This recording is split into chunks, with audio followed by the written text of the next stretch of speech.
I'm rolling in a money. I get that fast money in a fly cars. I get that fast money in a fly cars. Money. I'm rolling in a money. I get that fast money in a fly cars. I get that fast money in a fly cars. Hey yo, I'm rolling in the riches, money by the digits. I got Donald Trump calling me a money wizard. It ain't my fault that my money on the rise. It ain't my fault that it's stacking to the sky. You heard, hear me out loud. Money in the air, floating like the clouds. You know, like I know. Make a lot of money is the way to go. Now let's go. Money. I'm rolling in a money. I get that fast money in a fly car. I get that fast money in a fly cars. Money. I'm rolling in a money. I get that fast money in a fly car. I get that fast money in a fly car. I like the cars when I drive through. People turn head. Bag me a shorty, take it straight to the bed. Recognize my credentials. Money ain't an issue. Anybody will see status soft like tissue. Got my trucks on 22. Colors that is red and blue. Thinking DR period and rock boy coming through. You know like I know. You hear like I hear. Don't be afraid cause there's money everywhere. Money. I'm rolling in a money. I get that fast money in a fly car. I get that fast money in a fly cars. Money. I'm rolling in a money. I get that fast money in a fly car. I get that fast money in a fly car. Get the money, man. Get the money, man. Get the money, man. DR Get period. the money, man. Get the money, Fly man. job. Get the money, man. Gotta get that Get paper, the money, baby. man. Get the money, man. Come through with the props down, cause I got the top down. Haters try to come through, pop them down. So the movie get my $1 million diamond ring. So the drama that it ring. All the ladies love the king. So I got a sidestep move with the goonies, man. Rock boy the team, and you know we get that money, man. Pull up to a horse, plum color. Keep them girl drawers. Diamonds dripping from my neck. Chill. Money. I'm rolling in a money. I get that fast money in a fly car. I get that fast money in a fly cars. Money. I'm rolling in a money.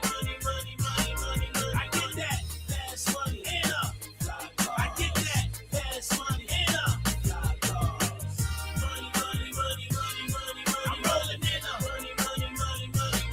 I get that fast money in a fly car. I get that fast money in a fly cars. Money. I'm rolling in a money. I get that fast money in a fly car. I get that.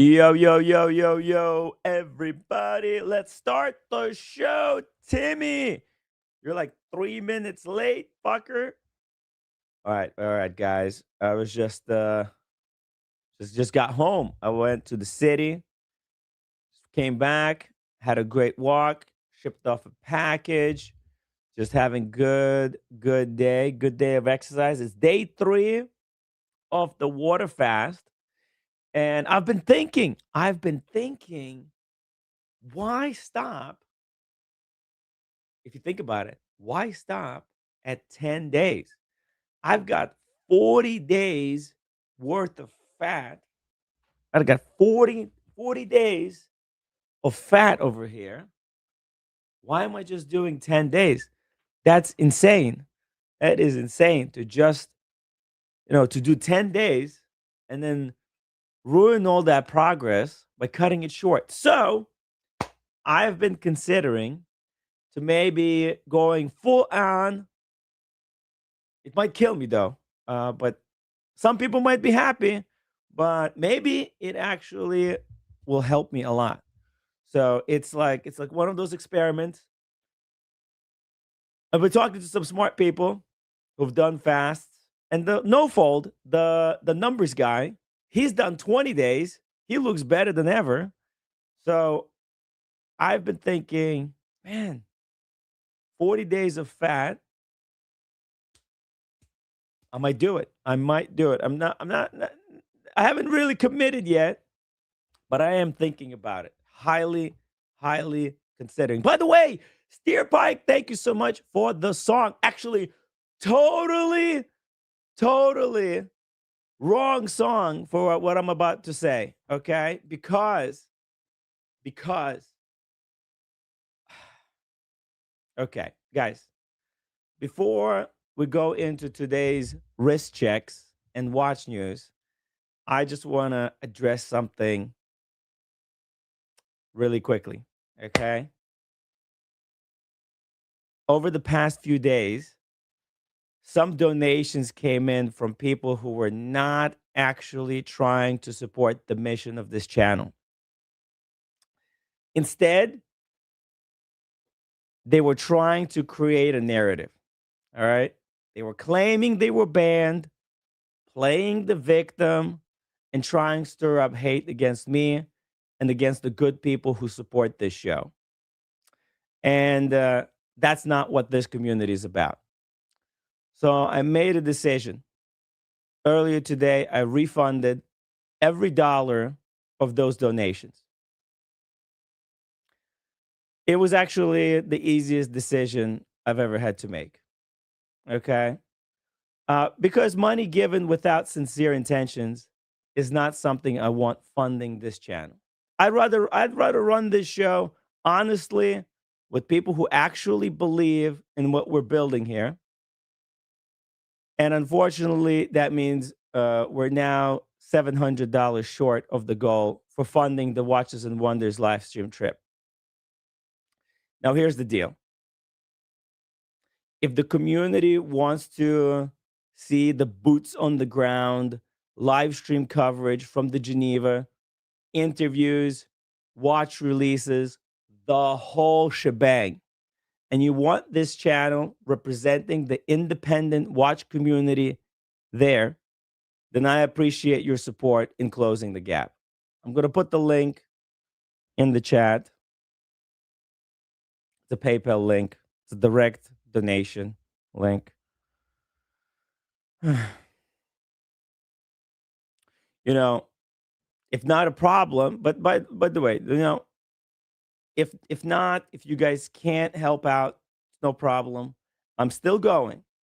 I'm just going to tap into the funds that I got from the sale of the Air King, and I'll fund the trip myself. Either way, guys, we're getting the content. All right. I just don't want it to be funded. I don't want it to be funded by insincere people. Okay. Because it's just, you know, the money was supposed to be for the content, but it was weaponized against me. So before we start today's show, I want to say a sincere thank you to the incredible people who support this channel, the super chatters, the regulars in the chat, the collectors who come on the panel, everyone who shows up every day at either 3 p.m., the new time, or the 5 p.m. Eastern to talk about watches. You guys are the reason that this show exists. And yeah, we'll just leave it at that. Now, let's see what everybody's wearing on the wrist today. Wrist checks in the chat, please. Guys, I've got the Speedmaster 3861, the Watch Community timepiece. And it's, fuck, the time is not set correctly. But when do I ever set the time, right? So it's all cool. It's all cool. Such an incredible watch. Man, I love it. I love it. I was talking to a watch collector in the city earlier today, and he was telling me that the guy is a banker, but he was telling me that his dream watch is a Speedmaster.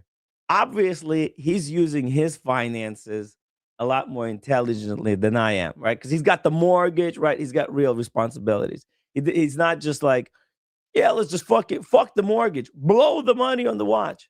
Anyways, guys, the Watch Apprentice says the right decision, Tim. Then you don't owe anybody anything. Well, it's not about like owning, right? Like they didn't send that.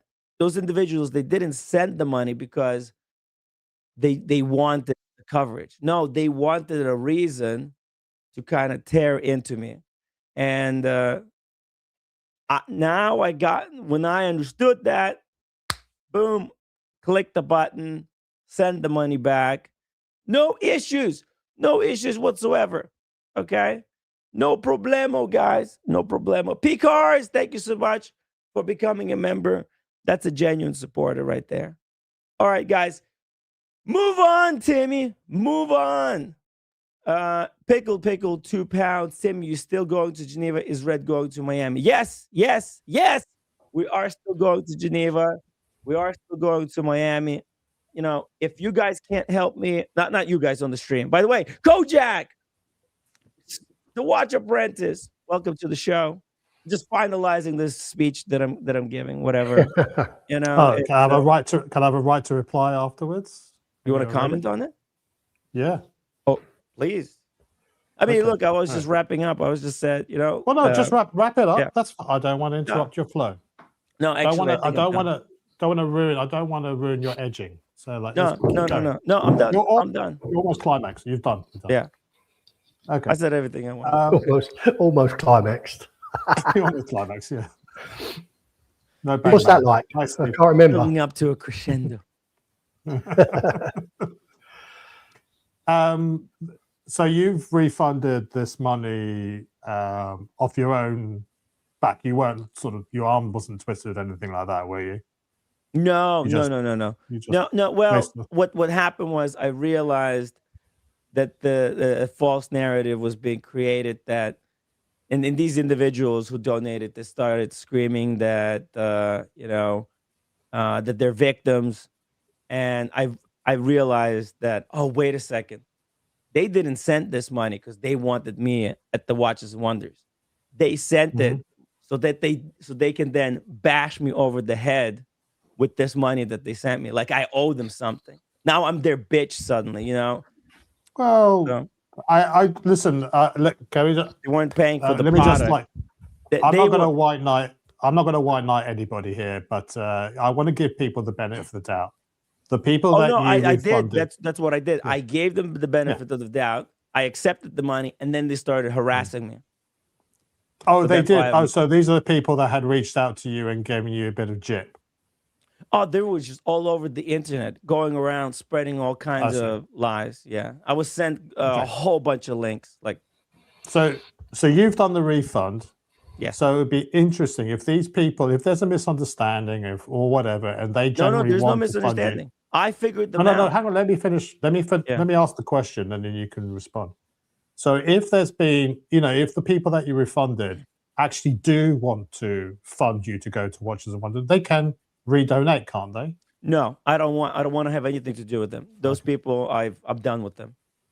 Okay. I'm done. They're not genuine. They played me, and I don't want to have anything to do with those people. I've blocked them.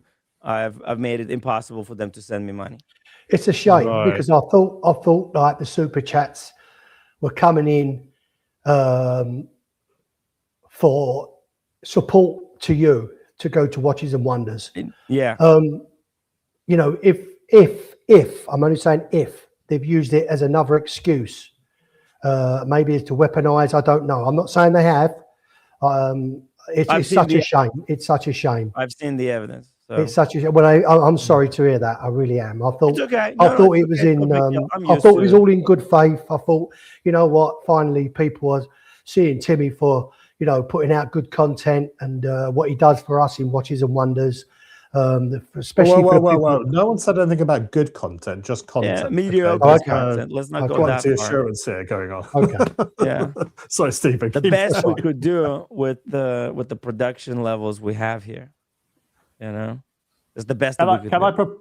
Well, I'll tell you what, Tim. I mean, how's this for maybe a compromise? what if the people that you've given refund to, if they still want to fund you, they just have to come on here and super chat No. you? No. Okay. I don't want to. I don't want their money and money from their circle either. Look, we've got good group of people here. We don't need to go out elsewhere, ask for money from other circles, and then then they end up turning that into the narrative as if I'm owning them something, as if the content that will be provided is not enough. So it's just I'm done with it. I'm done with the circular bullshit. Well, it's a shame. It's a shame it's used as well, maybe they got nothing else going on. Well, I'm just saying, it's a shame if they think of using it as a weapon rather than supporting someone. It doesn't matter in this stream, any other stream. If they're using it for any other reason than not supporting that person, it's such a shame. It really is such a shame. I really thought it was in true support of you, Timmy. It's such a shame that you've got evidence of it. I had my doubts, to be honest. I had my doubts, right? And I thought, maybe these guys are just joking. But no, actually, they're not potheads. They're actually very malicious, and they're intending to destroy me. And that's why I will have nothing further going on with them. Well, ultimately, it's your choice to accept, or it's ultimately your choice what you want to accept or what you don't accept. We've ridden the storm in the past, Timmy. We can ride another storm. Yeah, we can ride another storm. But my second follow-up question is, like, you gave them their refunds, yeah? But where is my refund for all the times you should be apologizing to me? Where's my apology? Well, man, I Kojak, he gave you the refund. He went like that. Right here. Here's your refund. You elitist British a-hole. I'm just kidding, man. Of course. Yeah, that's okay. I just want to say cheers to everybody in the chat, and thanks for being here, guys. Thanks for being all part of this. Cheers, everyone. Cheers to everybody who want to be here, who want to enjoy this show, and I really appreciate your support. Goldfinger, Goldfinger says, how much did you return? I returned $700, but we just got a donation from, I don't want to dox them, but their initials is SW, donated $25. So we're now $675 short. I'll just write it down here. Very good. Thank you, SW. Well, listen, I've just got back home because it's Mother's Day. Yeah, it's Mother's Day in the UK today. For some reason, we celebrate it at a different date than other countries. So I just need to set up for tonight. And I just wanted to say I'm here, and I'll be in the background, and can join you in a little while to start going over the. All right, see you soon, Alex. Bye-bye, mate. Okay, let you guys talk amongst yourselves. Yeah. Enjoy. I'll see you soon. Thank you, Alex. Get ready, guys. Get ready. Tonight is the National Martini Day. And I was at an Irish pub earlier today, Stephen, and I was asking them, hey, you guys realize, because there was like a party after, it was like an after half marathon party. I was just there kind of helping some of the guys. Where's your voice gone, mate? Was it loud and you was having to shout? Because that's what it sounds like, that, your octaves have just soared, because your voice is very, very, as if you're going to lose it, Tim. I might have to take over. Do I sound more mature, or how does it sound? Does it sound good or worse? Yeah. No, it just sounds like you've been in a pub that's been very loud and you're having to shout to people to talk, and that's what's happened. That's what happens with your voice when a place you're in it's so loud that you're having to actually talk very loud yourself, and it affects your vocal cords, and it makes them tired. That's how you sound. Yeah. Actually, I think I got sick at the Blank Pie event. So I've actually been recovering. It's been quite brutal though.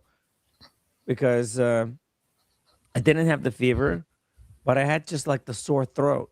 So I don't know what kind of a Oh, well, that's what it sounds like. Exactly. That sounds like a sore throat. But yeah, I don't know what kind of a disease it was, but everybody at the blank pot was coughing, and I picked it up from just very somewhere. quickly. Sorry, Tim. Dean, that is a quartz clock behind me. Yeah. Ooh, let's take a Just look. replace the batteries as well. See, what does it say there? It's Chateau. hold on, Tim. It says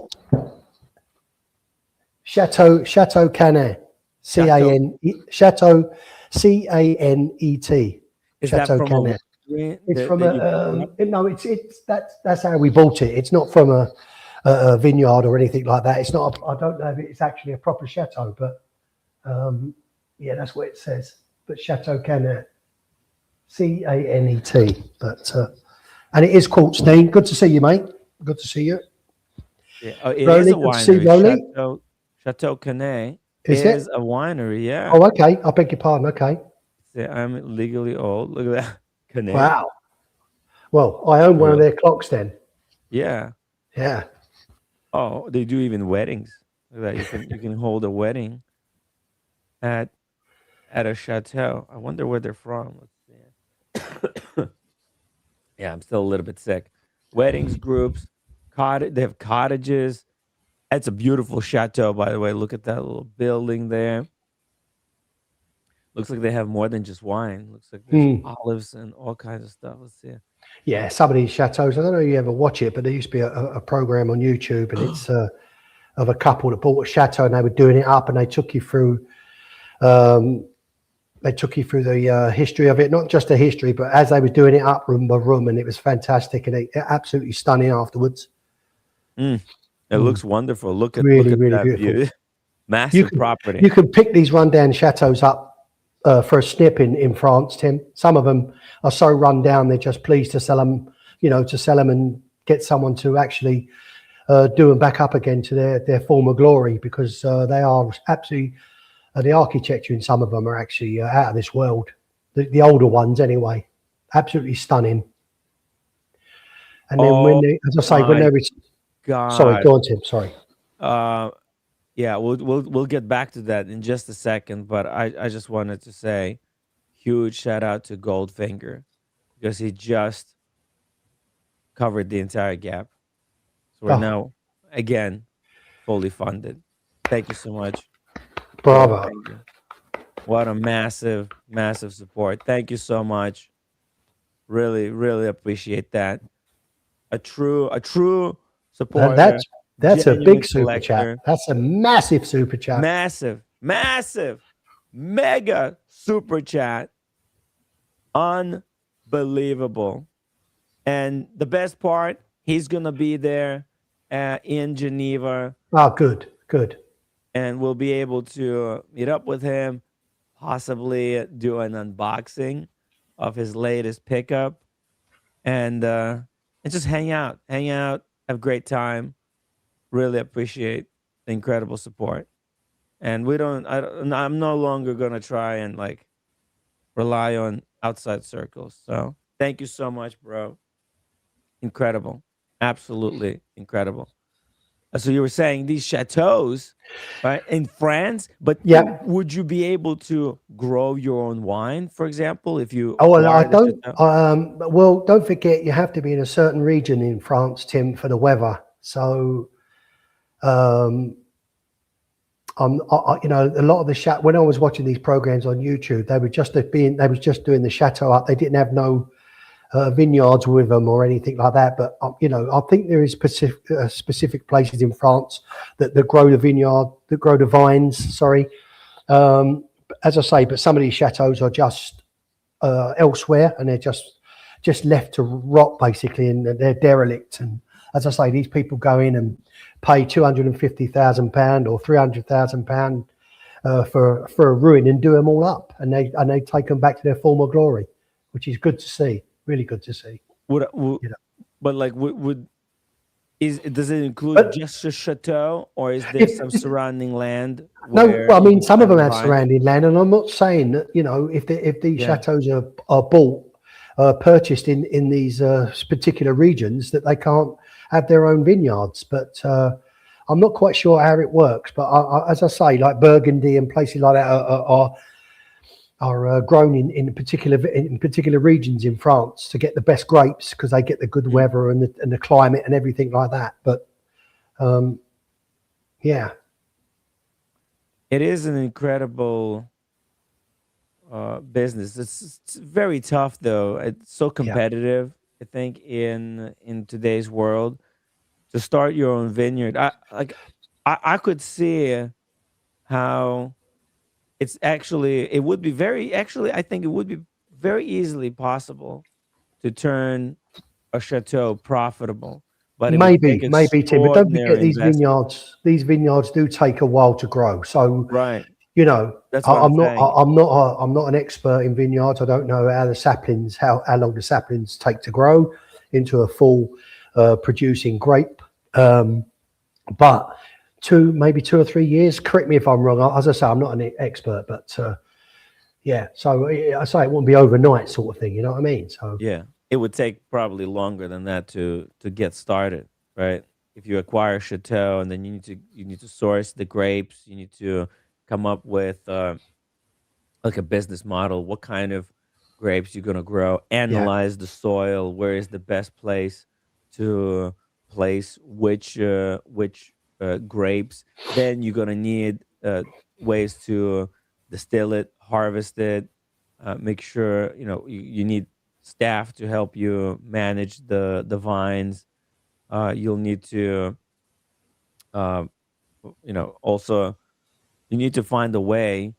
You need to get the barrels right for aging. It's an entire process. Yeah, this guy that Rowley's just brought up, Dick Strawbridge, brought a nice one.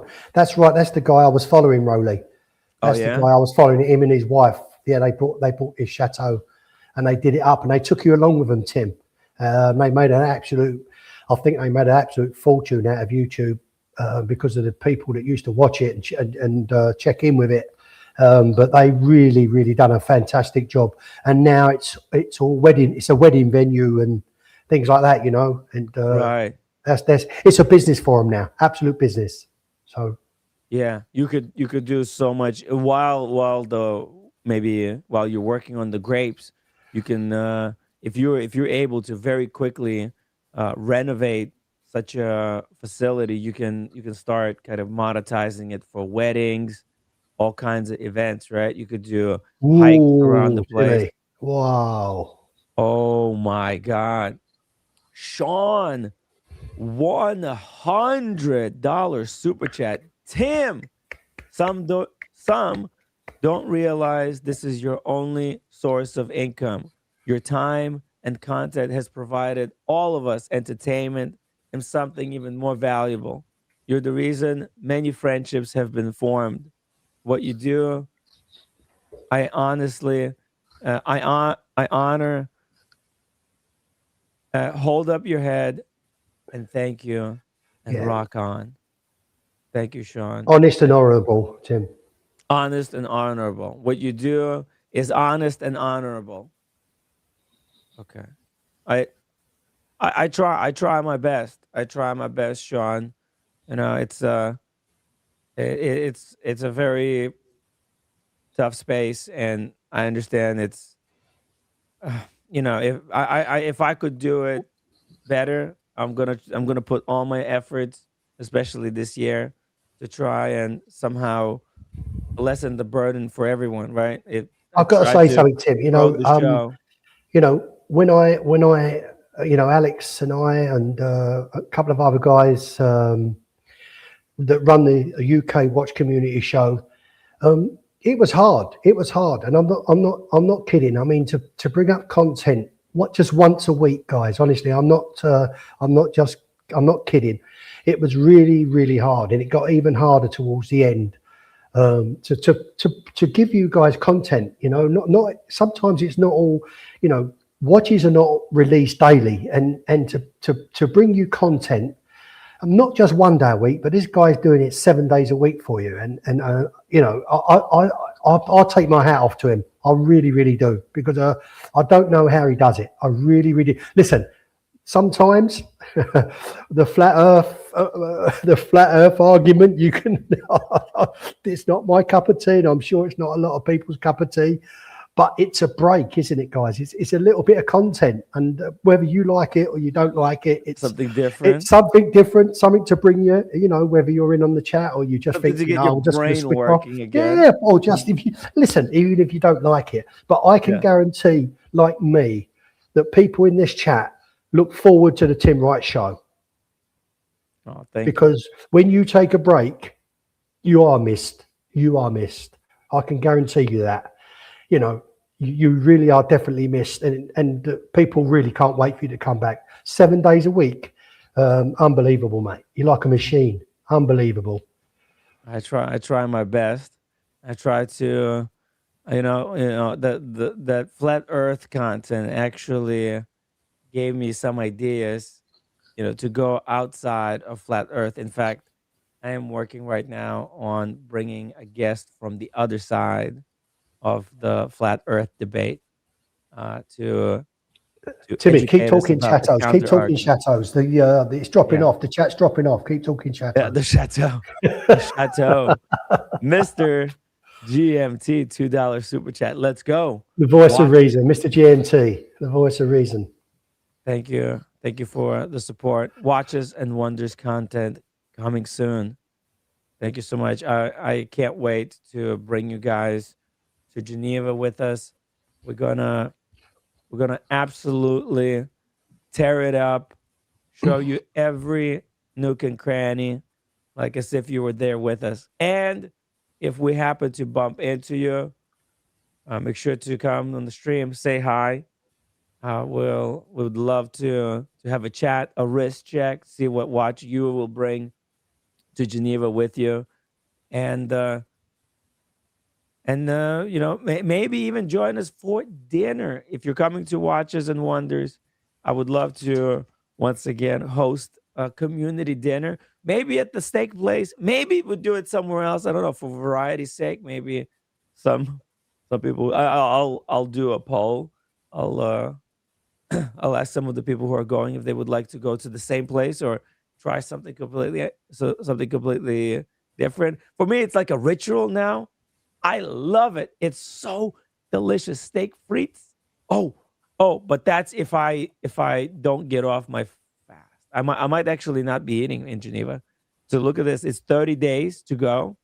29 days. Steven, I'm being encouraged to do a 40-day fast to really challenge myself.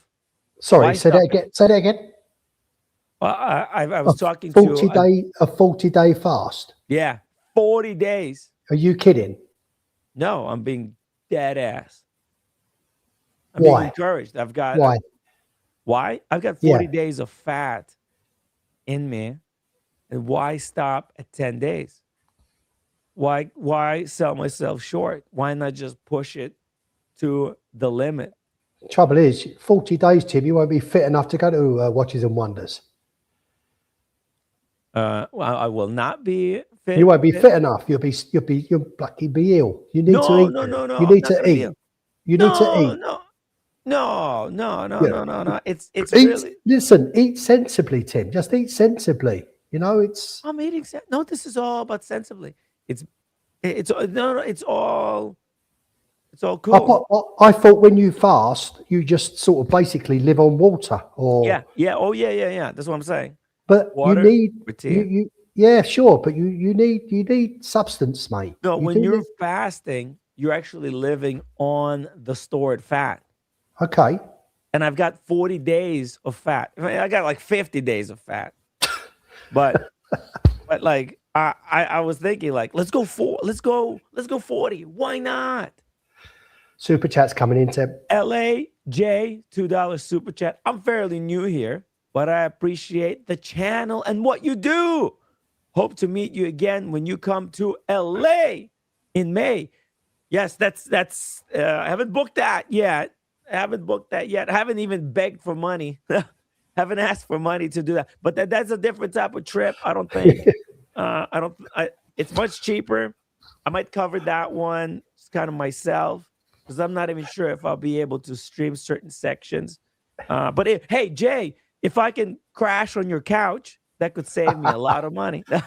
LAJ, just one thing, mate. Just one grift at a time, mate. One grift at a time. Yeah, one grift at a time, bro. By the way, look what he's wearing. The Omega Speedmaster, the newest one. Let's actually pull it up. I'm wearing the black dial vintage one, the 3861, but he's got the new one, Omega.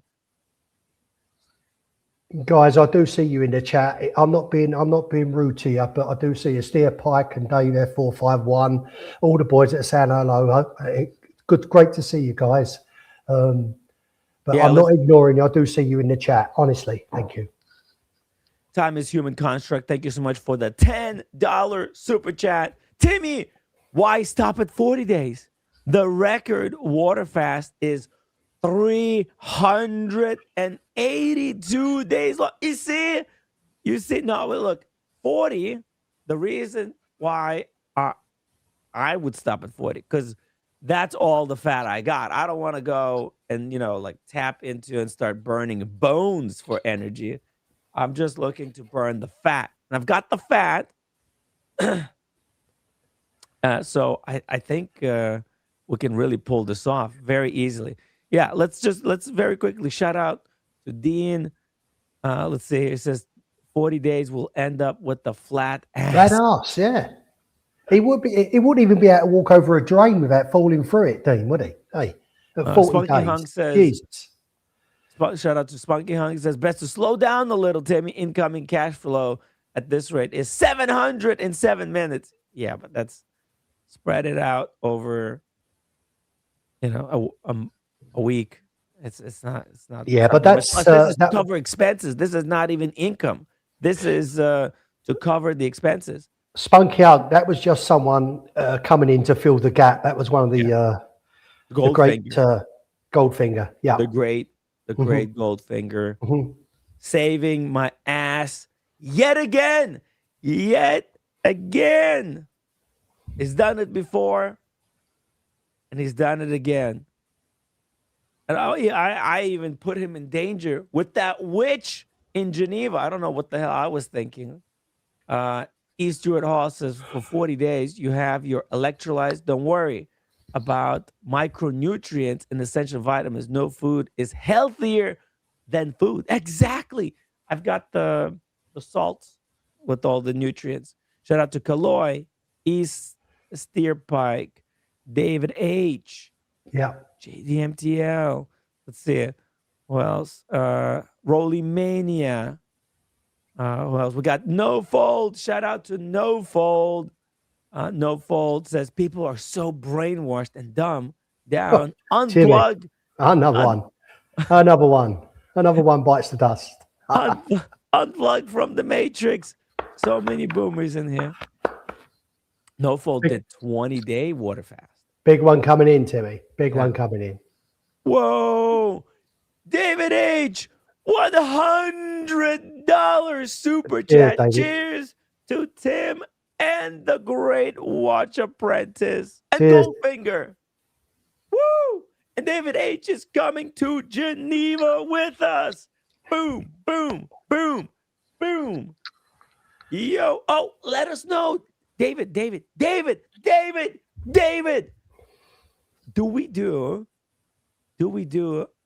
the two-steak solution, or do we go somewhere else? I can find something different if you guys want to go somewhere else. Don't blow the super chats on steak, Timmy. Don't blow the super chats on steak. The steaks are quite affordable. I will live stream it as well. I think. Well, maybe not. Maybe we will. Maybe we I live stream those steaks. It's the cheapest steaks in the world, actually. You go to FP Journe? No, FP Journe is $300. Restaurant, yeah. That's not including the wine. With the wine, this steak restaurant is like $100 per person. Wow. Maybe we'll go crazy on the wine. Well, if I'm doing a 40-day fast, then I'll just join you guys, but I'm not going to be eating. I'm just going to organize everything and let you guys just have a enjoy bit this. of theirs. Just have a little bit of theirs. No. Have a bit of red steak. Have a bit of reds. He'll share I his love steak a with little you. bit of the red steak, but I will try to control myself. Control Timmy. Hey, here we go. Whoa. We've got Ray, not so sober sailor. Oh, Ray is doing a fast as well. He's drinking tea with a slice of lemon. Amazing. Oh, he's off his boat now, is he? He's back. He's back on land. Looks like he's in an Irish pub, but he's not drinking. He's taking care of his health. I'm proud of you, Ray. Join me on the fast. Actually, he doesn't need. He looks great. He does, yeah. Jacked. He's jacked like Brenny, right? Yeah, like, yeah. What? Yeah, I'll bet there's not a lot of fat on Ray. No. There's not an ounce of fat. There's no blubber on Ray. Yeah, blubber. Well, it's he burns it, pulling all those cables. Yeah, heavy marine cables. Mr. Bud, 10-pound super chat. Timmy to the moon. Let's go. Thank you so much, Mr. Bud. And I love the icon, the Seamaster 300 AM James Bond. If I that's Ray's friend. This is the guy. His leg was bitten off by a shark. No. I'm you fuck. I'm just funny. I'm just making a joke. Oh, no. Jesus, you got me there. You got me there. No, but probably you never know, right? Like these are the sailor. He's at a sailor pub. Bless his heart. Yeah. He shook Ray's hand. Obviously, Ray is really respected guy in this village. We got Sven Zaleski, Steven Zaleski, 2 pounds. Like I said, beers on me if I see you at Watches and Wonders. Steven, it'll be very easy to find us. We'll be live streaming 24/7. I might even live stream us sleeping in the same bed together. You don't know. Top and tail. And smash that upvote button. Guys, come on. Upvote the live stream. Where Ray's stream sideways. But okay, it's cool to have Ray. I just got this footage here playing of the Speedmaster. This is the new creation. This is the LAJ got this one. The best Speedmaster on the market. David H is about to also possibly pull a trigger on the mega piece. He sent me an image earlier today. Blew my mind. The gasket just came off of my brain. like one of those dream watches. I thought that come off a couple of days ago. It was fucking flat and round earth shit. Well, Steven, it's good. It's good, like practice to like. It certainly blew my gasket, exactly Timmy. It certainly blew my gasket. That's for sure. You didn't like the content? No, no, you don't have the time for that kind of nonsense. It's not the time, Timmy. I just don't. You don't entertain this kind of stuff. I'm not entertained with it. It's I see. Well, it's just like a little bit of fun, not meant to be taken too seriously. Well, a couple of people took it very seriously, didn't they? So they did. Well, No Fold is convinced that the ball is nonsense. The ball is nonsense. This is what I like. Honestly, I haven't been in the outer space, so you know what? I'll admit it. Like, hey, like, You know, as maybe it's like 0.01% chance that it's all faked, but maybe crazier things have happened. I even proposed a different solution. I had a theory. I came up with this wild philosophical theory. Sean was not having it at all. He shut me down right there. He's like, Tim, it's not even going to philosophy. It wasn't the do you remember it was in the back of the cab in Dubai and you was talking about this is all Matrix. The Matrix. Because it was the Matrix. Dubai was straight up Matrix. When I was there, when it was explained to me what Dubai is, I was like, fuck. It's actual Matrix.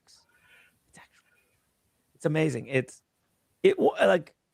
is but could there be a Matrix within a Matrix? Because Dubai would be a Matrix within a Matrix. Dubai is definitely a Matrix. Now, do you disagree with that? Yeah. Okay. Yeah. But I it just follows all the definitional rules. Dubai was the same as Las Vegas, Tim. It was just a desert at one time and just turned into a thriving place. Pure opulence. No, but the rules of Las Vegas are much different than the rules are in Dubai. See, Dubai is controlled by Emirati, and nobody can become an Emirati. That's right. They can only come there and play in the sandbox. So the Emiratis, they're like the machines. They control the Matrix. That's right. And you can't go to Dubai. You can't go to the UAE and claim a citizen after 10 years. It never happens. Exactly.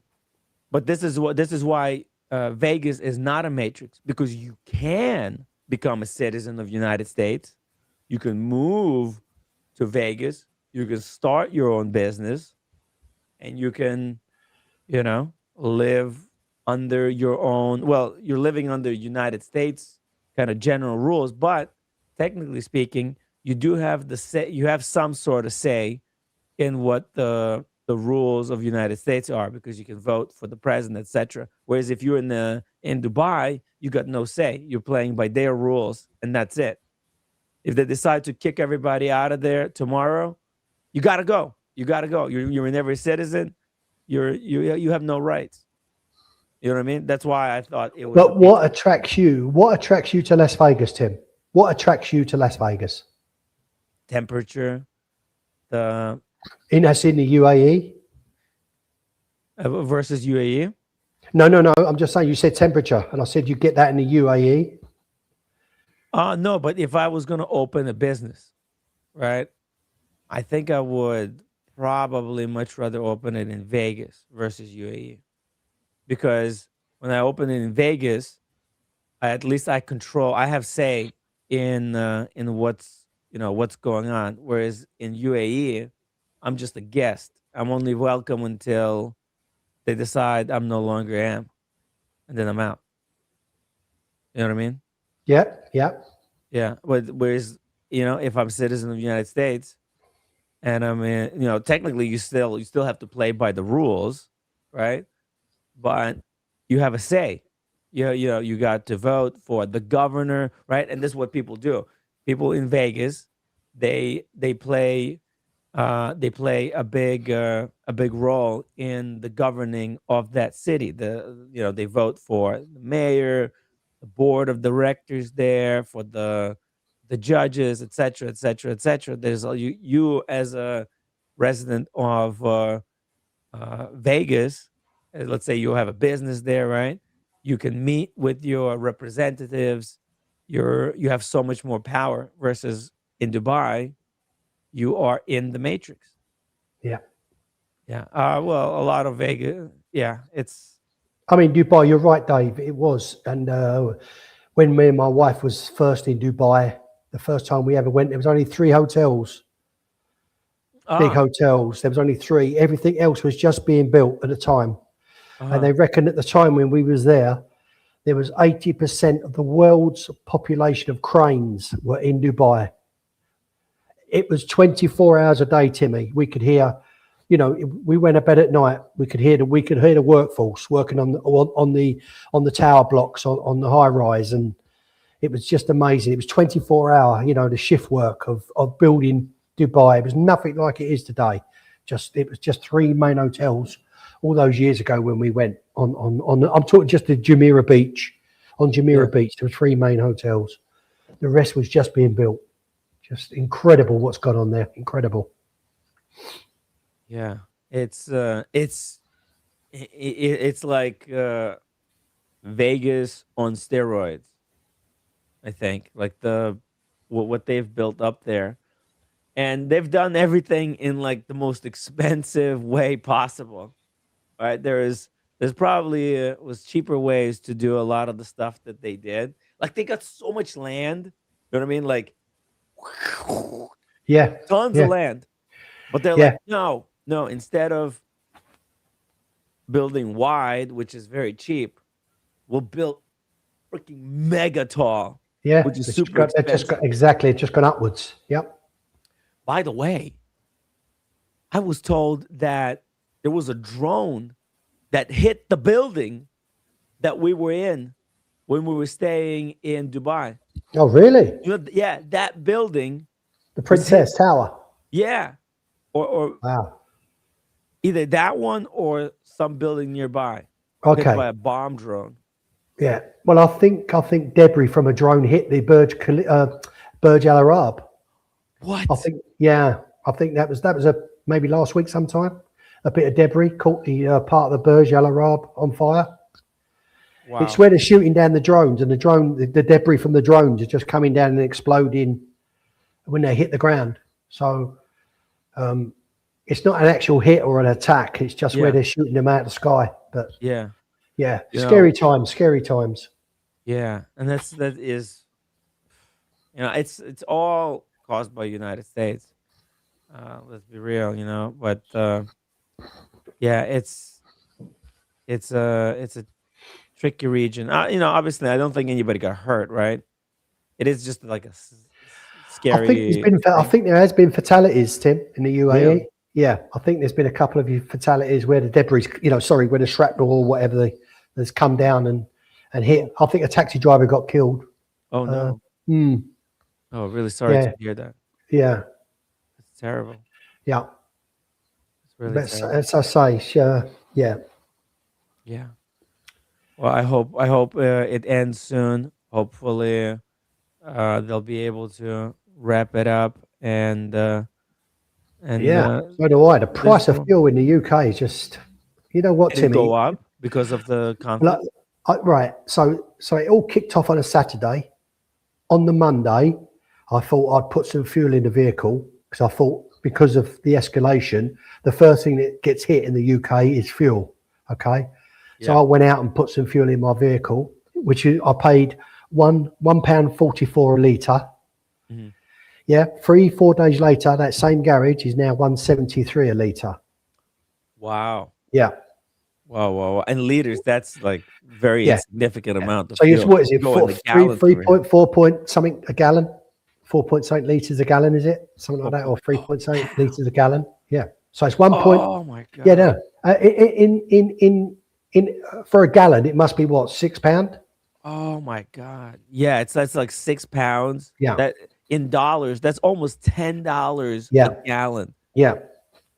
That's how much it's escalated, and that's the problem. That's the problem. Let me see what the price of gas in the United States right now is. Oh, it's $3.7 per gallon. That's at the most expensive. Well, as is almost double, isn't it? So yeah. Wow. Well, yeah, it's that's what it's all about. The world is controlled by, number one, who controls the currency of the World Bank, and who controls the oil. Yeah, exactly. Yeah. And Trump is trying to take control of the world oil supply. You know, it is what it is. But let's. Steven, you want to check something out? This Yep, is cool. you like Datejust? You have a Datejust, right? I've got one. Yeah. You got one? You have Yep. it there by any chance? No, I can go get it. I could grab it. Grab it. I would love to see your Datejust. See a Datejust. I love Datejust. In fact, I want to show you guys my favorite Datejust. And I've been kind of thinking, like, do I need a solid gold dancer, or is that like skipping a step? Am I guys? Would I be skipping a step by going straight to a solid gold watch? And tell me in the chat, how did you do it? Did you first have like a plastic watch, then steel, then two-tone, and then gold? How did you go about collecting, your watches? Or if you don't have a gold or two-tone watch, tell me, don't have one yet. And how would you, is that something that you think about? Does it matter? Because I'm thinking, like, if I go straight for the gold, maybe it's maybe it's a little bit over the top. I was actually talking to a good friend of the show, and he was talking to someone who wants to buy a Maurice Grossman Tremblage. And he told the guy, he gave him the number and said, hey, if you genuinely decide to do it, here's the number of the guy who has one for sale. So Maurice Grossman might be going, and but I want to sell a whole bunch of other stuff. Obviously, the Cermet still has to go. Explorer 2, maybe. I'm really considering Explorer 2 going. Let's see the Datejust that you got, Steven. Yeah, sorry. Mickey was enjoying his Datejust yesterday. I just want to show you what I'm wearing today, boys. The famous Tim Wright and Friends Casio. Just as a bit of support to Tim Wright. That's from Dubai. Dubai, yeah. There's me. Oh my God! Wow! Wow! Wow! Oh, look at that Jubilee bracelet, full bracelet. Yeah. No concealed clasp. Yeah. That's the 36 mil. Yeah. Yes. And it has the roulette dial as well. You know, the roulette date wheel, black and red. Oh, really? Yeah. You can't tell. Can you tell it? It's tough to tell. Is that a gray dial, or it's like no? It's blue. It's blue. It's blue. Yeah. Yeah, it's like a bluey. So that's what I thought. I was like, oh, it's like bluey gray. Hold on, that's a secret comp, red and blue. And so it alternates every day. One day is red, one is black. One day's red, one day's black. Yeah. Sorry, Tim, let me just have a look. It's the odd numbers are red, and even numbers are black. Why did they do it like that? I don't know, Timmy. I really, really don't know. And I never realized until I bought the watch, because when I looked at it in the window, it had the black date on it, and I never realized until when I bought it, I got it home changing the date. I thought, wow, that's something I didn't realize. It was like the odd numbers were red and the black numbers were even. What? So, yeah. And they didn't tell you? No, they didn't tell me. Maybe you know what? Maybe they didn't know. That's hilarious. Maybe they didn't know. But yeah, that was my first Rolex. That's the first of the first. So this is like the 1950s, 1960s. No, this one is Tim. It's not. It's about 2000 and I can't remember. 2008. Wow! So maybe that's bit really later. new. Yeah. Oh, okay. Yeah. So it's a quick set date. Quick set date. Yeah. Man, that's a cool. Where did you get this? I bought it in a pawn shop. A pawn shop? Yeah. Nice. Wow. I bought it in a pawn shop. And you probably paid some, good money. Not like. Do you know how much I paid for this? Yeah? I paid 4,900. Oh my God, that is a steal of a deal! I cannot believe it. Yeah, it didn't come with box and papers. It just come with, I think, a service pouch. come with a service pouch, and that's fine. And that was it. And maybe maybe that was reflected in the price to me. So, you know what, like the paper, but I wasn't really worried about that. It was just a beautiful piece that caught my eye. So, yeah, my first Rolex. The papers in the box, I think, is only important when you're buying a watch that you're not intending to keep. And that's right. That's yeah. If you're intending to keep a watch, it's why do you need it? That shit's expired. Yeah. It's good if you have it, but it's so easy to misplace it anyways. Yeah. So that watch, since it was in the pawn shop, it was probably somebody pawned it off, right? No, exactly, Tim. And maybe I don't know, maybe they sold the box of papers separately, on eBay or something. I don't know, but I wasn't really worried. I just saw that. I've told the story on the channel, and it just caught my eye, and I couldn't get it. I went home and I just couldn't get it out of my head. And I went back and I put an offer in, and the offer was rejected, and they said it had already been reduced from, I think it was 5,500 at one time, and then they knocked £500 off, or £600 off, and it was 4,900. And I thought, you know what? Because I know it wouldn't have lasted.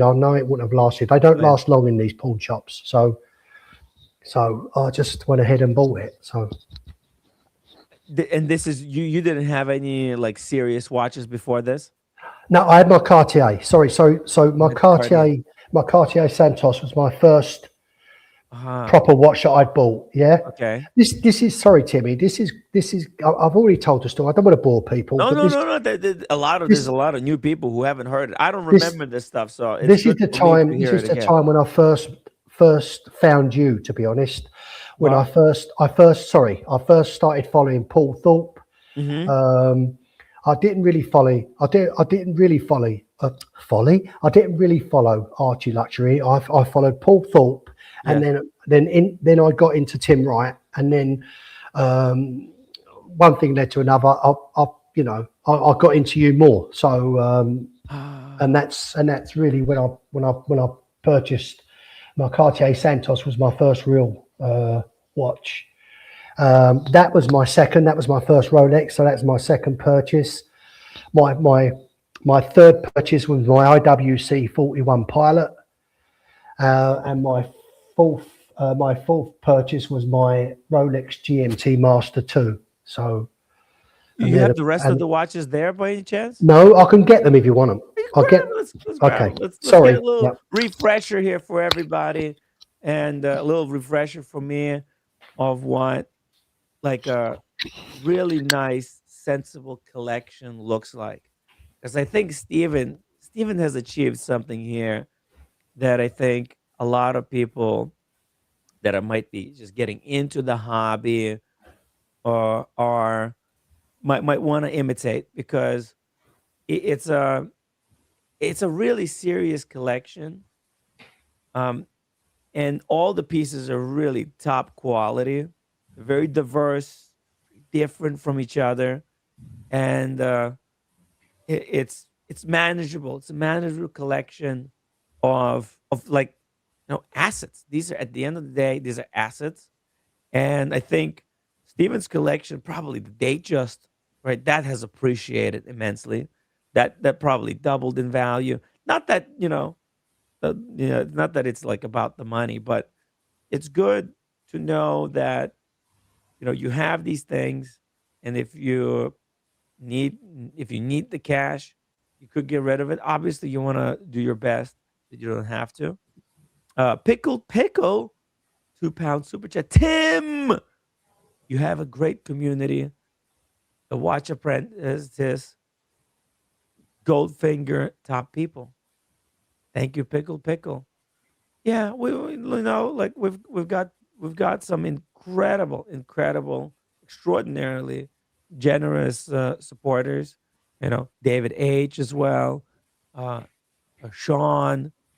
Even today, a lot of people actually super chatted. Steer Pike has been throwing in £10, almost every week almost, or every 2 weeks. It all adds up. I really appreciate the support. And we got P Cars, who became a member. P Cars, just a cool dude from San Francisco. When we were staying at Napa house, I invited him to come with us for Napa. He wasn't able to join us, but he came and he dropped off wine for everyone. It's incredible. So we had extra wine. The cool dude, obviously Sean, Mr. GMT, got LAJ, $20. Time is human construct, Mr. Bud. I don't, I've, in a way, I think I don't regret going because I've learned a very, very valuable lesson about kind of not going onto other people's businesses, not getting into other people's businesses and trying to do a fundraiser, for myself or anything, just like not even getting into other people's businesses, let them do their business. I'm doing my own thing here. Getting into other people's thing, it never works, especially if the people are not genuine. Hey, Steven, Yep. let's take a look here. Let's take a look at the Santos first. Just very quickly, thank you, Pickle. Your very kind words. Thank you. Yeah. So that's the Santos. That is on the famous orange strap. Often I've told the story. The other strap was a leather strap, and it started to deteriorate with the sweat from my wrist.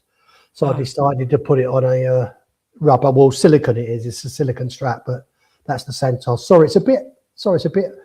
Must be the screen. I can't take the reflection off. I wonder if I can turn the thingy down a bit. No, it's gone. I can't. I think we get the picture. You get the gist. How about that? Yeah. That's it. Yeah, we're getting the gist. Obviously, Santos. That's the Santos 100. Come out of the 100th anniversary. Oh, this is for 100th anniversary. This is the 100th anniversary one. Yeah. When was this? 21? Made in 21? No. This is old as well. Tim, is about 2007, 2008 as well. So 2000. Yeah, this is quite old as well. And there's a hidden. I don't know. Do you know the story, Tim? You know the hidden Cartier name as well. There's two Cartier names on that dial. I know there's one usually at like 7 o'clock. Exactly, Tim. Exactly. You've got the main Cartier at the top at 12, and then you've got one at 7 o'clock that's hidden in the actual 7. But if you put it on a magnifying glass or so, you might be able to, you can still make it out. It says Cartier as well. So yes, that's because the printing, right? It looks like it's a really simple dial, but the printing on that dial is of extraordinarily high quality. That's why the actual Roman numerals, they actually really stand out. If you can't make it out. I'm sorry you can't make it out on camera. Yeah, but they really they're prominent. You know what I mean? They're prominent. They're not painted on or anything, but they're really sort of quite prominent. It's like a glob of ink, right? Exactly that, Tim. Yeah, as if you've exactly that. I think what they do is they have a negative. I think the way it works, they got this negative of the dial, and it's like drilled out into the metal. So the negative of the numbers is drilled into this metal bit, and then they take this paste, this like ink paste, right, and they fill out the negative, and then they scrape it perfectly clean. Yeah, and they use this glob thing to then transfer the surface from one from the metal onto the dial. It's extremely difficult to do. Because I think this is not the XL. This is not the XL, my friend. I think it's a medium, to be honest. It's definitely not the XL. It's just the Cartier Santos 100. So, but it's not the XL. The XL is quite big, quite big. Let's see if we can pull it up. There's a lot. So that was not. There's let's see here. Oh, let's see. Is this like the one you've got there? I think, Medium, right? yeah, That I look. think that's the one I've got, Tim. Okay, Yeah. perfect. Yeah, there is an XL, obviously, but well, not obviously, but there is an XL, but I think it's actually quite a lot bigger than this. So See how close we can get. There we go. That's a nice zoom there. It's got the iconic. Here, flip it. And this is an aftermarket rubber strap. yes, oh yeah, yeah. This is actually, Timmy, forgive me. This is actually it's called Zulu Diver. It's called Zulu Diver, but I bought this from Watch Gecko. The watch. Shout out to the Watch Gecko. Watch Gecko. I've got that, and it's called Zulu Diver. They were doing a special deal on this particular watch. On this particular strap. So I ended up just putting it on this orange rubber strap. Have you ever considered coming to New York? I've been. You've been to New York, right? With you. With me, yeah. But again. Oh, I see. Yeah. Timmy, we're losing it. We're losing it. Yeah. I know. You know what, Timmy? I would never say. I have an idea. Would never say never. Put it that way. Because next time you come to New York, I think what we need to do, we need to get you a strap for the watch for your Santas, right? From the official Cartier mansion. Yeah. Okay. What I was going to say, get full service there. But what I was going to say to you, Timmy, I was going to buy the original strap from Cartier in Bond Street. I want to put it back on the leather strap, to be honest. Yeah. Yeah, the black leather strap, because I think it's better than this. It was just a sort of summertime strap. I want to because I love the actual clasp on the. I think. Have I got it? Do you have the clasp? It's just hold on a minute. Hold on. Yeah.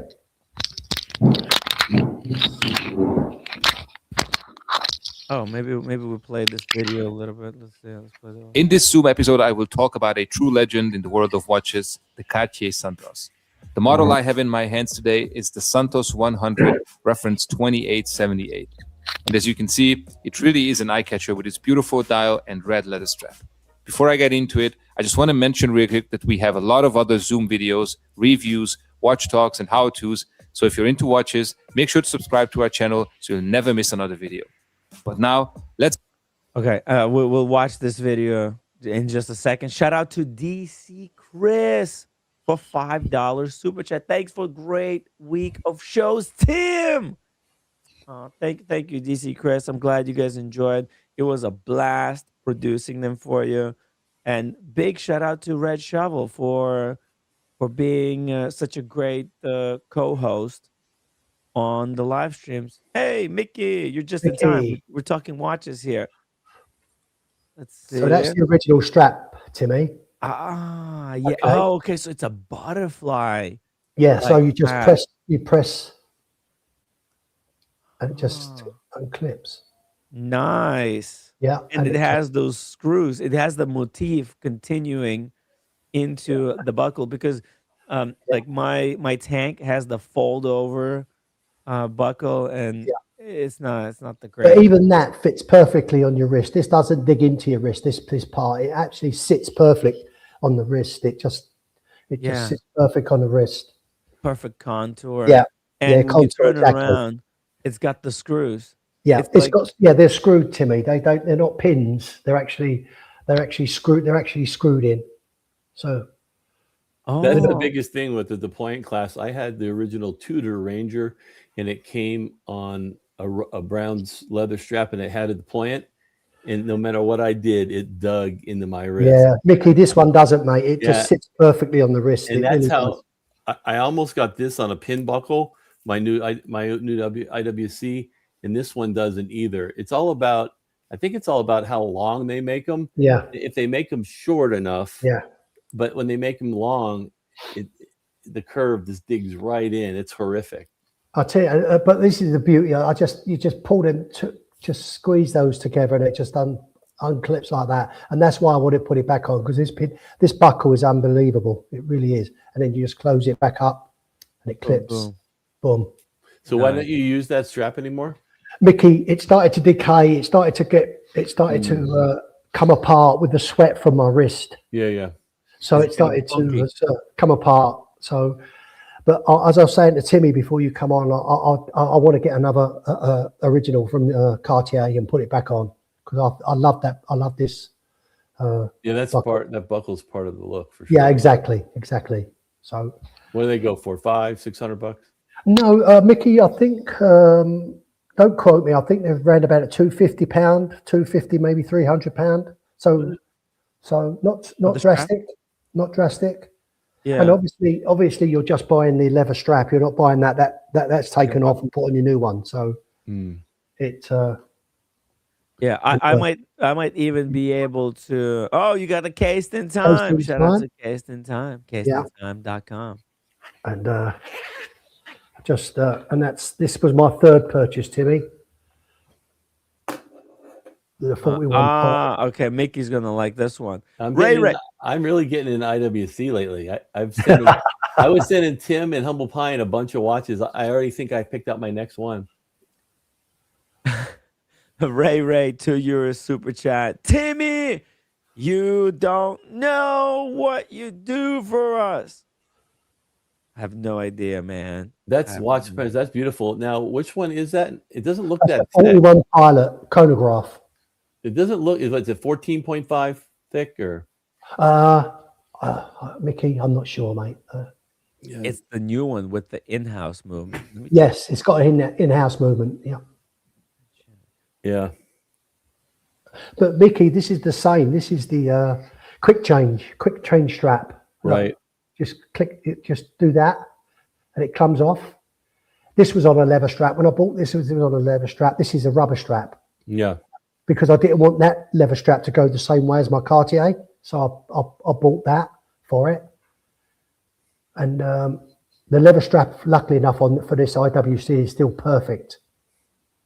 So it's 14.5. So it's on the rubber strap. Yes, it's on the quick change rubber strap. Nice. And the pin buckle. You won't remember, Timmy, but when you change this strap over on the on this pin buckle, yeah, there's a pin that runs through.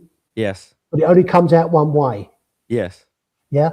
I think there's you actually see. Sorry, where's the camera? A little bit higher. You see this? Oh yeah, you pull that out. This pulls off. You could just rip it off, right? Yes, just grab it and rip it off. You grip it and you just pull it off, and then you get a not something not sharp or like a toothpick or something, and there's a groove where the little pin is, and you push it and it slides out, and then you just pull the pin out and the buckle comes away, and you change your strap and then you put it all back again the other way. No screwdriver is necessary. No screwdriver is needed. No. You just that pin just pulls off. The pin pulls out, and then it just falls off. So, yeah.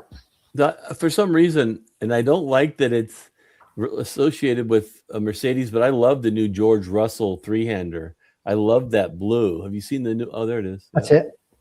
There you go. You just pull that out like that. It's amazing that it actually sits in here and doesn't come out. But I guess when it's stuck in the strap, it's pulled on. Yeah. It gets stuck in between. It's all about like physics and the way they designed it. This is my just Mark 20 with the green dial. It has the same strap as yours. I have it on this brown leather strap. Oh, it's brown rubber strap. I have a leather strap for it as well. You know, you can take off the straps like this. Yep. Yeah. Okay. Yeah. It's I don't know if you should, but that's how I do it. Fuck it, you know. Oh, and it's so convenient. I was planning to buy like a whole host of straps, but never did. They're not even that expensive. And I bet you that's what the whole strap easy change thing is cool. But yes, I'm sure that was part of the thing, because I'm sure a lot of people are buying more straps knowing that they could just do that, as opposed to screwing up your lugs, trying to get your springboard tool in there and all that crap. So, and the thing was, Mickey, the trouble I had sourcing this rubber strap, because it was blue. I went into IWC in New Bond Street, and they looked on their website, and they was telling me there's not one available in any of their stores. And I thought, oh, damn, I was, you know, they did them, but they're completely sold out, and they didn't know when they was going to be restocked. So I ended up coming home, and I rang up customer services, and they actually sourced one for me, and they sent it to me, and I was so lucky to get it. And now on IWC in the US, I can go to accessories and buy just about every strap you put in your right. Well, I tried to get that in the IWC in New Bond Street in London, Mickey. They never had one in stock. But did you try the website? I went to customer services on their website, and that's how they did. They sourced one for me. So, but that was very tough getting that blue one. So they had every other color, but they didn't have the blue. I'd like to get a blue croc for this. They gave me a black that came with, and then they threw in the brown. But I somehow I think I want a blue croc, but they're $470. It's like shit. Yeah. And then the leather is $300, and then some timber tex thing made out of plant material is like $170, but I don't know how long it's going to last. It's called timber tex. It's like eco-friendly. I don't know what it's made of. Yeah. And just very quickly, we finish off, and that was my fourth purchase. That was the Rolex GMT Master 2. You made all these purchases recently? No. This is just over a few, since I've known Timmy, really. Oh, okay. So it's Timmy's fault, Mickey. Sorry about that, but I started, as I said, sorry you missed. I just said how I got into. I've always loved watches, Mickey, but I got into it seriously when I found Timmy. And I think that's true, and it's not because we're trying to keep up with the Joneses. It's because this community exposes us to so many different watches, right? And that's what you go, oh wow, I never realized that was cool, or I didn't really understand that brand. Like with me with IWC, this Portugueser is made me go, and here's what I love. I can walk in and I can buy any effing watch I want. I go to Rolex and they're just like, get away, exhibition only, so I'm going to start buying watches and then they're not as expensive as Rolex. So, well, I had the money put away, Mickey, and then my AD just didn't come across with the watch I wanted. So I just went out and my wife actually found this one. She went in, walked past the jewelers in our local village, and he had about 5 or 6 Rolexes in the window, and she knew that I wanted a GMT. Not that she knew what she was looking at, and she sent me pictures. And I went down there and made him an offer, and he accepted it. And I paid. I could tell you the truth. I paid $11,000 for that. What? Yeah, dude, that's like getting gold for free. It costs you less than retail, and you got it with the gold for free. Yeah. That's masterful pickup, and what an incredible piece. I think two-tone has been a little bit like it's been a little bit out of fashion, and that is perfect for those who like. If you know, it's the same. I love my Guinness, my two-tone Guinness. I don't care what people think. Although mine is actually at Rolex right now. I don't know if I told you guys. I think I told you this. I downloaded that TikTok or that Tick IQ app. Tick IQ. And believe it or not, it actually does it will measure your amplitude and how many seconds your watch is fast or slow. And I measured my GMT Master, and it said it was 15 to like 20 seconds fast. I took it to my AD that has a watch guy there.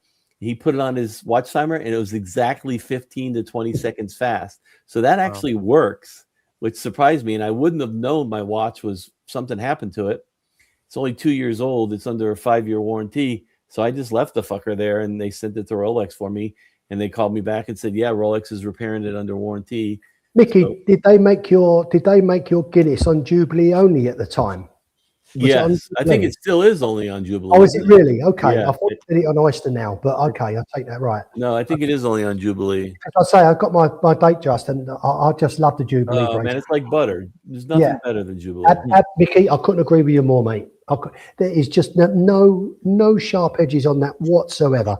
It's just like running your thing through butter, your fingers, honestly. Yep. Yeah. There's not one sharp edge on that. It kind of ruined me though, because my favorite watch was my ceramic black 116710, the original GMT. You know, the original ceramic GMT Master 2. And now that I have the two-tone, when I put the Oyster bracelet on, I don't know. I'm just like, it doesn't feel as good. You know, it's kind of ruined me. I'm sure, Timmy, you know the same thing. When you put on that Pepsi, it's just like, it's like butter. Dude, a Pepsi and actually the Speedmaster, very similar type of bracelets. They're kind of the Speedmaster is almost that's the new bracelet, right? Yeah. It's so much better. My Speedmaster is from 2009, and the bracelet is in the box since then. I have a brand new Speedmaster bracelet because the 1861 bracelet was like the watch head's hezolite crystal. It's so light, and then you put that bracelet on it, and you're just like, what? It's so heavy. So I've never worn my moon watch on anything other than a strap. So I shouldn't sell the bracelet because you know you got to have it. But anyway, yeah, no, definitely do not sell. Shout out to G-Shock Watch Fam, £10 super chat. Timmy, man of principle. Well, you know, it is what it is. You know, I've learned a valuable lesson, and I think it's kind of a lesson for everybody. Maybe you guys already knew this or experienced something like this in your lives, but it was I think I kind of expected it in a way. You know, I didn't want it to begin with, but I thought, oh, maybe these lads are okay after all, you know. Or people would tell me, no, they're cool. Nah, they're not that cool. Hey, Thomas. How do you guys? Burnett. I was just watching TWA showing off his Datejust. It's a lovely Datejust. And the 36 mil. I went and got mine. Let's see yours. I've got the I don't know whether you can make out. It's the palm dial. Oh, beautiful. Yeah, I wish I could wear a 36. Yeah, I remember you get that. Lovely watch. You can't make it out. It looks black, doesn't it? Yeah, but we see a little green, but we know the palm. That's great. I'll pull up the palm on the screen so people know. Can you make it out now? Oh yes, now we can. Wow. Yeah, it's a wonderful. Pull it up, Timmy. Palm. I love the palm front. You know what I call the palm fronts dial? Well, go for it. The 420 dial. Close. Good guess, Mickey. That's very close. I call it the Panda Diet dial. What do you think? If it was bamboo, that would work. Yeah. Well, yeah. It kind of is. Close enough. It's also not 420. It's also not 420, but yeah. That's a joke worthy of Daniel Katz. Yeah. Do we need to do a house check on him? He's cool. He had birthday. He was celebrating birthday. He said he'll try to join today if he is able to leave his yoga cult that he's part of. Yeah. But this is an incredible dial. I hope Rolex comes out with some new fun dial like this. Yeah, it'd be good, wouldn't it? It just spices things up, right? Because like the way they do it, I think it's a laser etched process where they double layer the dial and then they strip away like the top layer, revealing the other layer, right? And I think it is. And it looks just so incredible, very subtle, right? And they discontinued it, so it would be cool if they do Well, it doesn't have to be a palm this time. It could be something completely different. Maybe some. I don't know. They did the motif dial Datejust, which was the same pattern they used on the Land Digger. I just chat GPT'd, and I need to go try some 36s on because I don't have a big. You can have a big 7¼ inch wrist, or you can have one that's not big, if that makes any sense. But the lug of a Rolex Datejust 41. Just keep going. Is 47 millimeters, and the lug on a 36 is 44. So you're only talking 3 millimeters difference. 3 millimeters difference, like across the wrist. Yeah. Because when I look at my Datejust 41, it's not 41. We all know that. It's like 39.6 or something when it actually gets measured.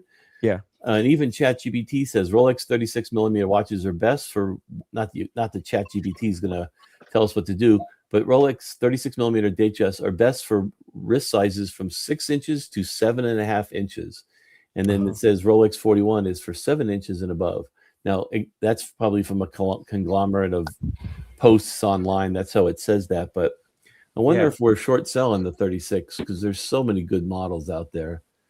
Yes, we are.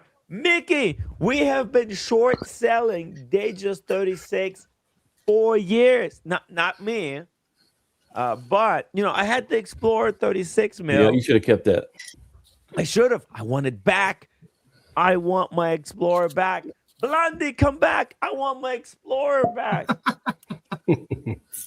I need it. I need it. I would buy it back. I got the Air King money. I would, dump it and get my Explorer 1 back, baby, at the current market value, of course, which has dropped significantly. And whatever the market value, you guys would think she probably beat it up as well. But I would love to buy that watch. I don't care if it's got scratches and stuff. If she lost box and papers, I want the 36 watch back because there's nothing like wearing a 36 mil watch. It is so comfortable. Mickey, you said you cannot wear a 36 mil watch. Yes, you can. Yes, you can. It's all about when I look in the mirror. I go, I don't know. No, you look great. Trust me, you look great. Well, my point is the 41 millimeter isn't much different, and I love my Datejust 41. So with the 36s, there's so many more dials that you can buy, especially like the Neo vintage stuff. There is some cool stuff, like the ones like the Jubilee that said Rolex. The anniversary said Rolex across it. There's the linen dial. The linen dial. Oh, the linen dial. Thank you. The waffle dials. Yeah. There's so many great dials. Let me show you something, guys. This was on the stream when me and Red Shovel went into the Diamond District. And while you're pulling that up, guys, I don't know if you saw yesterday, I got that new Datejust book by the same guy that Fawkes or whatever his name is. Nicholas Fawkes. Yeah. And I'll tell you what, that's got me like thinking Datejust again because it's so comfortable. They're iconic. I mean, classic watch. It's a classic watch. Yeah, Datejust. It's what most people recognize Rolex for. When you go to the airports, the clocks are always Datejust clocks, aren't they, with the fluted bezel? Yeah, right. Yeah, exactly, Tim. Thomas. Yeah. Yeah, that's right. Yeah. It's the most. And I think that'll be the one watch they won't discontinue. Have they ever done a solid gold Datejust? They did. They did? Yep. Like in the old days, not recently. Not recently, but like I think in the 90s, as late as 90s, I think. There's some solid gold Datejust. Now they're reserving it exclusively for day date, and I think there's a ladies' Datejust that's in solid gold. But here you can see it. These are the motif dials. Yeah. Of Rolex, and the one on the left, you see the colors are slightly different. They're slightly lighter because that's the mother of pearl.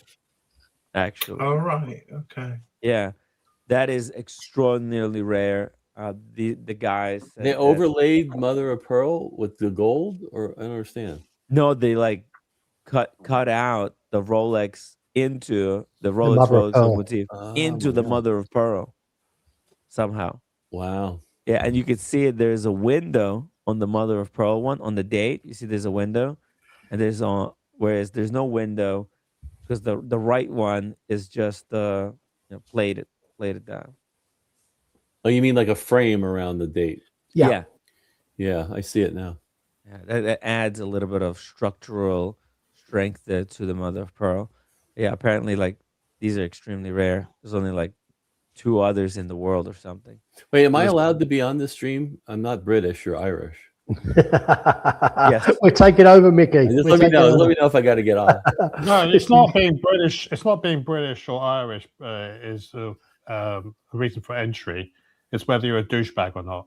If you're a dickhead, then you're not welcome. So, but no, you're welcome, Mickey. Okay, good. Shout out to Ray. He's having a Guinness. Ray.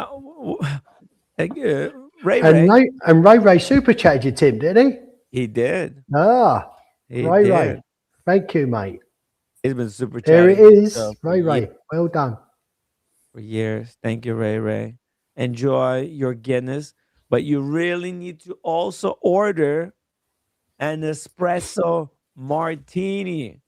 Or actually, that might kill an Irishman if he tries it. We'll see if he wants to risk his life. By the way, today we're going to have an unboxing from Thomas Burnett. And also, we're going to have unboxing. And we're going to talk a little bit about the British watchmakers. Thomas sent me an article. British watchmakers just happened. And I've sent you some photos as well, Tim. And I'll explain. Hey, Yes. I'm starting rumors, but I think Humble Pine picked up something big that we don't know about. I know. I didn't say anything. Oh, I didn't say anything.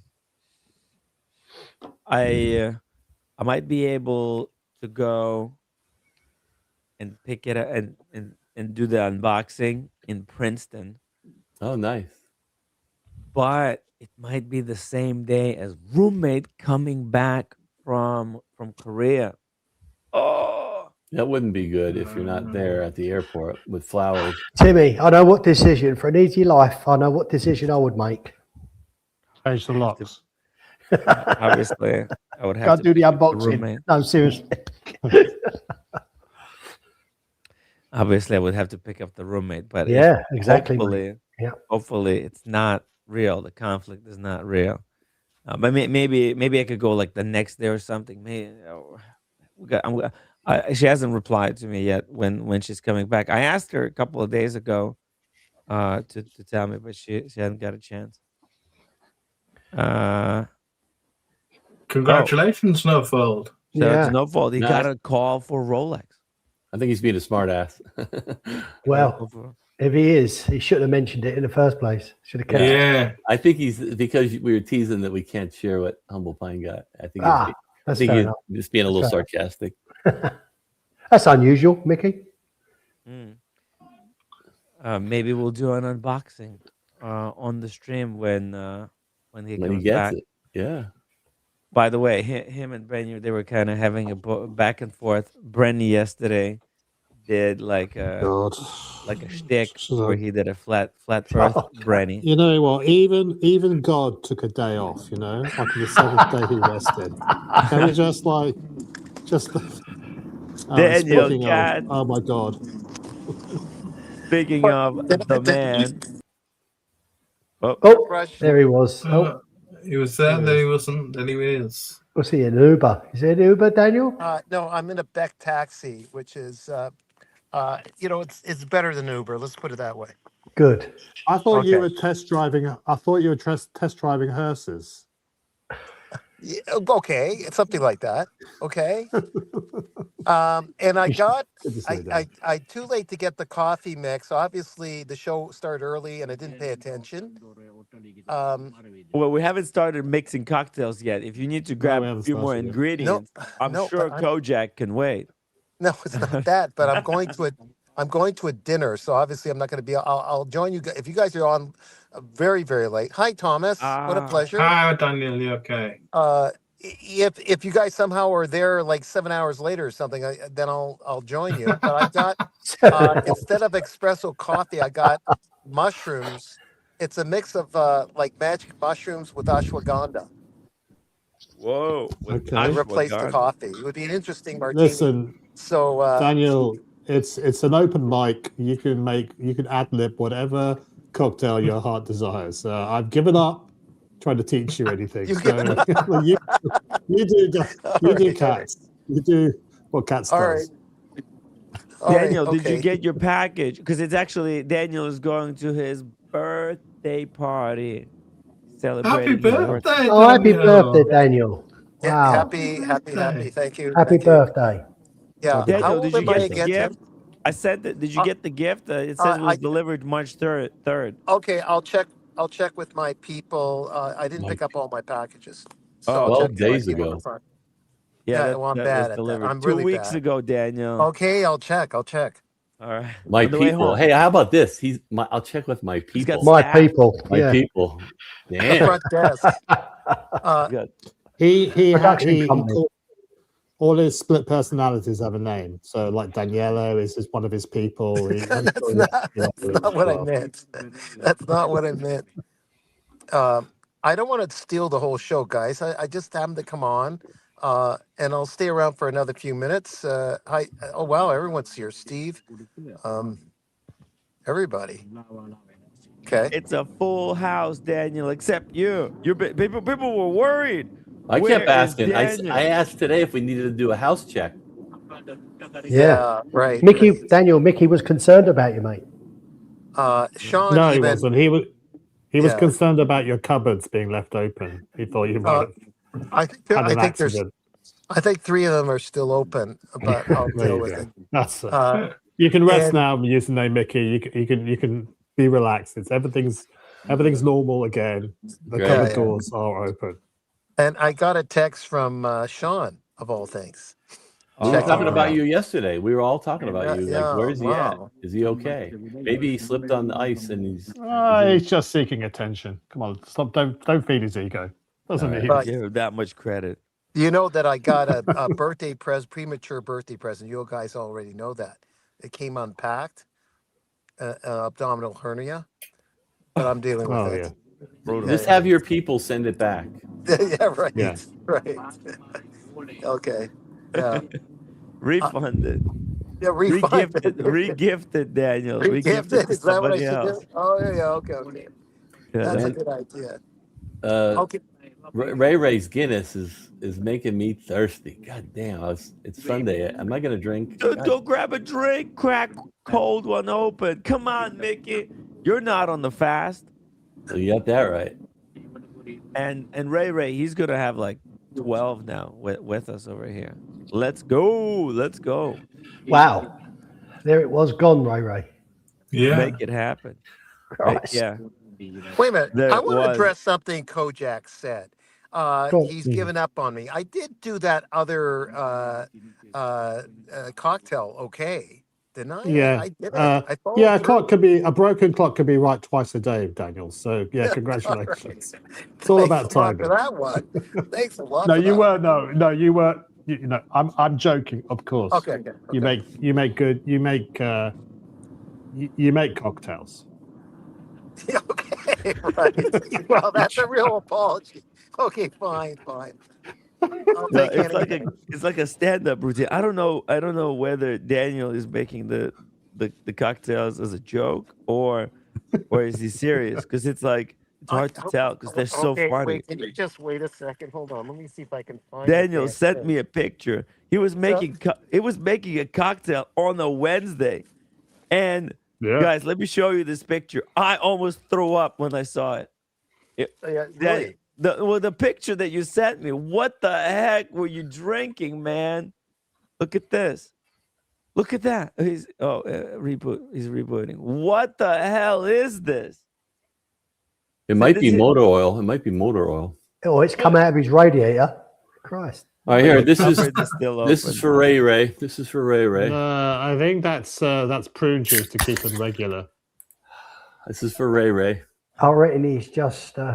Oh, nice one, Mickey. Nice.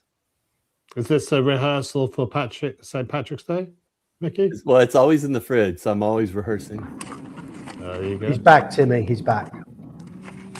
The phone jumped off into something else. Yeah. That's the thing of beauty, guys. Nice. Yeah. Wow, Nice. you just pour it like that straight, and it just forms perfectly into. Yeah, they got those down pretty pat. Gotta let it rest. Nice. Shout out to the Watch Apprentice. Cheers, everyone. I'm not Cheers, dissing you, what but TWA. Corona. Come on now, you got some good beers over there. We got shit ones as well. We got shit ones as well. Oh, I really? love this. Yeah. Wow. What is And all let's what see is here. all that in the chat? What do we got here? Oh, this is the narrative. You know, they're coming in. But it's I don't know. The truth teller says the rumor. Tim returned JB 400 donation. Yes, I did. I returned it. You know, I just after realizing it was not a genuine donation, I have returned it. It's not a rumor. I said it early in the stream. Obviously, I'm here. they're not watching. Oh, Daniel. Yeah. Let me talk Daniel. to you in a few minutes. Carry on. Okay. I got to get out. Okay, I'll talk to you Daniel's in a few gonna minutes. miss. Get out and about. I'll get out and about. I'll talk. All right. See you later. Unbelievable. Okay, we'll see Daniel in a second. Guys. Thomas Burnett has an unboxing. Do you want to do the cocktails first, or do you want to do the British Watchmakers Day first, or do you want to do? At $3. I think we'll be able to do a little bit of everything. Let's say hi here. We've got also Sean and Manny joining us. Oh my Wow. Hey guys, how are you? Yeah, Hey, I'm gonna be on for 30 seconds and say I'm just so grateful to see Daniel, because I thought Daniela had him trapped and captured in a dungeon. We were worried about him. You made it out. Yeah. No, I told him. When I told him we were looking for him. When she sleeps, Daniel can escape. So, you never see them in the same place at the same time. Funny that. That's true. Hey, I'll be getting back to you guys a little bit later. Okay. How are you feeling? Good, Sean. Thank you. What's that? Yes, thank you. A lot better. All my nose is like peeling. You know, I look like a reptile. I've been sneezing and blowing my nose. So but it's good to get out and get some fresh air. So thank you, though. Thank you, TW. Good to see you. Take care, guys. Good to see you, in a Manny. little bit. Great to see you, mate. Nice to see you, Stephen. How are you? Good to see you, my mate. Hey, Mickey. Hey, Thomas. Great to see Hi, you. Dane. Hope things are going well for you, Manny. I really do.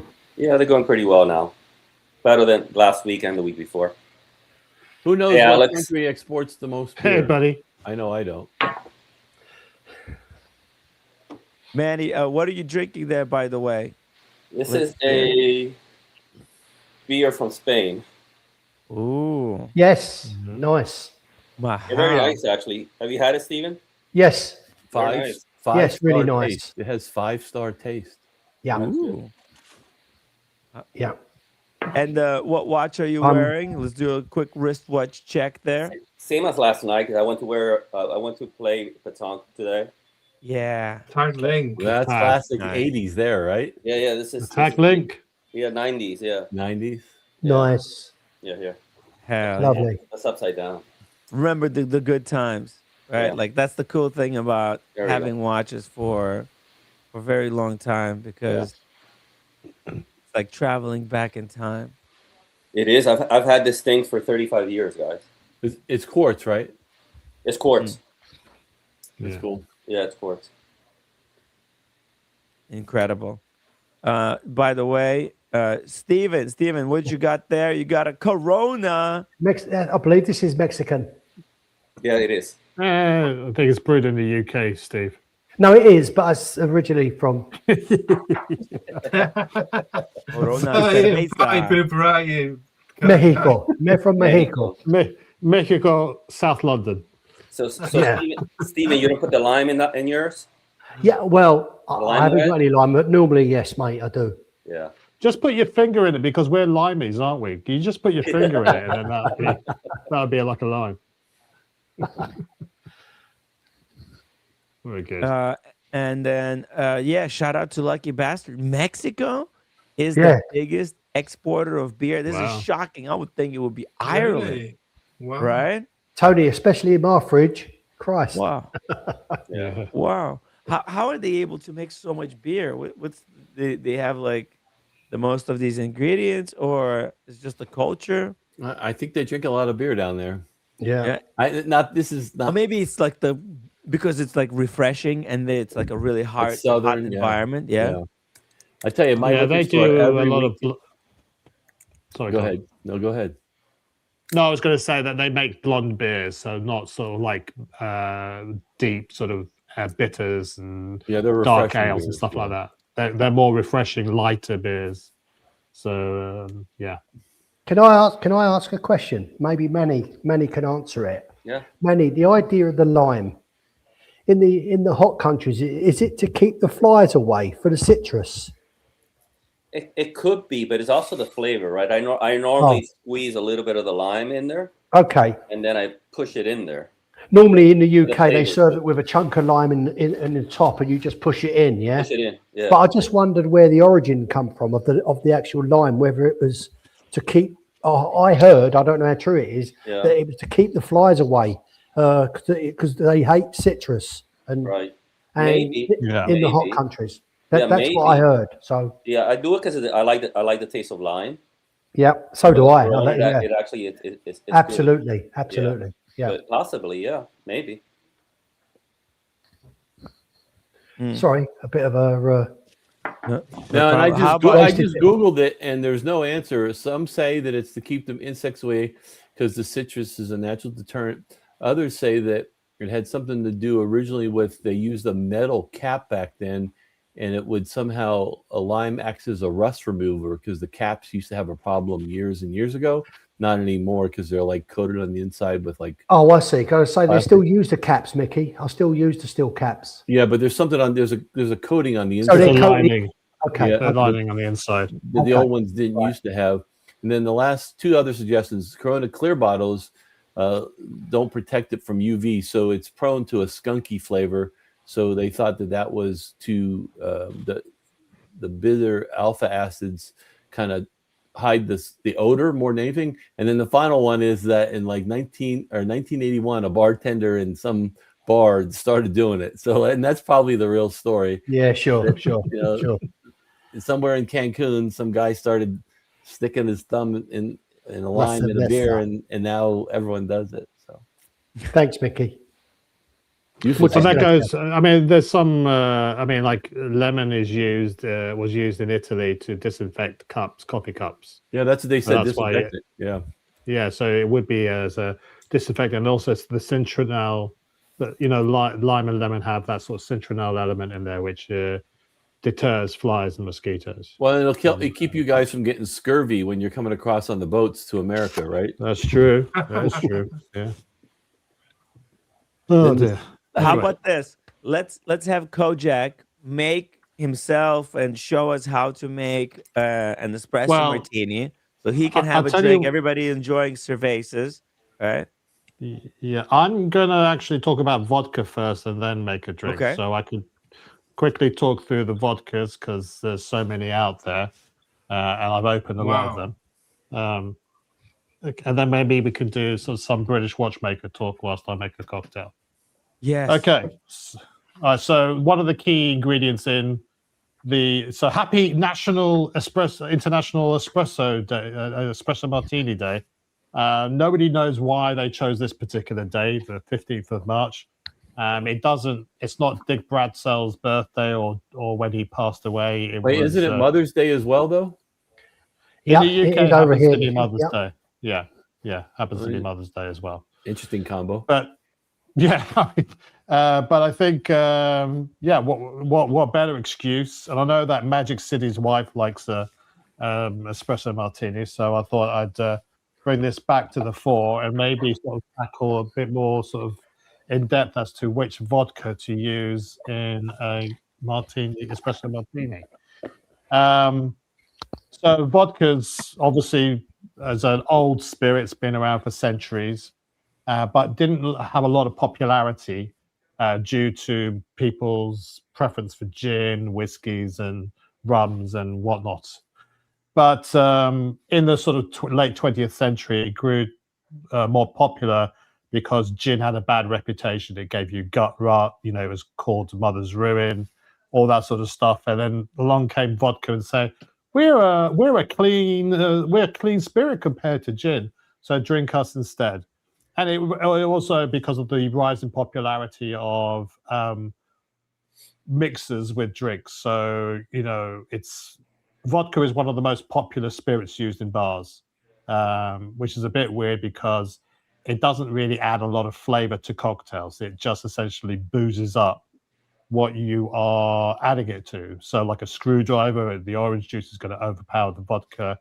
A Moscow Mule, you've got the lime and you've got the lime and the ginger ale or ginger beer. So typically it's just used to try and booze things up a little bit. But could I just blend? Do you know where it originates from, vodka? Is it from the Eastern European countries or Russia, or because we know it's very popular there? Yeah, Poland and Russia are probably the original places where vodka came from. Right. Certainly going into the 20th century, most vodkas, and certainly of good quality, would come from Russia and from Poland. And still, well, they don't come from Russia anymore. They certainly still come from Poland. So we'll come on to that. Yeah, we'll go into a little bit into dispelling some myths about vodkas. But vodkas traditionally would be made from either grains, like wheat, barley, or rye, or a combination of all three, or potato. And potato is sort of more of a sort of creamier, sweeter taste, more texture to it, compared to, say, some of the grain vodkas, which have more of a sort of peppery taste, a more citrus taste, and a little bit sharper. In fact, when James Bond ordered the Vesper Martini, he said to the waiter who made it to him, I think the next one, can you make that with a grain vodka, because it looks like you made a potato vodka, and I prefer the taste of grain vodka because it has more kick to it. But nowadays, vodkas can be made from loads of different things. So there are vodkas which are made from spelt, quinoa, rice, peas. There are vodkas made out of agave. There are vodkas made out of grapes, apples. And there's even a vodka made out of milk, believe it or not.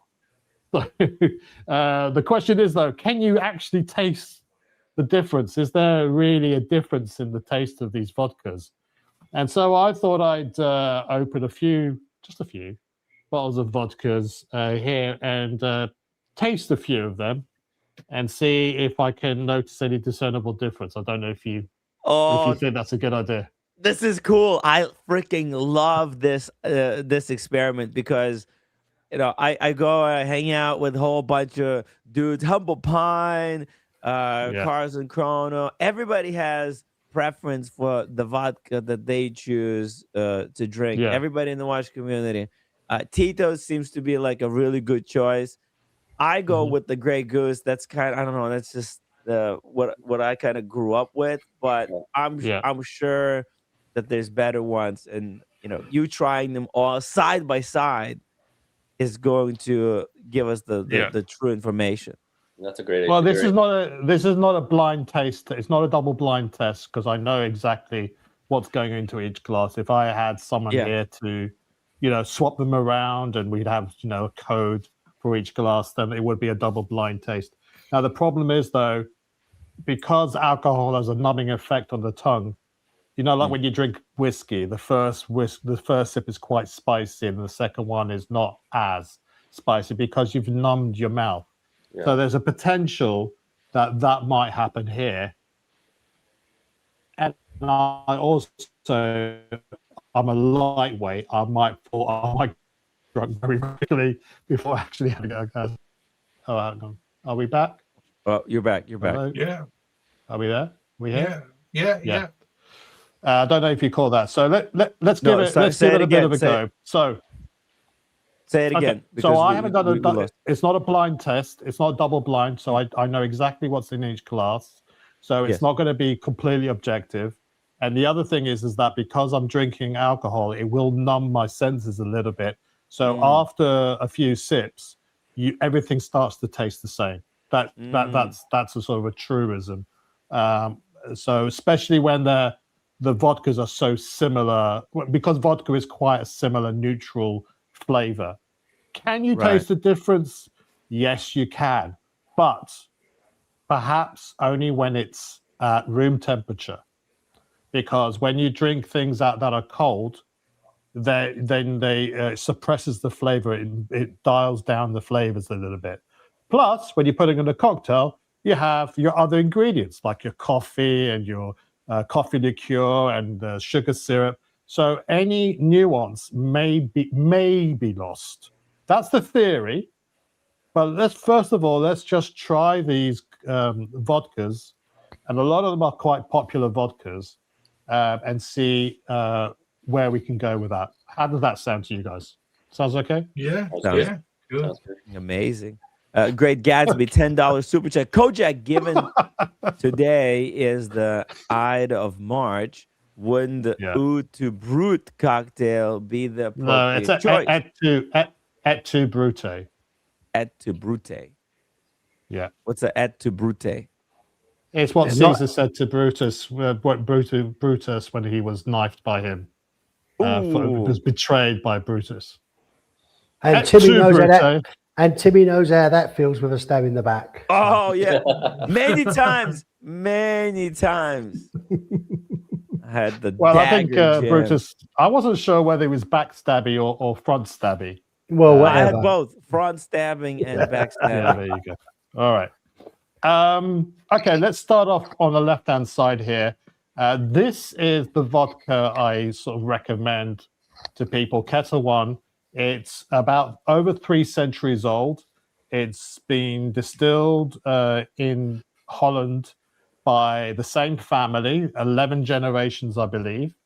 It is 100% GMO-free wheat, winter wheat. DSR is going to try. Yes, I am going to try 7 different vodkas, but only small amounts. Okay, and it's it's a very authentic vodka, very versatile, and you can't go wrong in any cocktail with this one. And the reason why I go with this one is because Grey Goose is hype as fuck. Yes. It is a hype vodka. Yes. There is, I know, obviously I befriend bartenders and bar owners and stuff.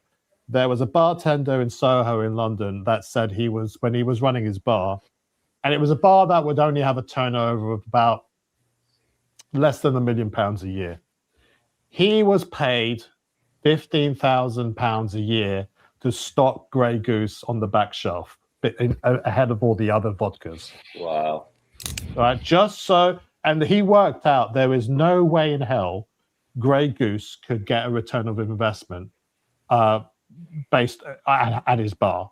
And they only did it because they are trying to get mind share and train tomorrow's customers and the ones afterwards, so that people like Timmy, who grew up with Grey Goose, keep on ordering Grey Goose. So yes, that's exactly works.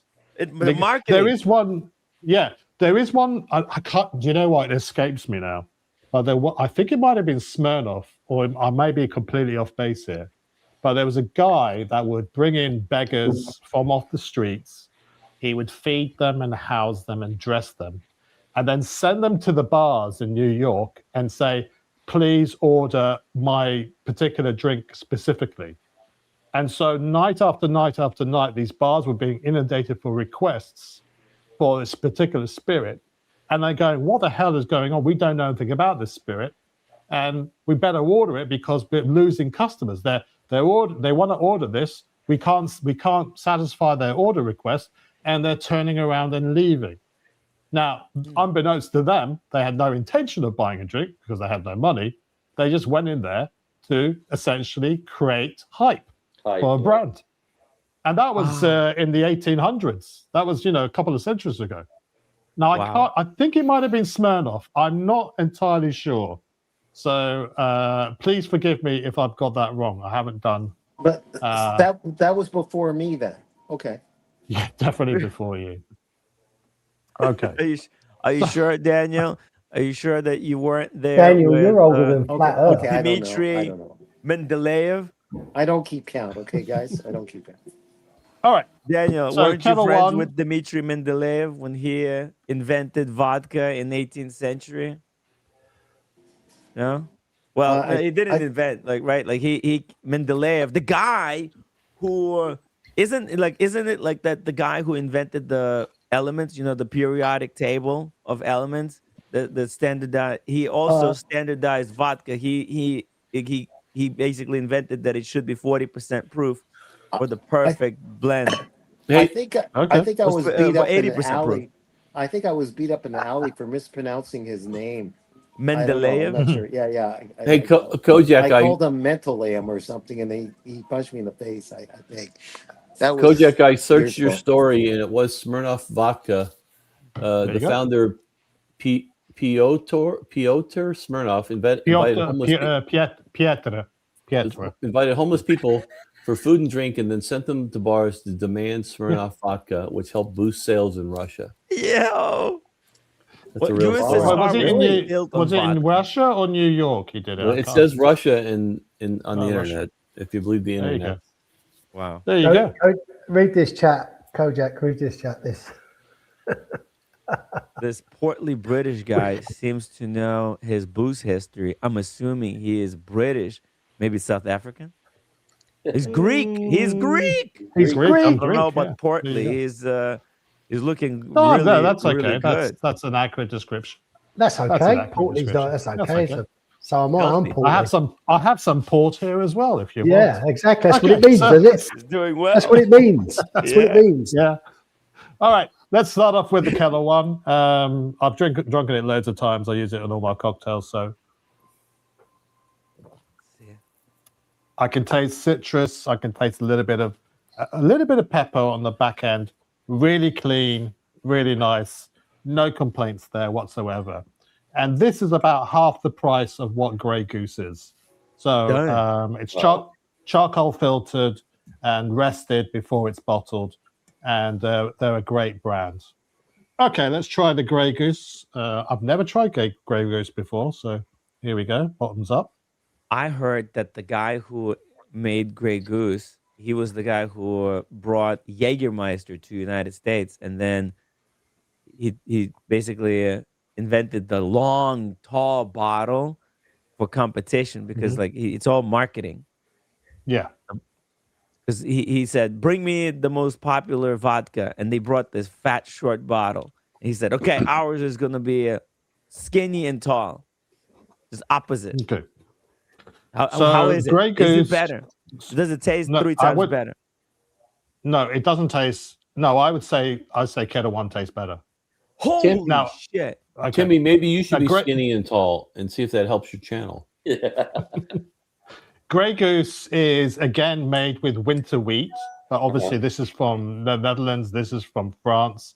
They use mineral water as well. I think it's in the aquifer under the Cognac region, but they don't filter it. Now, what I can tell you, I will say there is a difference, and that is it's not as peppery and not as citrusy as the Kettle One, and that may be because it hasn't been charcoal filtered and it hasn't had the sort of fats stripped out of it as much. It is a very smooth. I can understand why people like it because it doesn't have as much burn as say other vodkas are. So Kojak, I would like to know, what are they each made of? What is Kettle One made of? Potatoes? No, Kettle One is made from winter wheat. Wheat, okay. As is Grey Goose. They're both made from winter wheat. Okay, Stolichnaya is potatoes, right? No, No, Stoli is still wheat grains. There's some grains. I'm not sure if it's wheat or wheat and rye, or it's or something else. And how much can we relate what they're made of to hangovers? I've heard theories about that. Some are cleaner. Remember Sky Vodka? Sky Vodka's big claim was no hangovers. Remember Sky? It's still out there, Sky Vodka. I don't know if you have it in the UK. Yeah. I mean, I suppose if they have added, like tequila, Mickey, if they have lots of additives in it, apologies, then that's going to give you a really bad time. And I think the same thing with most spirits. If they have artificial colorants or additives to boost to hide the flavor, to mask the flavor, you're probably going to have a bit of a bad time. I think certainly with tequila that is the case. I don't drink nearly as much to really induce a hangover, but you never know. Tonight might be a first. All right, so we've done 2 winter wheat vodkas, and there is a little bit of a difference.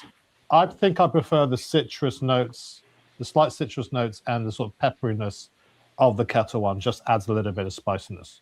So, Coach, moving on. What are the main notes you're finding in Grey Goose? It's just a little bit sort of creamier, shall I say? Yeah.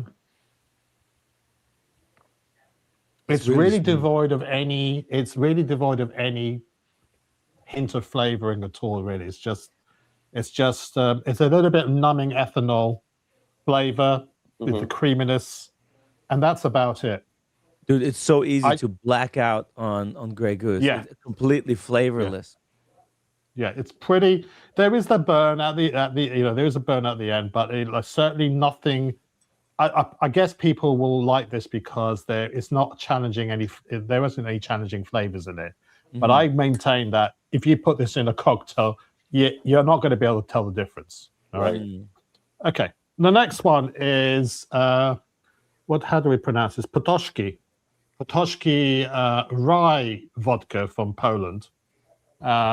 This guy, his family had his distillery stolen by the state not once but twice. So he wanted to go back and reopen the distillery that had been around for centuries to make this rye vodka. Now, this is the rye vodka, and Manny, you might recognize this. This is the rye vodka that they use in Duke's Bar for the Vesper Martini. Yes, so I decided to get it just based on that recommendation. And it's best to be. And Manny, do you remember? Is it better to drink martinis on an empty or full stomach? I can't remember. For us, on an empty stomach. Yeah, after you've had 1.5, you're completely wasted. That's right. Eating is cheating, as they say. All right, let's give this a go and see what it says. Now, I expect this to be quite spicy and peppery. Rye, like whiskey, rye versus bourbon is spicier than a bourbon. Oh, that's interesting. I'm getting vanilla from it, and it's not as spicy as I thought it would be. I would say this is a bit more. The Kettle one's got a bit more pepper in it, but it is interesting. This is the same price as Grey Goose, and I think this is a far better vodka than that one, based on my.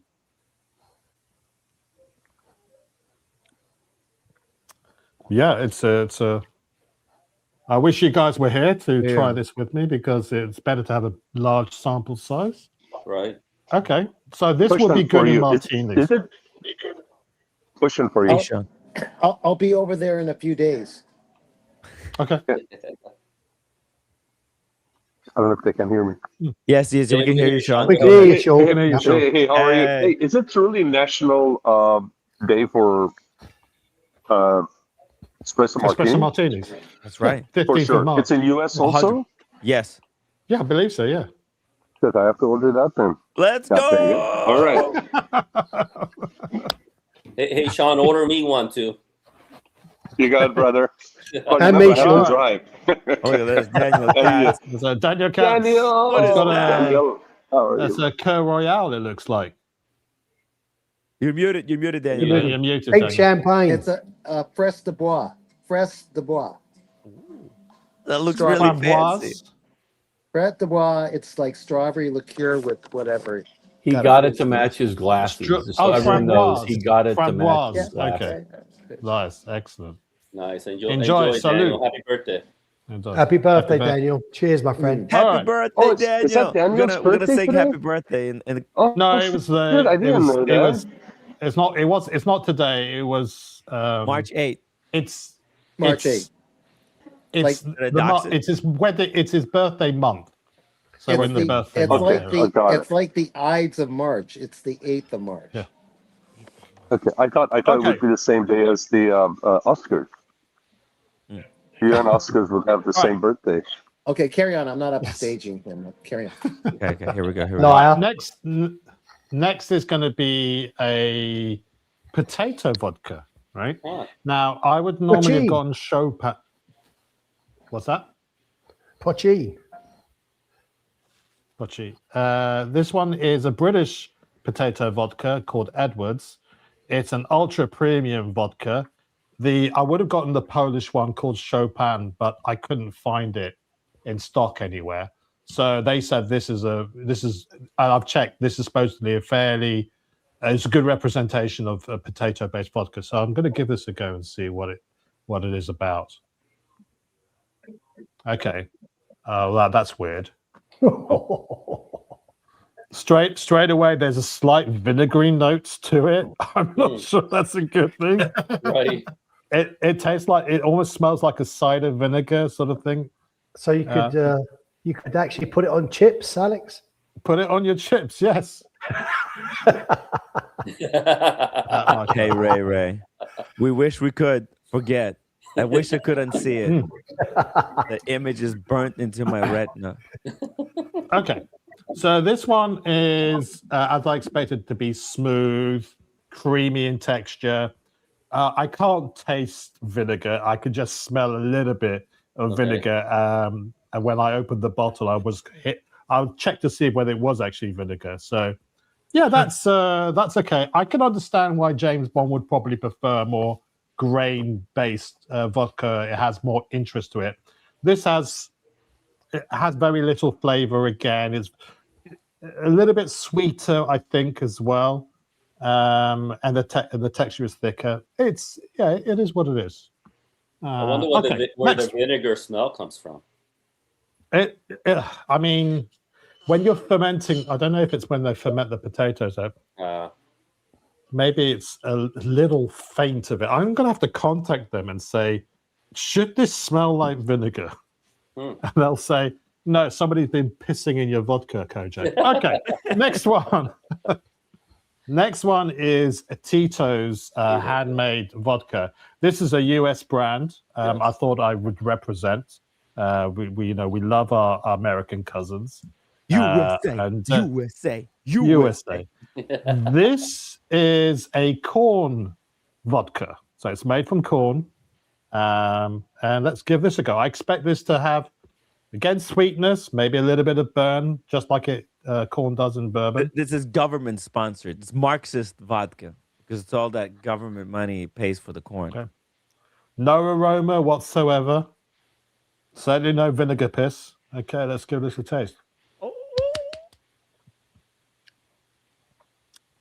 It tastes of nothing. It tastes of absolutely nothing. There's a little bit towards the end, but it's really, out of all of them, this tastes the least of anything. I can understand why people like this. Should I order mine with potato vodka? Should I order mine with potato vodka? You can do whatever you want. What is your recommendation? Sure. I would go for a grain vodka, like a wheat grain vodka. vodka. So Kettle One or Grey Goose or Kettle One if they have it. Got it. She's actually coming over to Alaska. Yeah, you just mentioned Belvedere. I've always heard that the Belvedere organic vodka from Poland is considered or voted the #1 premium vodka. I think it's a rye. I'm online with my friends. Yes, they're telling me today is Belvedere is rye. Yeah, Belvedere is rye. Okay, yeah. I've always heard that's supposedly the world's best, but I don't know if that's true. It is an ultra premium vodka, so I wouldn't be surprised if that is true. Okay, Alex, so Tito's, we tried the Tito. Yeah, Alex, I don't see a Smirnoff on the table. What's happened, mate? Where's the okay, all right. Let's divert a little bit. Sorry, Fuck Smirnoff. sorry. That is not vodka. Okay, that's bullshit. Okay. Or absolutely. It says Smirnoff vodka. Who says Smirnoff vodka? Smirnoff and vodka. All right. So, when do you know? So, when I say Smirnoff vodka, what's the image what's the image in your brain when I say Smirnoff vodka? 1980s screwdriver. Yes. I always thought a Smirnoff vodka was a Russian vodka. Do you know the last time it was made in Russia?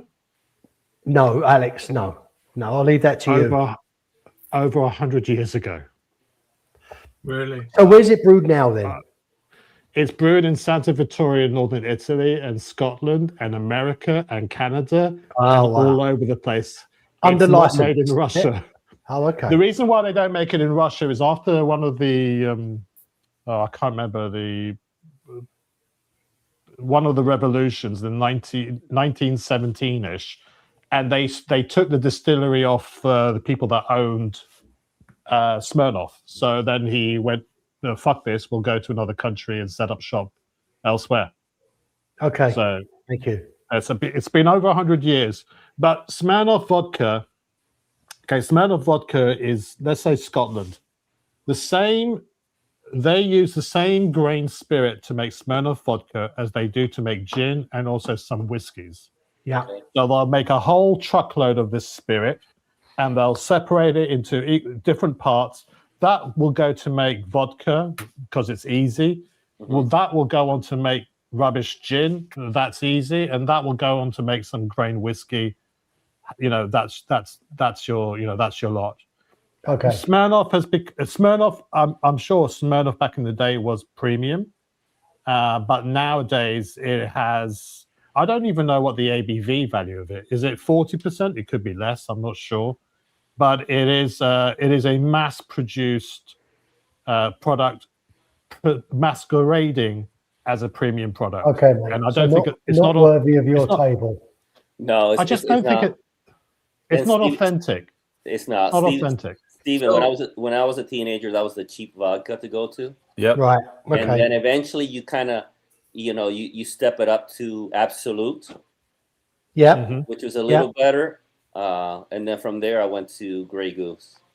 Okay. So there's no vodka that we drink straight, right? Like you would a good rum or a tequila. Like I drink my tequila straight. Is there a vodka that people do that with? And if not, then why do you need flavor in vodka? Because you're just mixing it anyway. Yeah. No, the flavoring vodka is a stupid innovation anyway. But to answer your question, potato-based vodkas are easier to drink neat. But if I had a Russian neighbor, and she invited us over and would serve shots of vodka between each course, and it was they would just drink it instead of water. They just literally just drink it neat.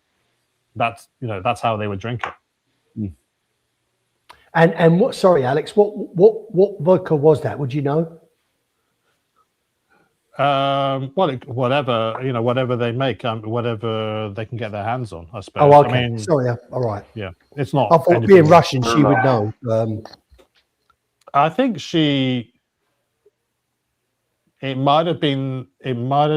it probably be some Polish vodka because I think her husband's from Poland. Right. I think it was. The chef, and then I will have circle now. Okay. All right.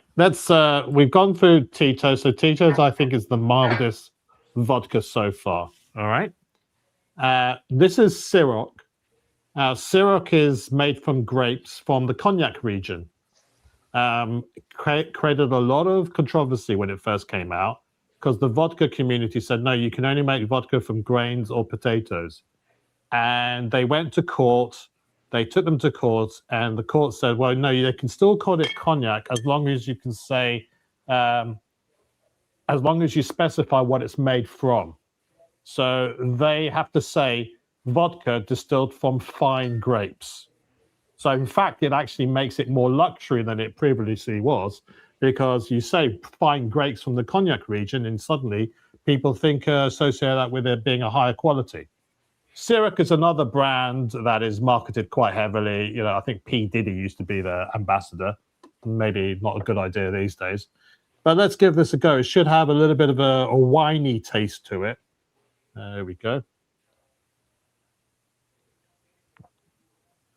I mean, yeah, you can, yeah, it's funny. Maybe this is, you know, I'm fooling myself into imagining these flavors, but it is a bit like Grey Goose and Kettle One, but it has that sort of winey, slight grape note to it. So it is like a vodka version of wine to a certain extent. I'll tell you what, Alex. If that was me, I'd be under the table by now, sipping all those. I just hope you're not driving after. No, I'm not. I'm staying home. That's fine. Okay. The this last is delicious, one, by the way. Cheers, Oh, guys. you're having, This is with oh, Belvedere. what did you have? What did you have it made with? Belvedere? Yeah, it's really good. Fantastic. Cheers. Oh, what kind of Excellent. vodka are you having in your espresso martini? Do you know? Belvedere. He's having Belvedere. Belvedere. Nice. Yeah. Yeah, they that's said if you want to have Grey Goose, or I asked for Belvedere. Yeah. Did you try a sip? Hey, it's really good. Nice. Yeah. Yeah, here I'm going to show you what it looks like. Take a picture. Hold on. Oops. Oh, we're losing it. Here, let me see. Oh, I don't know if you saw it. Hermes. It's potato vodka and a potato camera. Yeah. Yes. I'm Even the camera's pissed. If Jay in LA is near West Hollywood, come and meet me up. I'm at the Henry's. At the Henry's, and that's the H on the espresso martini for the Henry's.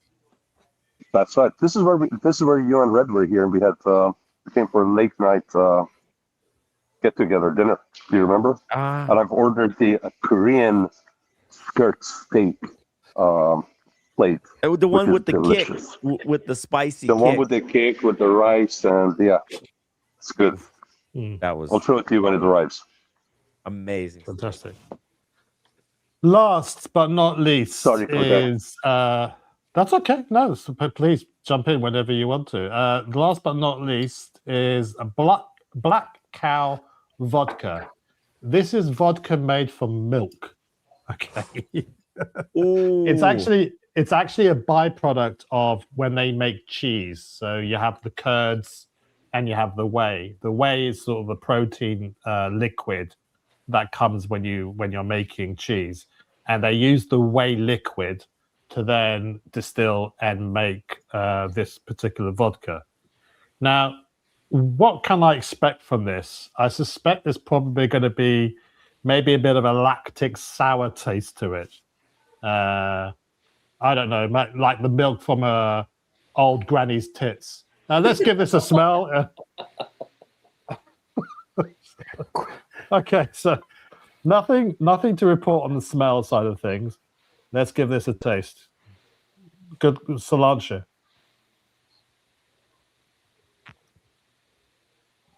Oh, fuck me dead. Is it good? There is a slight milkiness to it. Really? The taste of it. What? It's very faint.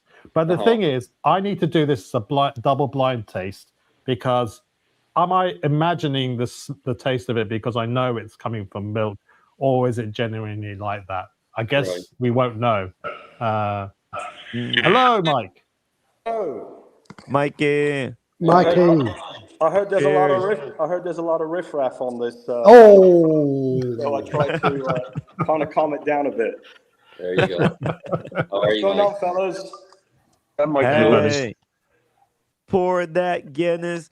Kojak is guiding us through the vodka journey. Timmy, Mickey, Mike, just because you won 3-1 today, mate, don't rub it in. I have to say something to Kojak and to Stephen, who are both Tottenham supporters, thank you today for the tie, for the draw with Liverpool, because now it makes us even stronger to get maybe top 4. Where's the screen black? Oh dear. Sorry, Mike, we've lost you. That's you guys see the symbol? Sorry, my finger slipped on the mouse. Sorry, Mike. You were saying. Okay, I forgive you. I forgive you. Did anyone watch the race today? All right, guys. Yes. Has anyone? Do you want me to? Yeah. Kojak is in the middle of the presentation. Let's let him finish. We'll have a. Because otherwise Thomas's watch will be vintage. Yeah, okay, and then we got the unboxing going. So pour yourself a brewski, guys. Kick back, enjoy. But what have we learned from today? Yes, you can tell the difference in flavors between different styles of vodkas. But is it enough to influence your decision what you want to put in a cocktail? I would say, certainly. If you're doing a martini and you don't, like say you don't want to put vermouth in it, then maybe the Grey Goose is the least offensive. You can probably just drink it neat. Potato one is a bit creamier, but not really imaginative. But I like a little bit of spice in my life. I like both the Patoshki and the Kettle One. But for value for money, Kettle One is almost half the price of the Grey Goose. But it's it's the same, if not better, than the Grey Goose, if I'm being honest. Can I say something real quick? Yeah. Real quick. Actually, when I had my liquor store, I bought it in 1995, and back then, Kettle One was considered high premium vodka before the Grey Goose and all the other vodkas came out.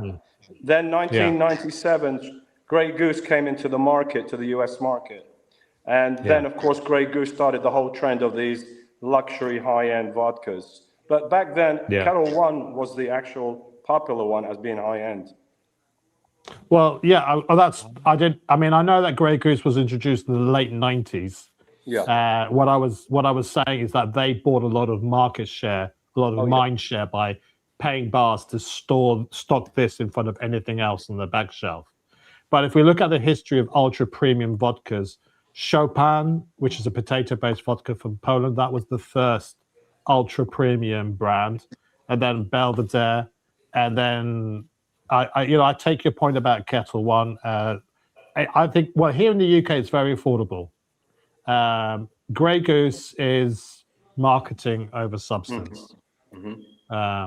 So I'm going to stop there for the time being because I know Thomas has been waiting patiently.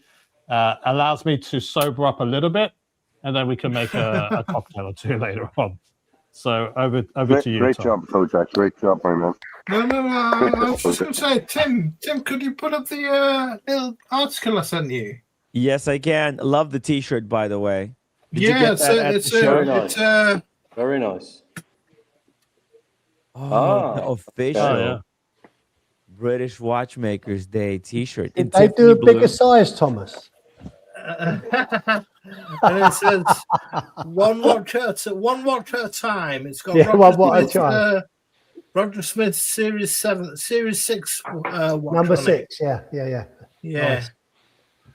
That looks good, Thomas. Very that nice. looks good. How you doing, Thomas? They got a bigger one. You got a chance to see this is the biggest thing I got for my big fat belly. Yeah.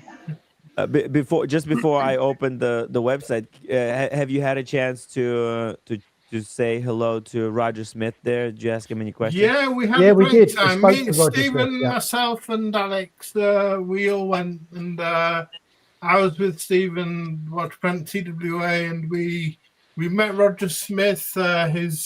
One of his watchmakers, Tom, showed us the difference between the Roger Smith Escapement and the George Daniels Escapement, didn't he? And showed us some of the watches he had on display. I had a chat with Roger.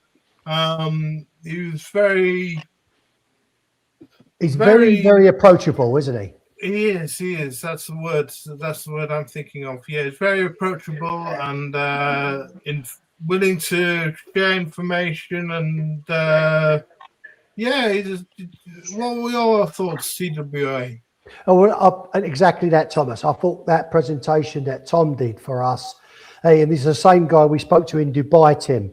But he had the George Daniels escapement, which was enlarged, and also the Roger Smith escapement, which was slightly altered to the actual escapement wheel itself.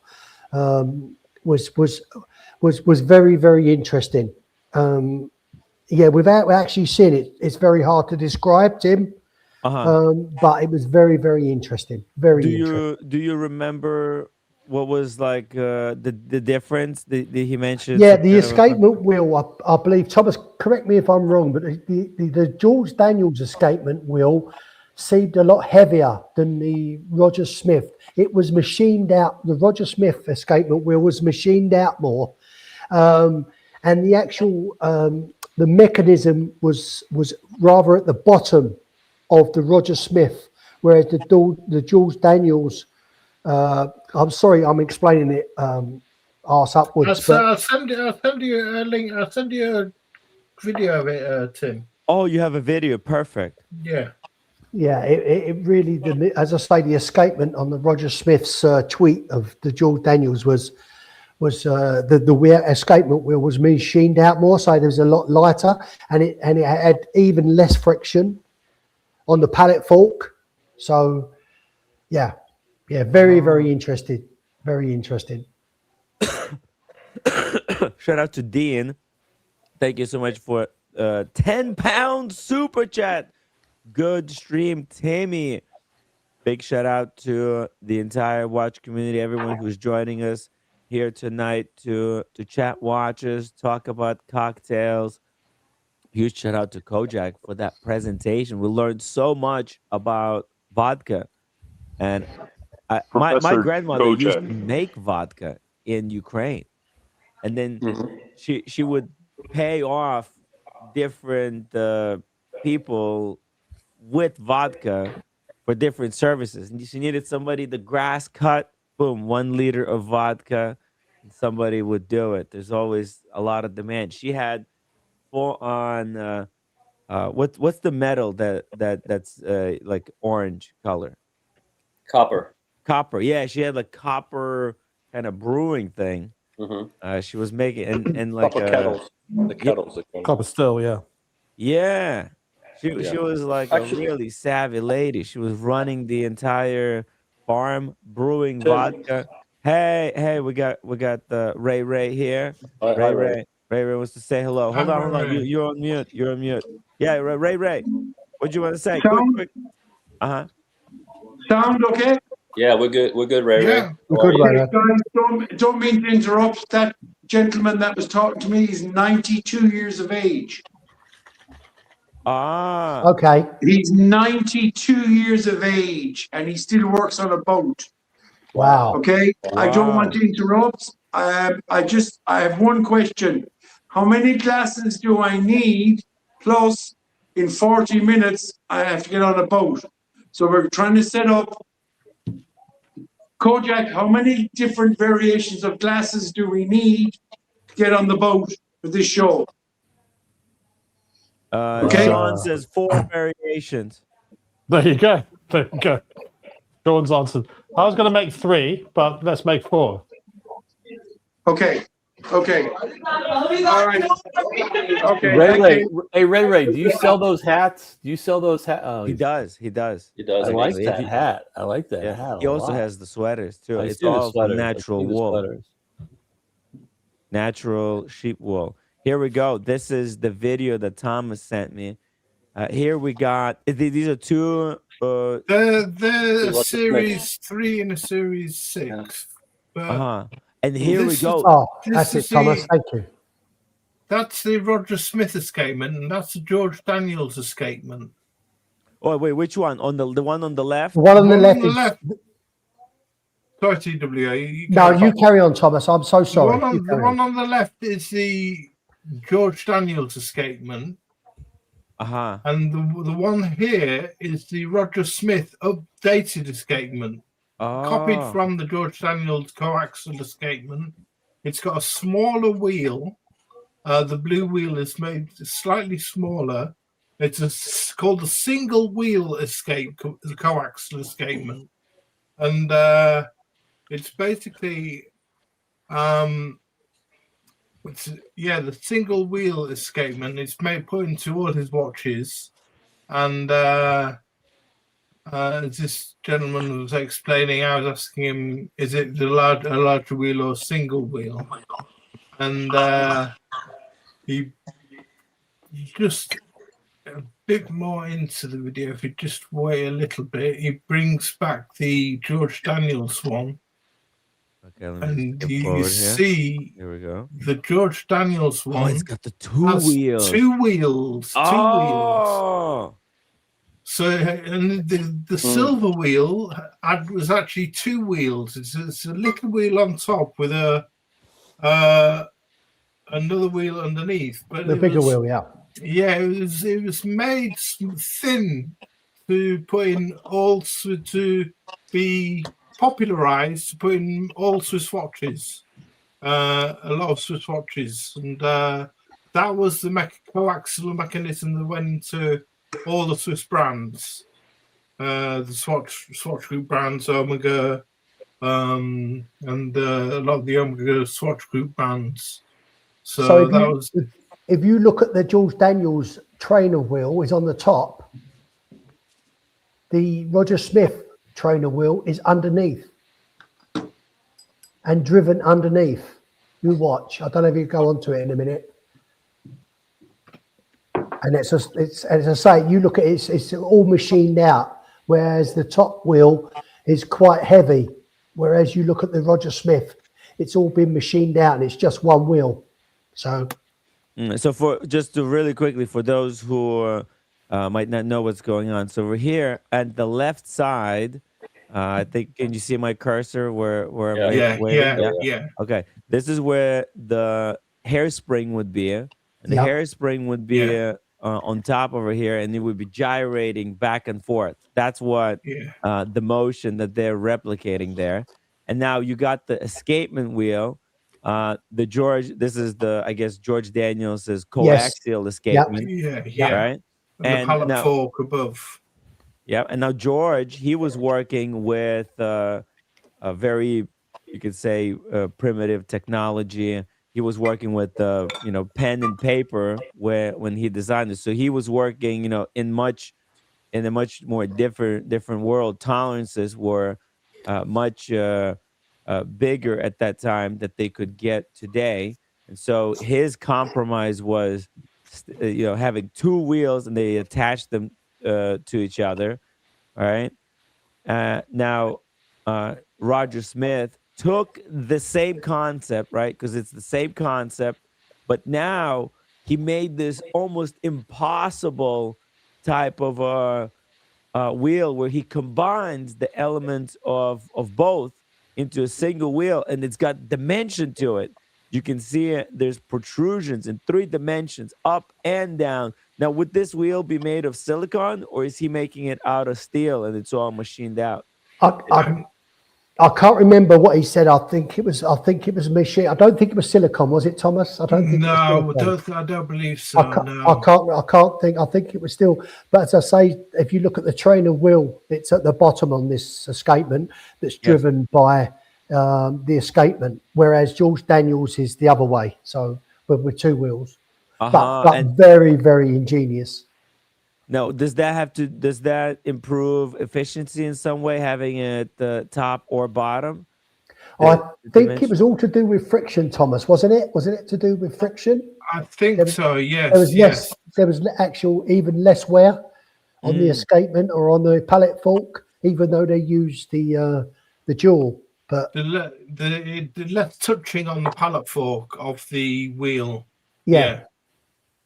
And you can see the differences that the third wheel and how it contacts the escape, this escape wheel, right? Yeah. it contacts the yellow gear, right? That's the last gear from the gear train. That directs the energy from the mainspring to the escape wheel. So that contact is very small, and it's at the bottom. Versus this is on the George Daniel. That's Roger Smith. Roger Smith. Yeah, the Roger Smith. Now on George Daniels says that wheel is very different. It's a completely different shape, and the way it interacts, you can see it. There's a lot more friction because the spokes at the top of the escape wheel, they're very long, so they're kind of almost pushing this this wheel for very long. And you've actually got two wheels on the George Daniels, whereas on the Roger Smith there's only one contact. And all of this stuff adds extraordinary amount of weight. Like it might seem, when we're looking at this, and the parts are that small, but it's all math and like what are they using? It's a special kind of math.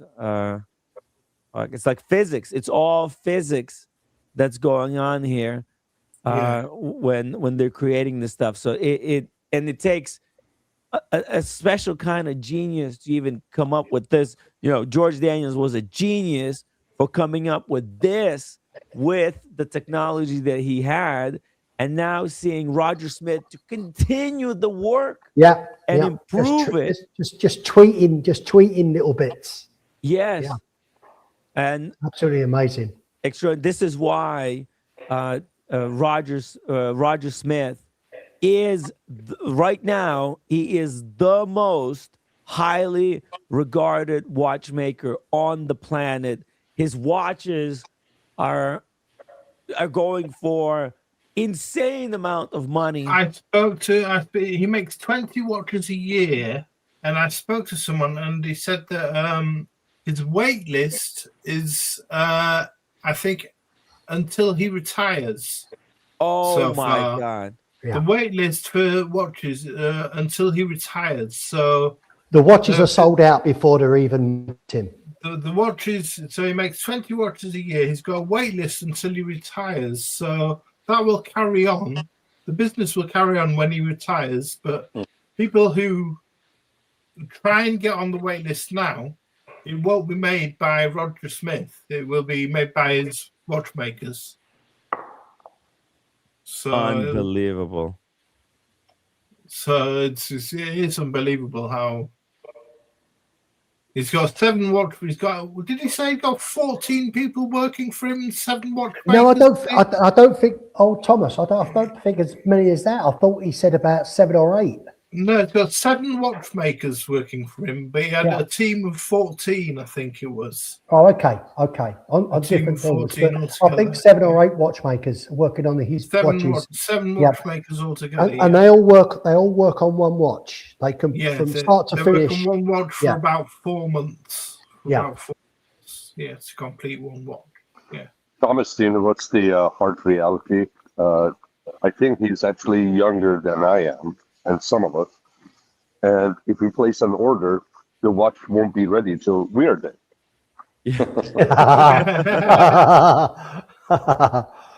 True. By the way, I want to shout out Todd Levin, who's a contributor to the live stream. He has actually a Roger Smith watch. Oh wow! Wow! Yeah. Congratulations. He has this extraordinary. Let me see which version was this. And actually, sorry. Sorry, I was just going to say I didn't see one like this at the show. So no, we didn't.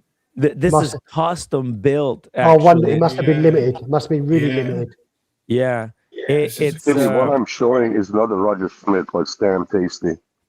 You've had it before. 1 second. Here we go. This Sorry, is serious. Have an empty plate Wait. Yes. Yeah. The steak, the spicy steak. Guys, if you go to LA, steak. You have to go to Henry's. It is the way the heat of this steak hits the tongue. it dances on your palate. Incredible place, ambiance, incredible drinks. Thank you for sharing, Sean. Okay, so you know what? I found this. This is Series 5 Mark II. And what this is, because Todd Levin, he's an architectural, like a art the Series advisor. 5 is skeletonized, yes. It's skeletonized, and it's completely monochrome. So you see, this is a custom one, definitely, because the Series 5 we saw in Dubai was gold. Yeah, and you saw that the hour indices and the hands, they were treated for some type of color. Yeah. And there was contrast in the logo. You see, like Roger Smith, there's a logo, R.W. Smith. Yeah. But in this case, Todd Levin asked Roger Smith to do a fully monochromatic model. So basically, strip it all off the color of all the contrast and let the mechanism take the primary role. Let the movement be the primary focus, not the timekeeping. Hey, Thomas and Stephen, did you go to the booth when you guys were in Dubai? Because he had a booth. Yes, yeah, we did, yeah. Okay, all right. Yeah, Mike, you and I went. Yeah, we tried. We checked out the watches. We actually even tried a couple on. Yeah, we did. Oh yeah, yeah. What did you guys think? Because it could be a little bit underwhelming the first time you see it, but when you start learning about like the significance of what the work that this guy is continuing, you're paying for the name also big time. I mean, granted, he makes so few watches a year, and the demand is so high. But at the same time, you know, as you know, some brands have got such massive hype, and they don't justify the prices at all. But yeah, and you got the fact that he was the protege of George Daniels, right, and exactly. all that to go with it. Yeah, as you know, Roger Smith is highly influenced by Breguet, and you can tell by some of the dials and the workmanship. Yes. What it is like. Shout out to Breguet. Shout out to Breguet. That's right. Breguet. My favorite brand. Breguet should go independent. Actually, Manny, do you have your Breguet there? You want me to bring it out? Bring it out, because it's a perfect watch to show side by side. And Thomas has a Breguet as well. But I have my Breguet. Thomas, you have your Breguet? Not here, no. Not here? Okay. It would be cool to show it on the stream, because to show the inspiration where it comes from. Right, obviously Breguet and Arnold and Son, or Arnold, they invented the tourbillon. Right. Yeah, Sean, nice hat. Nice hat there, bro. Love it. Nice. Breguet invented the tourbillon. With Arnold and Son. Obviously, I think Arnold and Son invented it, and then Breguet patented, because Arnold and Son died at the age of 30 only. John Arnold. It was John Arnold and Louis Abraham Breguet. They were very close friends, actually. Yeah. And together they worked on creating the tourbillon. But as you said, John Arnold died before it was the final work was completed. So Abraham continued and finished it. And of course, he got the recognition as making the tourbillon. And it's cool that Arnold and Son brand was reborn. Arnold and Son because of that. There we go. Look at that. That looks so similar to what Roger Smith was. Beautiful, that money. What a beauty! What a beauty! With the retrograde seconds. The retrograde seconds, yeah, Thomas. Yeah, I love it. Humble so that's Pine. 1797, isn't it? 1797, yeah.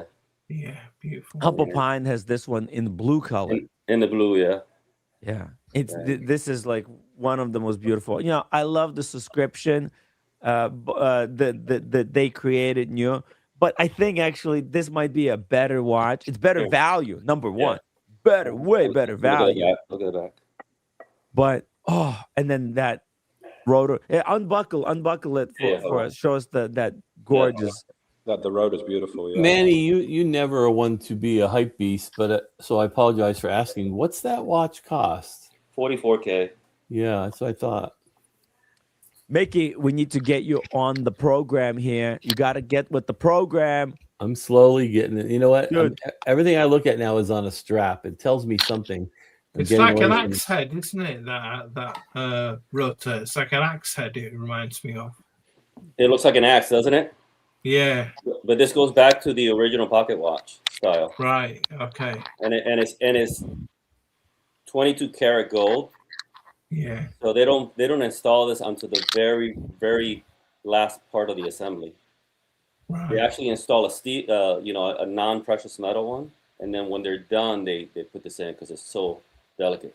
Manny, the rotor is 18 karat, isn't it? Also. No, 22 karat. Oh, 22. Okay. 22 karat gold. Yeah. Beautiful. Yeah. Beautiful. And look, this is obviously the creme de la creme. It's probably the top breguet that you can get right now. This is like, if you don't care about the budget, but Mickey, right now, this is the smart money can go and get something like this. Now, what model is this, Thomas? 7057. 7057. That's the manual wind one. Yeah, manual wind. So it's half the price. Let me show you the back here. Mickey, dude, if you get yourself one of these, you just need one of these incredible horological creations. Okay, look at this. I love the direction the Mickey's collection. Look, obviously you could do whatever you want, but I would beg you to consider, because the prices for these breguets are so cheap right now. Yeah. You know what's awesome about this, guys? Look, you can hear me okay, right? Let me put the volume. Yeah. All right. I can hear you. Listen to this, okay? I'm going to wind it, okay? Oh, it's not picking up. No. It's not picking it up? It's not picking up. You have to close it to the microphone, where the microphone is. Where is the microphone? Up here by the camera? No, microphone is like canceling the audio. I had a smooth. Yeah, let me at least pick it up so you can see it. But now we can hear it. You can hear it? Yeah. Bring it. There you go. Don't hear anything. No. You can hear a little bit. Winding. So now she's alive. There we go. Maybe how about this? Can you hear this? No. No, you say it's not loud enough. Although in person it is loud enough, but microphones they have like certain tolerances at which they don't pick up. All right, so there's the seconds. You see it, Thomas? Yeah, and it snaps back. It snaps back to 60. Yeah. Every minute. That's the beauty of this is that waiting until that minute elapsing and seeing it flip back. So incredible. Watch this, guys. It's over there at 11 o'clock, 10 o'clock. It's gonna snap back now. Boom. There it goes. Mickey, they got quite a few different lines. This is the traditional. So there's so really you can go with something like this, or you can go with something more updated, like their chronographs and like their flybacks, and it's really, they've got such a nice range of different style watches. And you can always get a great deal in the used market. Now I'm looking right now, actually. Manny, how often do you find yourself wearing that? Not enough, unfortunately. Not enough. I should wear it more. I've only worn it less than a handful of times. Yeah. You should wear it more. I think this watch could be such a, number one, such a chick magnet. It's such a, you're sitting next to someone, their minds are gonna get blown. Yeah. Because you can see you can see the escapement there. Bring it up right against the camera, right? The escapement there. Jimmy. And then the gear train. Sean?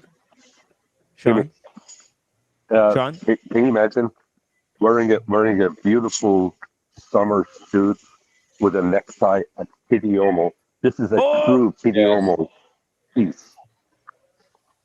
That's it. With the setting, the background in Florence. Yeah. It just complements the environment, I think. That's the watch, Manny, that you bring with us this year at PT Uomo. Yeah. We'll see you there. Yeah. Nice Italian shoes. Pick them up in Paris. And then we go to Italy. And we Sean, hang can out. Just chill out. Can you imagine Yes, sir. Timmy? Can you imagine Timmy wearing a necktie? Because I can't. I would wear a bow tie. Well, do you know what necktie truly is? It's civilization's leash around our necks. Ooh. So Timmy, civilized. Could Timmy be tamed? I have so many ties. I have so many ties that I haven't worn. If I have to wear a tie again, I'll quit my job. I can't wear a tie. I just can't. Could you bring up that article, Tim, quickly? Yes, here we go. Let's talk about the British Watchmakers Day. Roger Smith and Mike France from Christopher Ward are the two heads of the Alliance of British Watchmakers, and a lot of the brands made limited editions for the British Watchmakers Day. Ranging from 3 from the APR at the top you just passed on the left. 3 of those were made with an enamel painted dial and rotor. And is that like a map of yes, London? I was told the underground, the underground map, the new London Underground map. 50 of the Bowcroft on the right. Then down, he moved down. There's the Brooklands chronograph, which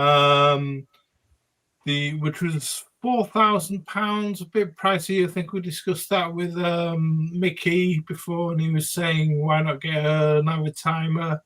Then there was the Christopher Ward Loco, which had you can just make out on it. It's got a Union Jack stripes just below the dial.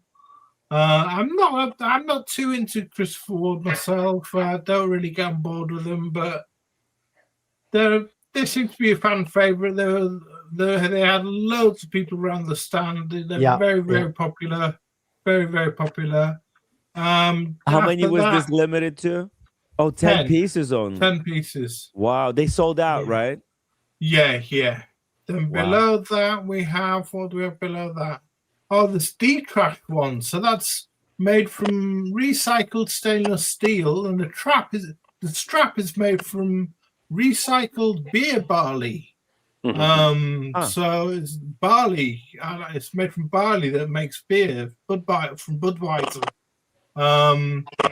That's the one on the left. It's inspired by the film The Matrix. It's called the Neo. The one on the right is the Terra Meteorite, made by Diatom, is it? That's right, Diatom. That's from Terra Meteorite.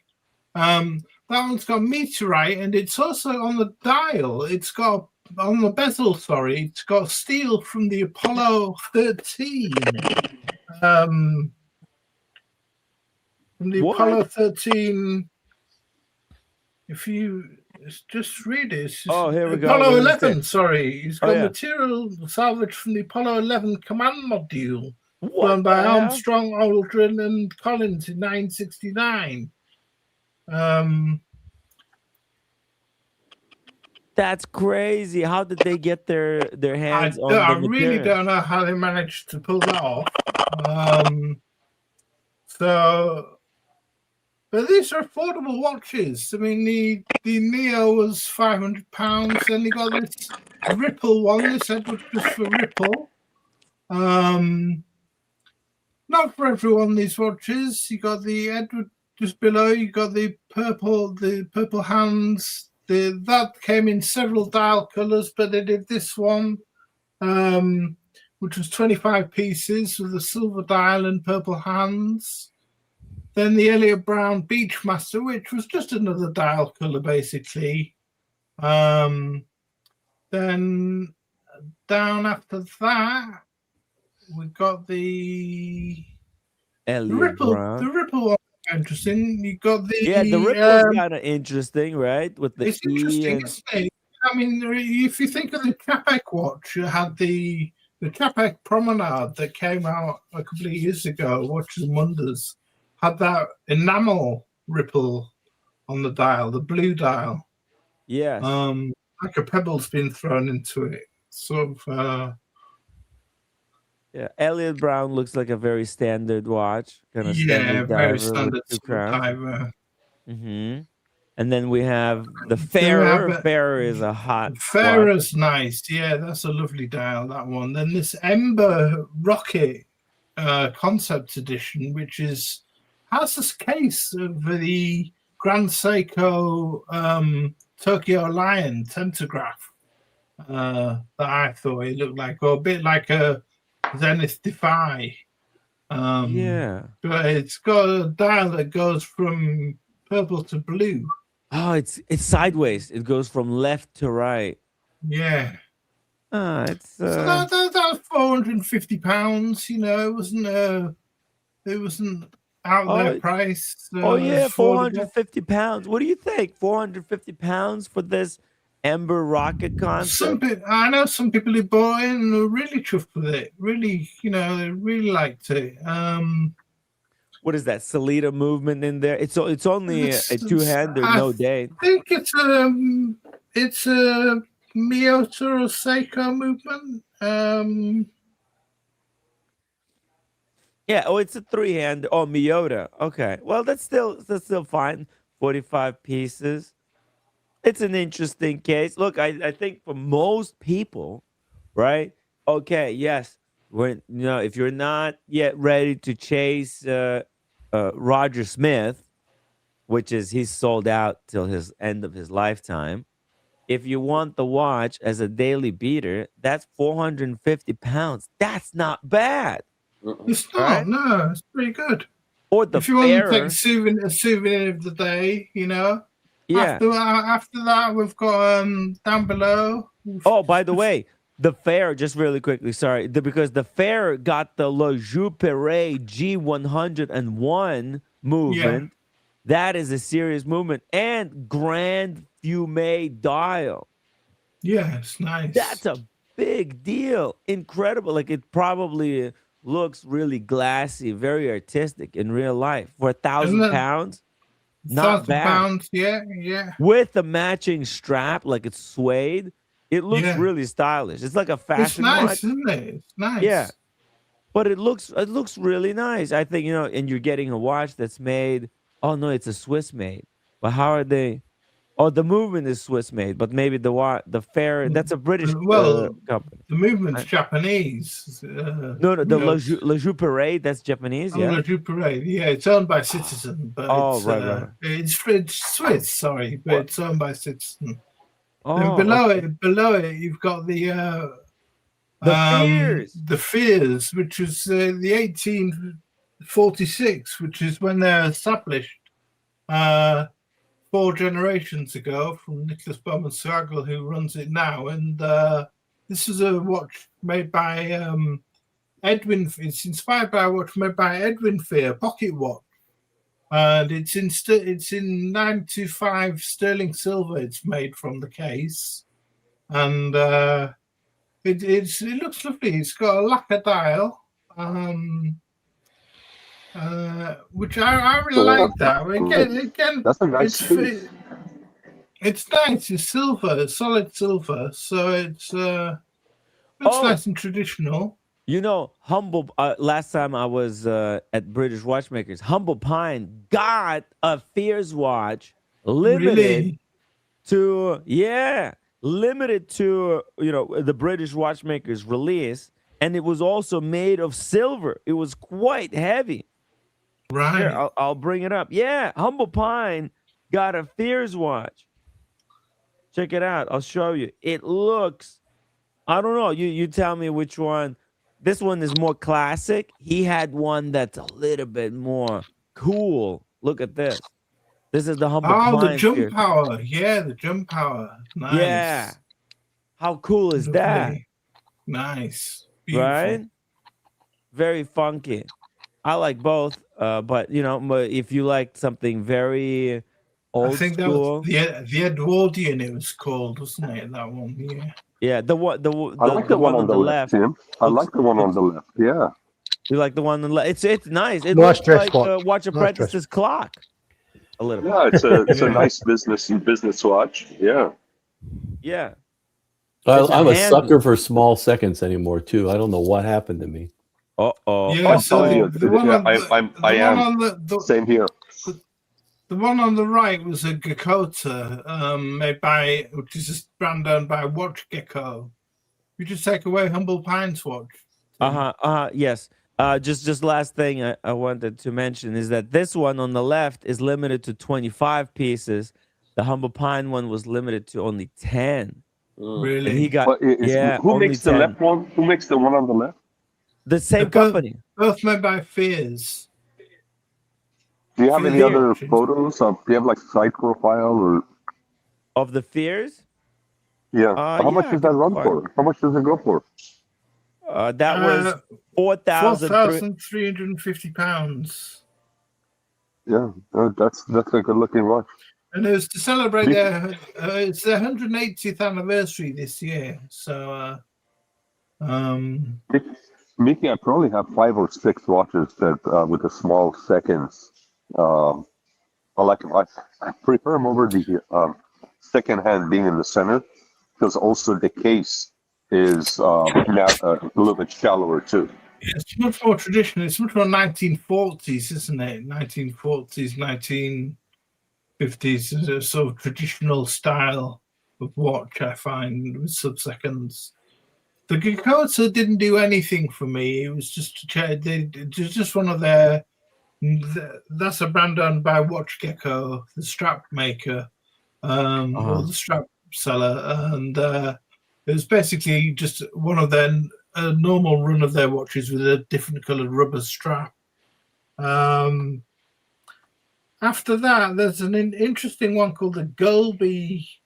Let me just very quickly just to spotlight this for Sean. This one, it's got a diamond in the crown that we couldn't see it. Here, check this out. So that was the first British Watchmakers limited edition, second one, and this is the third British Watchmakers limited edition. Based on, there you go, on the left, that's the original company. I think the owner of the Fierce company, it's his grandfather's company that he's restarted. It's his grandfather's. Yeah. Daniel. Now you're going beyond Breguet now, Thomas. You're going beyond Breguet. Yeah, and he was one of the first to create a watch company in Britain, in the independent British watch company. What a great 1846. Great story. Yeah. He's a legend. What is it? To do 1846. 1846 they started. That's right after Paddock. That's right after Paddock. Oh, there you go. You see, and you can see here on the left side, that's the pocket watch. Yeah. Here's pocket watch that this is representing. Taken from. So by the way, before I forget, I'm sorry. This is nothing with fears, but on collectability on their website. You know what I saw last night? Oh, a split second Paddock pocket watch, yellow gold. It's a smaller piece, so it fits right in your pocket. Split second for 18 grand, and it's from I think the turn of the century, if I'm not mistaken. So after you're done, check it out on collectability. It's actually not too bad. Okay, it's gorgeous. Split second Paddock. I have it ready. I'm from collectability because you have to pay premium with him. Right, and it's a reputable John Reardon. Shout out to John Reardon. He's gonna be in Miami, by the way. Yes, we'll try to have a chat with him. Very, very, Should I go to very Miami? respectable Make sure guy. you guys there. Huh? Should I go to Miami? You should come to Miami. Yeah, why not? Come to Miami.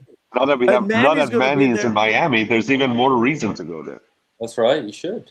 Manny, you gonna come hang out with us at the antique show? No, I didn't bother getting the tickets, Timmy. But I'll definitely hang out with you guys. I know. I didn't bother. Oh no! I'll see. Let's try to see if the coupon is still working. Maybe you can get it. No, worst case scenario, maybe just come with us for dinner. And they're like $30 anyway. Manny, I'll send you mine. Oh, you have? Timmy, on their website. If you go to their website, you'll see that watch. All right. If they're still available, if they're not still available, I've got one. Oh, okay. Because when it was first announced, I just went in and got one because I was free. So nice. Yeah. So at first they were charging whatever it was, $20-$30. I said nah, and then they were free, and I'm like, I don't feel like going. Oh, okay. And well, that's listen, Timmy if you change your mind, Red were going to go. I said, If you change your mind, I've got one. Okay. Thank you. Okay, here we go. Steven is connected. So on the left there's a Dolby Aquari 40, which I thought looked like the RAF symbol, the Royal Air Force symbol, but the man at for the stand said it looks a bit like he'd been told it looked like the curling stone from the Winter Olympics on the dial, and so that was cheaply priced at about £450. But the one on the right, the Justin Richardson Platinum Pebble, went for I don't know whether it's sold, but it's priced at £49,000. What the fuck? And it's a one-off bespoke. He makes bespoke watches in collaboration with the clients, and he had a Sunburst style with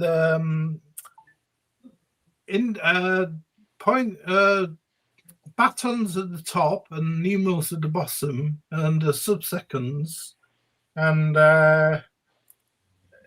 it was a fascinating watch, but it's a totally one-off. But I don't know whether it could justify the £49,000. But it's made of platinum. And a gold dial. Over $65,000. Over $65,000. Over what? Mickey likes small seconds, here, Mickey. Over $65,000. That's a lot. Yeah. I don't like them that much. Yeah, it's a one-off though. This there could always be someone who's like, it's a one-off. Hey, it kind of looks yeah, cool. If it's Roger Smith, I'll get this. Yeah. If you like the watch, that's great. But if it's a one-off and you got it just because it's a one-off, that just shows you're the only jackass to buy that. Right. You have to like the watch first. Right. Exactly. Sure. So then there was the Monroe Lunar Adventure. So this had loom on the side of the case, as well as on the dial. I think this is quite a cheap one as well, about 400, 500,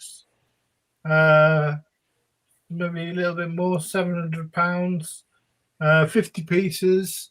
The one on the right is beautiful. It's an Irish watchmaker called Alison Moriarty, and she's a self-trained enameler, and she makes enamel dials, and they're all made. She makes them herself. She fires them, I think, 7 or 8 times the enamel. But they're beautiful watches. She made this blue dial. She made 3 of this blue dial for British Watchmakers Day, but she makes amazing green ones, pink ones. When I first saw this, stunning. when I first saw this, Thomas, I thought it was a stone dial. It really struck me. Yeah, gorgeous. And I've sent Timmy a picture of this, but in grey, I believe. It really, really stood out to me. Oh, the Alison Moriarty. Yeah, from Ireland. From Ireland. From Ireland. Yeah, that's really cool. And how much? What's the price here? 3,950. 3 pieces only. Yeah, beautiful watches. Cool. Yeah, that's not too bad for self-taught enameler. Get an enamel dial, reliable movement. It's very clean dial. The price, yeah. Oh, you pay for hand craftsmanship. Absolutely, so it's kind of fair. Enamel dials, yeah. Then you have pneumatic on the left, which our friend Red Shovel knows. Oh, yeah. Northern Ireland.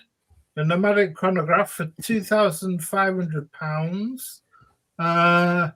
Then Olivier Malin, nothing to do with Moser, but they use a dial on it, which is a very sort of lunar style dial. The date window looks like a meteor, like a crater, and it's a very sort of lunar style dial. But the case I found looked too much like an Ingenieur, IWC Ingenieur, so it really put me off that one. A lot of them are doing that now. Yeah, looking like the Ingenieur. You put me off. Yeah, it looks like Ingenieur exactly 1 for 1, and like a moon. It does, doesn't it? Yeah. Yeah, with it's Ingenieur with Royal Oak screws. And that's also the Ingenieur and the Laureato bracelet, almost to a T. It's the Ingenieur bracelet, yeah, definitely. Wow. So next from Glasgow, there's a company, Anodane sister company, Paulin, made a clock. Oh, that's cool. Like dazzle ships from the Second World War, dazzle ships that were painted to with patterns to distract the enemy. This is called the Dazzle Clock. It was £200, so 50 of them made. So it's quite cheap if you want to know what clock.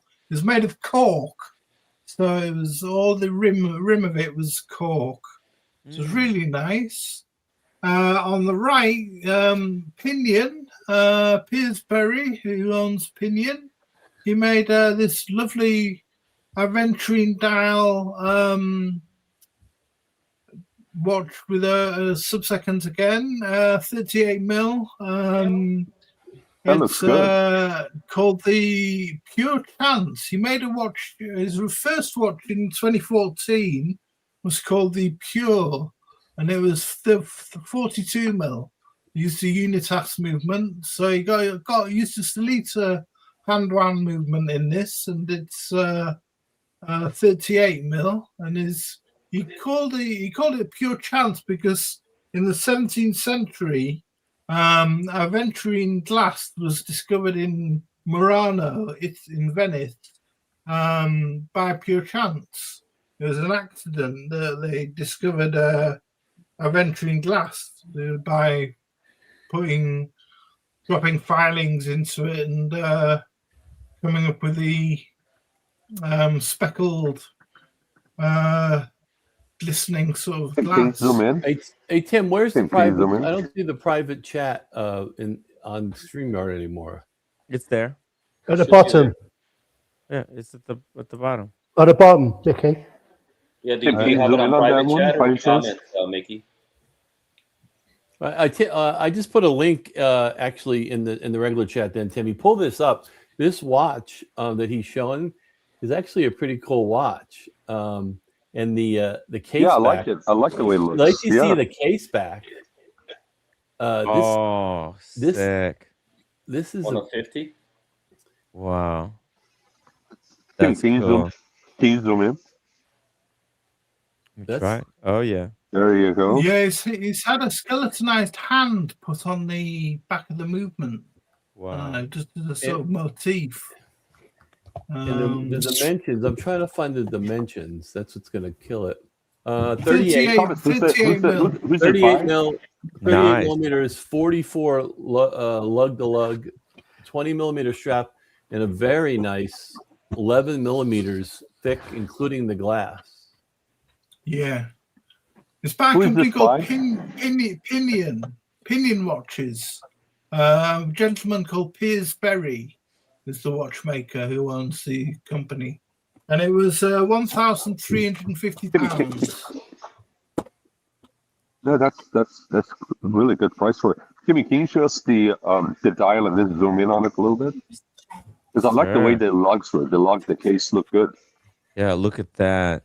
The side profile here looks very clean. If you buy one, zoom in a little bit. If you buy one, you can choose your serial number, and the only ones left are 41, 43, 46, 47, and 48.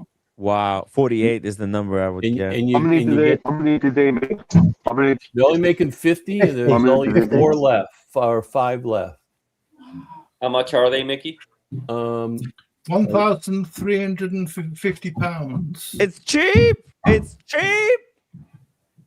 It's very affordable for what it is. With a Venturine dial, beautiful movement like that, the case, dimensions. Watchmaking is getting so much better. I love the crystal, the way it's domed. Like Seamaster. Much better in person, Timmy. It really was. Omega made the new Seamaster, I think the one that Red Shovel has, and they increased the price, removed the date, increased the price, and said, "Oh, it's so difficult to make this crystal." Whereas Pinion is like, making the same type of crystal, fraction of a price. Sorry, Stephen, you were saying? No, just saying. In person, this was absolutely stunning. It was really beautiful. Thomas, correct me if I'm wrong. Was this the watch that didn't have any loom? Yes, it didn't have any loom on it. It's got no skeleton hands, no loom. But really beautiful though. Yeah. I like the polished bezel with the brushed look. It has beautiful contrast, and there's a hairline polish on the lugs. Very nice. At first, I was a little bit skeptical, but like seeing these proper pictures is so much cooler, and the way it like warps the dial, the reflection, really nice. Wow, beautiful stuff. Beautiful. So after that, there's the Pompey Tuxedo Edition, which had a bow on the sub-seconds, which I didn't like.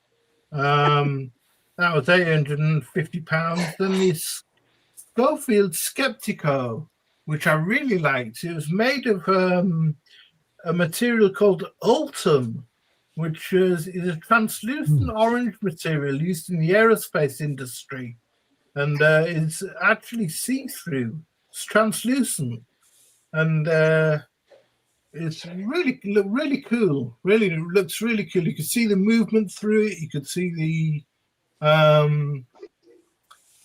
it was £4,680. Is it jump out? No. What? Gosh, is that the jump out? You're talking about the one, or you're talking about the one on the right? The one on the right. The one on the right. On the right is the translucent Sean. Oh, I see. When you said tuxedo, I thought you were talking about the one on the left. Okay. Sorry. Yeah, the tuxedo one I didn't. He's on the left. Oh, here I see. Here. Here's a zoom in, Sean. Can you see that? Translucent. Yep. You see it? Oh, it's kind of cool. Yep. It's expensive. How do they come up with these prices? For what it is. Yeah, to watch. He does some great stuff. Giles Ellis, who owns Schofield Watch Company. He does one in Damascus steel. there's a video. The Obscura, which is about 15,000 quid, I think, or a bit more. These guys were absent last year, right? They weren't there. No. They're there every year. We're there. They are? Actually, Red Shovel wanted to buy a Schofield watch when we were at the Watch Pro, like back in the day. He kind of likes these. Yeah, Schofield, does it have any connection to Chopard? No. I wish. Any connection to look Chopard? at that. No. He liked them then, but there's no way Red would be seen dead with that now. You think because he's evolved. Dancer? He's evolved. I don't know. He's got a skill. He likes the nostalgia. That's not Red. That's not Red at all. He used to wear those U-boats. You remember Red owns a Chinese manufacturing factory now. So he's got clocks. So there are just a couple more, which were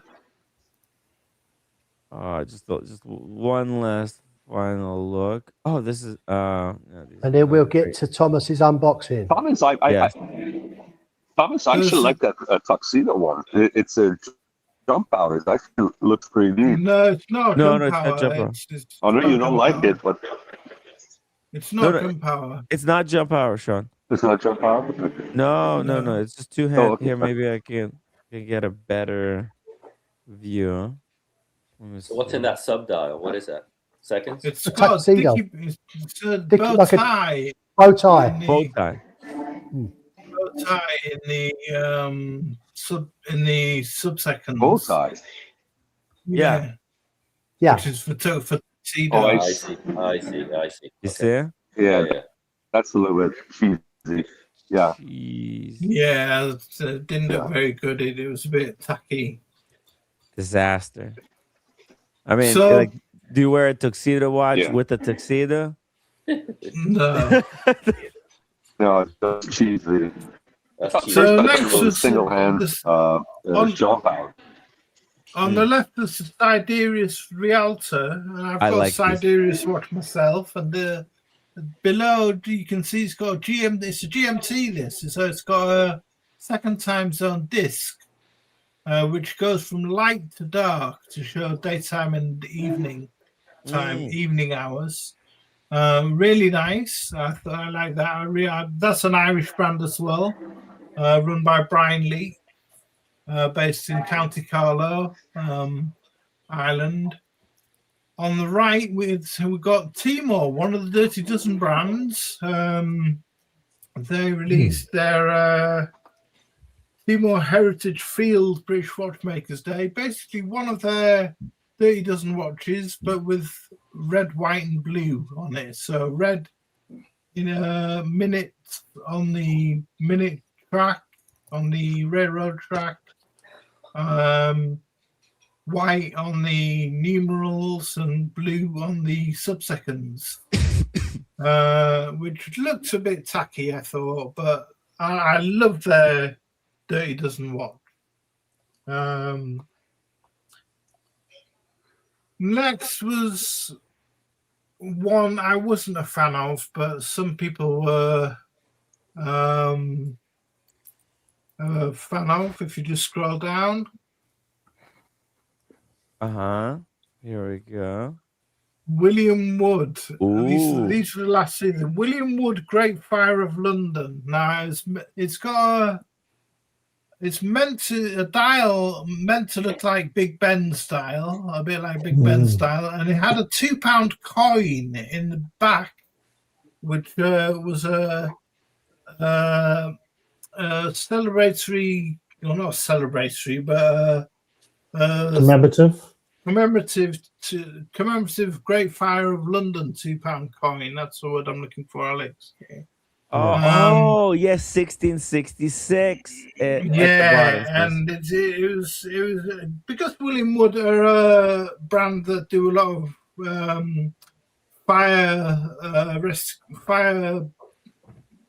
rescue themed watches with crowns made from helmets and straps made from hose pipes.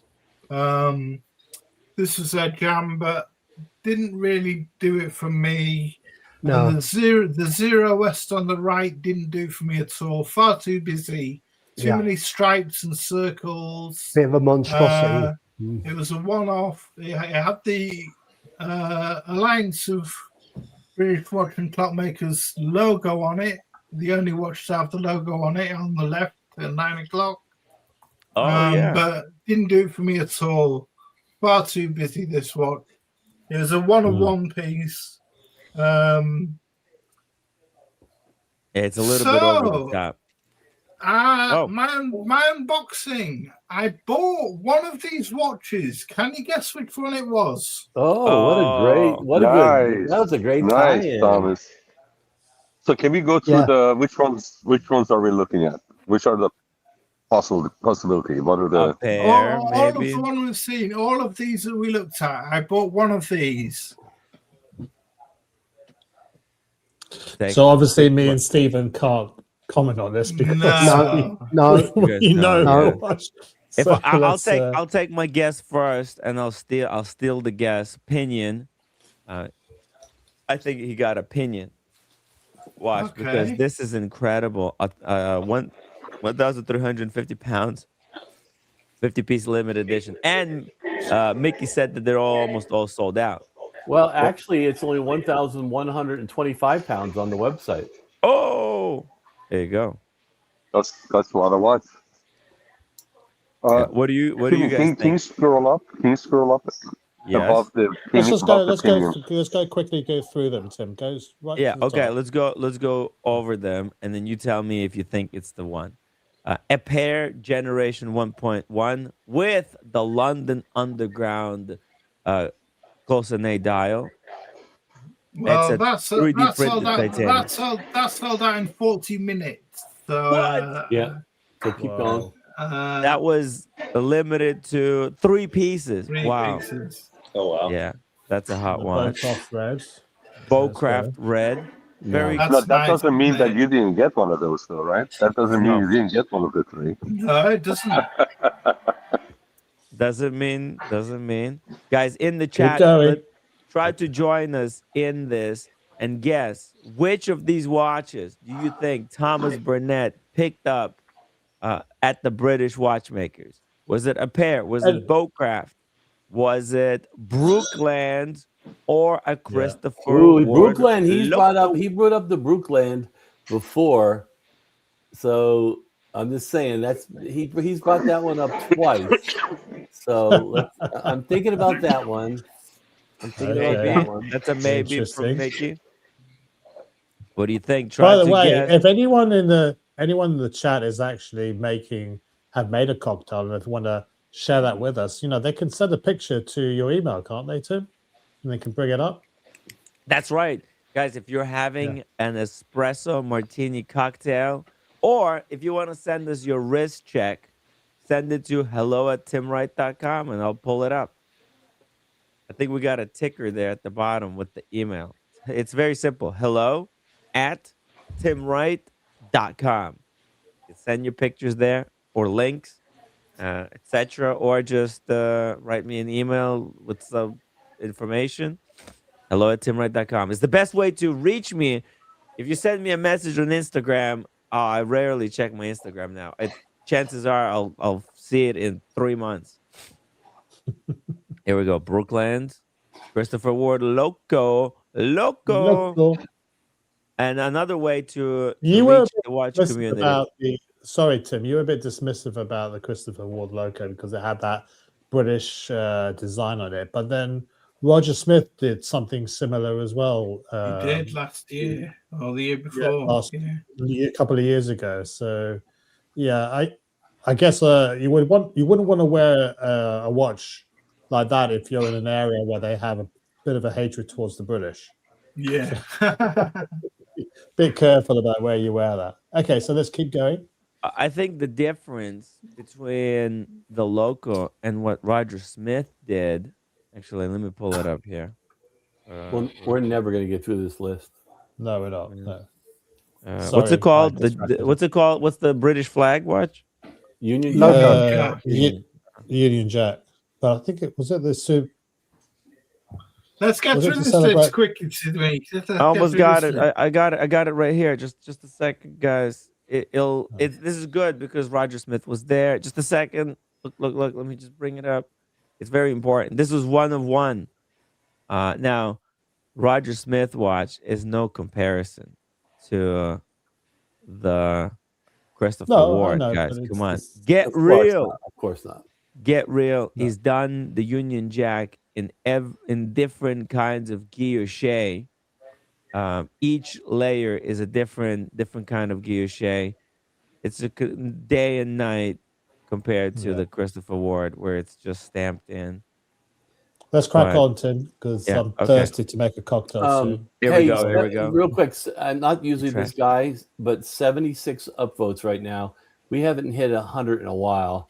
Let's see if we can get 100 upvotes. Let's get, let's prove this stream is better than ever. Guys, smash that upvote button and put your guesses in the chat. Pickle says definitely Brooklands. And the unboxing is in the next 5 minutes. D-Trash or Diatom. The D-Trash is the garbage made watch, and the Diatom actually has a meteorite dial with Apollo 11 bezel. It doesn't say what was the price for this Terra. Doesn't matter. Let's keep going. Let's keep going. It does matter. Come on. Be about £1,000 probably or something. £1,000. Okay. How much? Be about £1,000, I guess. That's a good deal. Then we got Edward Christopher Ripple, the Ripple, and the Elliot Brown. We've got Amber watch or the Fairer. I think this is a Fairer could be, or Amber could be. These are high likely choices, I think, for me. Then we've got the Fears watch or the Gecko. Fears is a possibility. Fears, yeah. Expensive. Golby special edition or Justin Richards. Very likely that he got Justin Richards. Then we've got Allison Moriarty. Very high chance of Allison Moriarty. I'm saying Moriarty. That's where my vote is. Very likely. I'm locking it in on the Britannia. Lock it in. There we go. We got locked in choice from Mickey. Here we go. We got a Nomadic or Oliver Arm. Then we've got the Clock from Pauline or Pinion. Pinion was my guess. I'm sticking to Pinion. And we got the Tuxedo and the Schofield. Tuxedo Schofield. Oof. The two worst watches probably from the event. And then we got the Sidereus. Sidereus, another high chance watch. Sidereus.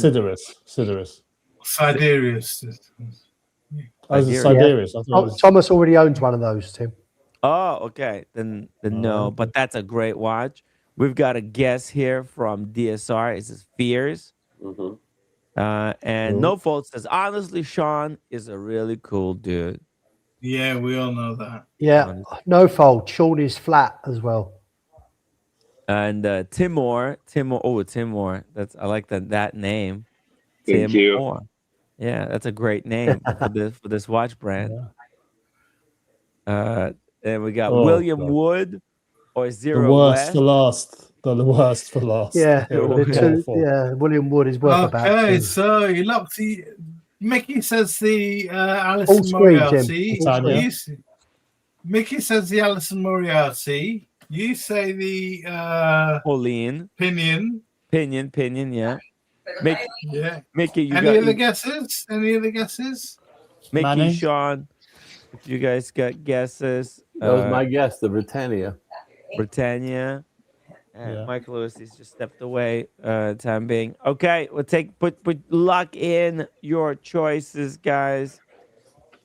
Let's do this. He got Roger Smith, guys. Get this. That would be a shocker. That's the unboxing. So the t-shirt. there's the Tim and Friends Watch on the MB&F, Tim Ryan Friends. Thank you, Thomas. That's so cool. I'm glad you're enjoying that watch. The only G-Shock. Yeah, no, everybody needs one G-Shock. That's the perfect one. I really appreciate all of your education. What did I go for? Here we go. Oh! Opinion. I'm a genius. Wow. In fact, I think it's the watch that most of you liked. So it's like the best one there. Yo, look at that. Nice. Congrats, Thomas. What number did you get? 27. My birthday. Nice. Dude, you understand? I was educated about watches by Thomas. So I know what he was gonna go for because he is my mentor. He taught me. Congratulations, man.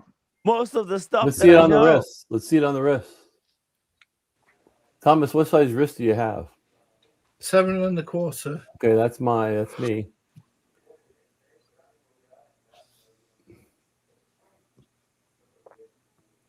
Love the shirt, by the way. Thomas, have you got a bracelet as well there that you purchased? Yeah, I also got a bracelet for it. What? That's cool. Oh, nice. Nice. So I can have it on a mesh bracelet.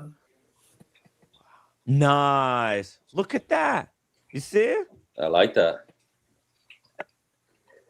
Looks great, man. Congratulations.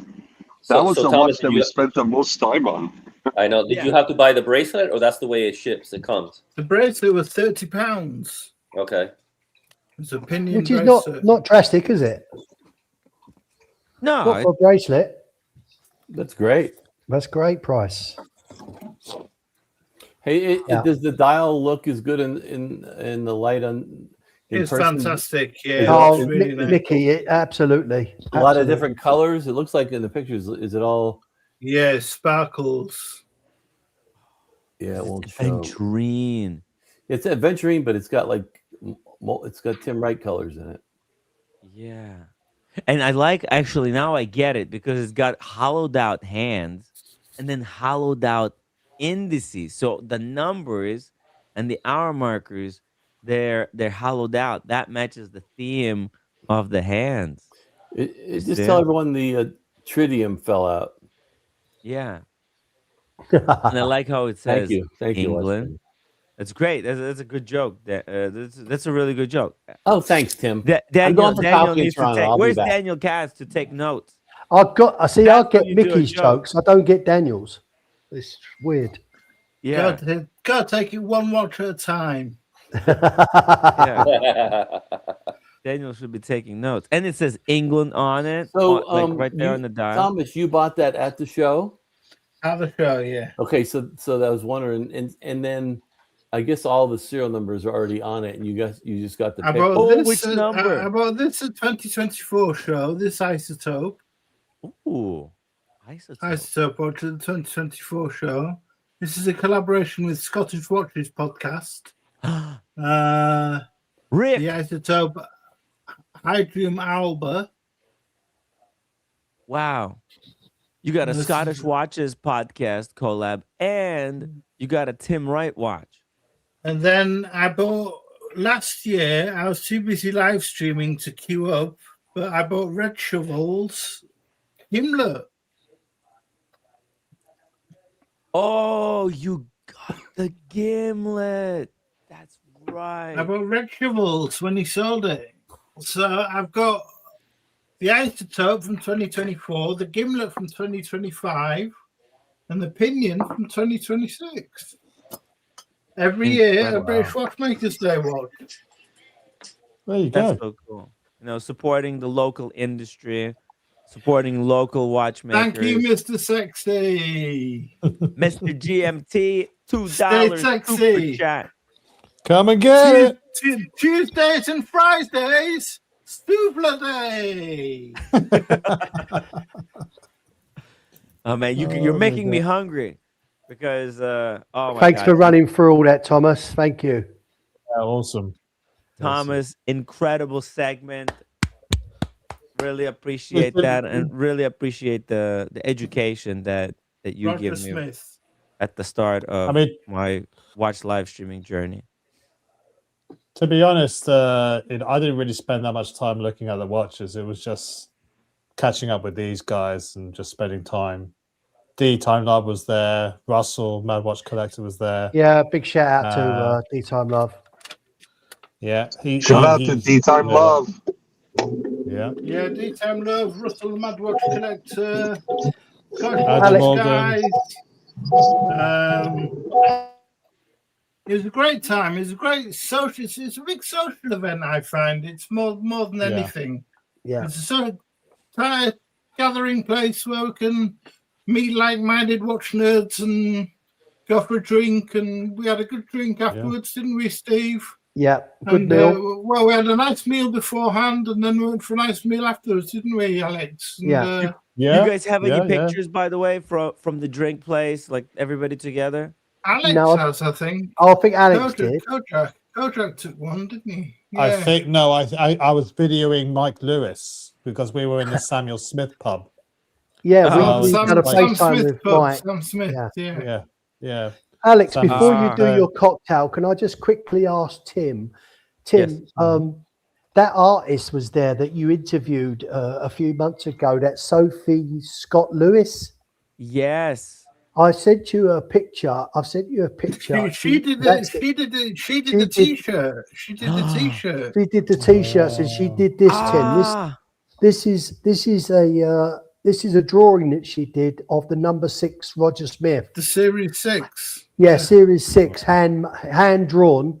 It took her over 200 hours to do this, all hand drawn. And you can't actually see, Tim, I'm sorry, but there is writing on the actual drawing on the right hand side about 1 o'clock, 2 o'clock, and 3 o'clock. See the writing? Yeah. That was an explanation from Roger Smith on certain things of the watch. She actually copied his handwriting as well. Wow. She actually she's extraordinary. So she's a forger. Yeah. She's a forger, yeah. I said to her as a joke, it's a shame we can't get a blank check from Roger Smith and you can sign it. But this is, and she actually, as I say, it took 200 hours for her to actually draw this. It was absolutely stunning. And this was up for sale. This was about 6 foot tall, guys. It was about 6 foot tall in a frame. It doesn't show it there, but it was about 6 foot tall. And the price was £8,000. Wow. Oh. I know, yes, I know. But half of it was going to be donated to charity. Oh, that's incredible. So if it wasn't sold, this was going to go to auction, and 50% of the charity was going to be sent. 50% of the purchase price was going to be sent to charity. And for me, this was absolutely stunning. Especially, but if she worked 200 hours, then that means after the donations, she'd only be getting £20 an hour, which is whatever. I mean, that was a big donation when she's donating 50%. But it's good. I mean, 200 hours is a long time for a skilled artist to spend on from the sound of it. I think Stephen bought that. I'll tell you what. This would be a centerpiece in any horological workshop. This would be absolutely stunning. I agree. It's all hand drawn. All hand drawn. She is certainly, honestly, God has really given her a gift. It was absolutely beautiful, really beautiful. Yeah, and thank you, Humble Pine. He says that was one of the best unboxing segments ever. Congratulations, Thomas. Yeah, thank you, Humble Pine. Thank you. Yeah, it was Thomas. No, there wasn't. Thomas, today being the Oscar day, Thomas, you get the Oscars for the unboxing. Yeah. And DSR says, congrats, Thomas. Wear it. Yeah, thank you, DSR. Thank you. It's all about the good memories. Thomas went to the event, picked up a watch. You know, in the future, you can put the watch on the wrist and remember like you were there yesterday, walking. Absolutely. All the people you met there and interacted with. Yeah, we went to incredible stuff. Palm was there as well, and then afterwards met up with Palm. So he was around. He had another event to go to afterwards, and which I met him there. And Muhammad Ali came down to meet us, and we went off to the cigar lounge, Cavendish Square, to have a cigar and just while away the evening. It was awesome. Nice. Shout out to Muhammad Ali and Palm as well. And Palm, of course. Palm is one of the OGs. He's doing his own, he's got his own content that he's busy doing. But that's right. It's incredible that he got his start here on the show. So Timmy, just very quickly. Timmy, I had no idea. Palm does content. Yeah, it's actually very high quality. Where does it? What's the channel name? It's got a podcast called Chrono Passion 7. Chrono Passion 7? Chrono Passion 7. Yes. Interesting. Yeah. I'll put the link in the chat, guys. Go subscribe and give him an upvote. And also D-Time Love, A to Z Watches. Yes. He's doing 2 events this year. One in August in Cyprus, in Ayia Napa, and one in London in September. I believe the 17th or the 19th. Is it Limassol? Is it? I beg your pardon. I'm sorry, Alex. I thought it was Ayia Napa. Sorry. I can't remember exactly. But Driven by the Dial is the event. It's going to be quite limited, that one. But it's a preview of the show that's going to happen in London later on. Guys, I don't know what's up. I don't know if it's because of the Oscars or what, but there's a lot of talent in town today. Give us a lot of talent. View. Give us a lot of talent. Nice. I'm driving. No, last night, I needed to go get some fresh air, so I ventured out and I did a little bit of walking, barely. And there were, on Redo, there were a bunch of special events for, in the jewelry stores, Giorgio Armani, a bunch of, valet, people pulling up and stuff like that. This is before the Oscars events, right? But today it's just a lot of talent. Nice. Nice. Well, I might be there on May 18th, so hopefully I'll let the talent know so they'll stay over a little bit longer to see it. Yeah, let them know. Wait for me. Don't go anywhere. I'm gonna come back looking good. 40-day fast starting. This is day 3. So. No, we have the Oscars. When you come here for May, we call it the Tims. The Tims. The Tims Award. The Tims Awards. We're gonna choose the best talent in town and vote for the best talent. It's gonna be good times. All right, Kojak, are you thirsty? I'm falling asleep, so I think I need a pick me up. You need something that's gonna fuck you up and pick you up. No, it's wake you up and fuck me up. You keep getting it wrong. The other way around. Let's do the espresso martini. Look, there are. I can go through the story again, but I'm going to make a drink first, and then we maybe can talk about it. The classic recipe is typically. Hold on a second. Where is it? It's going to be the fuck. 2 ounces of vodka, 1 ounce of espresso, half an ounce of coffee liqueur, and 1/4 of an ounce of simple syrup. But I made that version last year, so I'm looking at different versions that I can see which one I particularly like. They have things, so it's like the coffee liqueur, for example. It's historically, it was Kahlua. I don't know if you guys can see that. I think it's a rum-based coffee liqueur, but it has lots of sugar in it. It's very sweet, and it's a little bit sickly. I'm not sure I quite like that one. And the other one, the more up to date, the more sort of highbrow espresso martinis are made with Mr. Black's coffee liqueur. Now, this is cold brew coffee. This is from Australia. Cold brew coffee in a vodka neutral spirit base. But if you make it with just this, it's a bit sort of no dimensions to it. It's very flat because you've got a vodka liqueur with vodka and espresso and some simple syrup, and that's it. So it's very simple one. So what I want to do is I want to use this. I'm going to use maybe some vanilla liqueur as well, just to add a little bit of something to it and try and build it.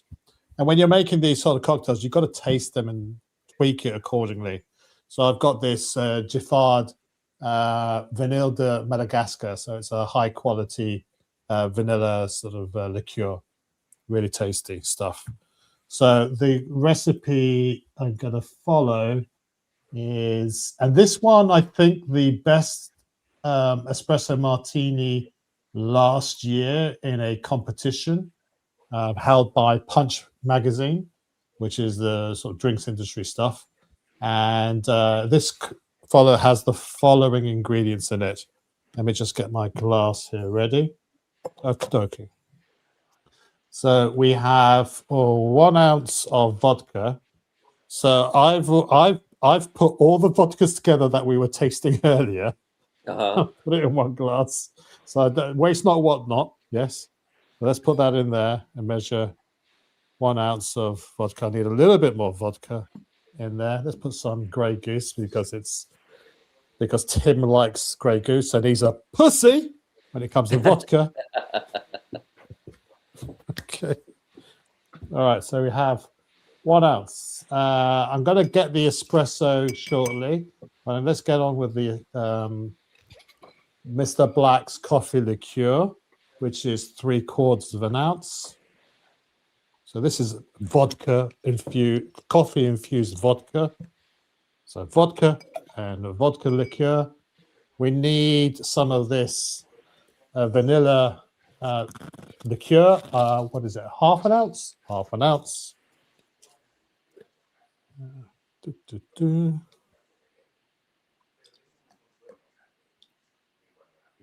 Mr. Black. Mr. Black. That's the luxury version. Yeah. So we have our I'm going to make vanilla myself some coffee.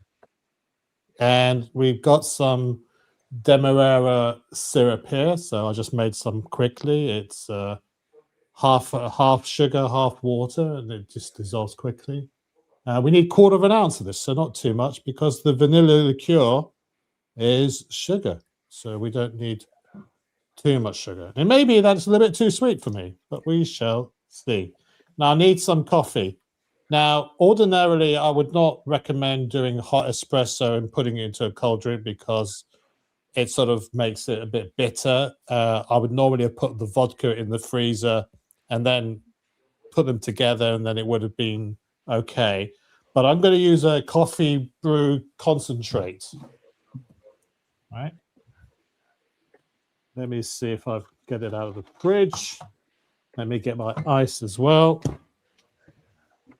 Okay. So I'm going to be using grind espresso cold brew concentrate.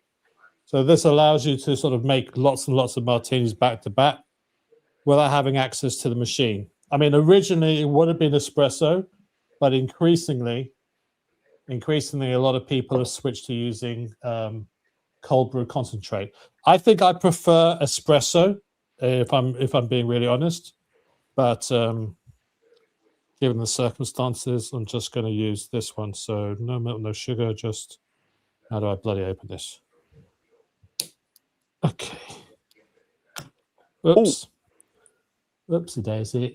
We need 3/4 of an ounce. That's about right. Ooh. There we go. Cold brew. Of coffee. Cold brew. Concentrate. Not just cold brew. It needs to be concentrate. Otherwise, you need to put a lot more of it. So this concentrate is the equivalent of having an espresso. So we got the caffeine. How much did it cost for that packet? About $4. What? That's really affordable. Yeah. I mean, there's enough. I mean, there's there's about 16 shots of espresso in this, or servings. So, Alex, if you made your own espresso, do you let it cool? I'm going to join you with some coffee.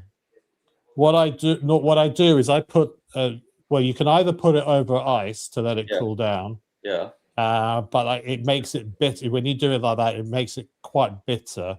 Okay. What I normally do is I put the vodka in the freezer that I'm going to use, and then I put the hot coffee with the ice cold vodka, and it brings it to room temperature. I see. So it just a little bit of prep. So it means that I'm not adding extra dilution as well by having an ice cube just to chill down the espresso. Gotcha. Some people put the hot coffee straight in the shaker, but then again you're diluting the ice quite quickly. So we got our ice in here. We've got our liquid here. So that's an ounce of vodka, 3/4 of an ounce of espresso, 3/4 of an ounce of Mr. Black's coffee liqueur, half an ounce of vanilla liqueur, and 1/4 of an ounce of Demerara syrup. And we're going to just pour that in there. Let's give it a good old seal and give it a shake.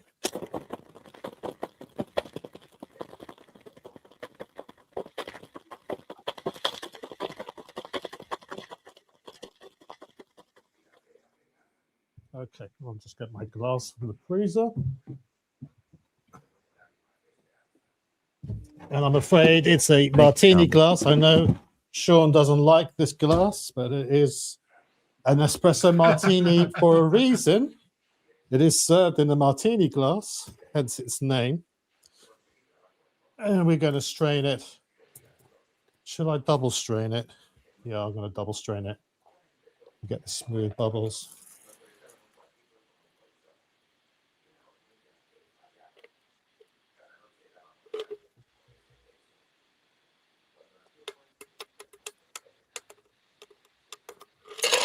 There we go. And we put, I maybe should have shaken it a little bit longer. Let's see how we go with this.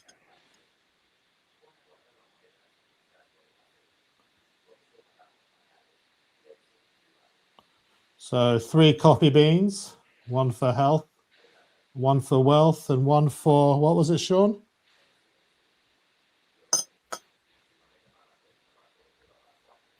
Wiseness. A what? Wisdom. Health, wealth, and a bigger penis. I don't know. I can't remember what it is.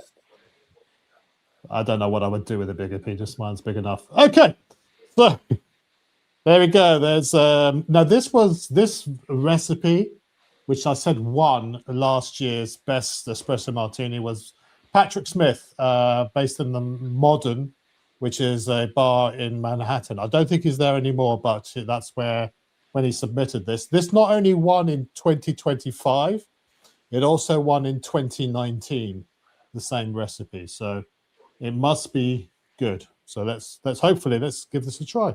Salud. Cheers.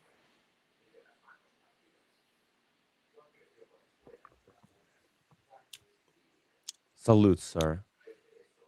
How's that? You want another drink? Yeah, you want another sip? Oh, is it? Oh, another sip. Hey, whoa! Hey, slow down there. Yeah, shut the fuck up. Hang on, I'm drinking here. Man. Stop off. Yo. Oh, Manny, we gotta get the espresso martinis in Miami. Well, unless I'm doing a fast. Maybe if I'm not. If I'm if I'm not doing a fast, we're definitely getting it. Oh, you're gonna make another now. Yeah. Well, we got some more. We can talk. Well, no, I'll let this. I needed the caffeine, guys. I've been awake. That didn't last long, Alex. Jesus.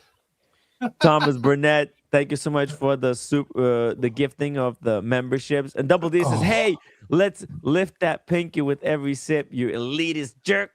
This pinky, is it that pinky, Double D? Yeah, that was. There you go. That's it. Can I have another one, please, barman? Come on, service. Where the fuck? Can I have some That was more? very nice. You can have some more.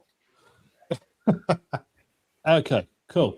So the espresso martini, invented in the early 1980s, 1983, I think, by a British bartender in London at Soho Brasserie in Soho, London. Dick Bezel, 1983, created this. Now, what the story goes that a established supermodel went in there and said, "Listen, I need a drink that will wake me up and fuck me up." Okay. And he had just installed an espresso machine because it was the beginning of the espresso wave of coffee houses in the area. A lot of bars had them installed, and he went, okay, vodka for the booze to fuck her up, and then the coffee to wake her up.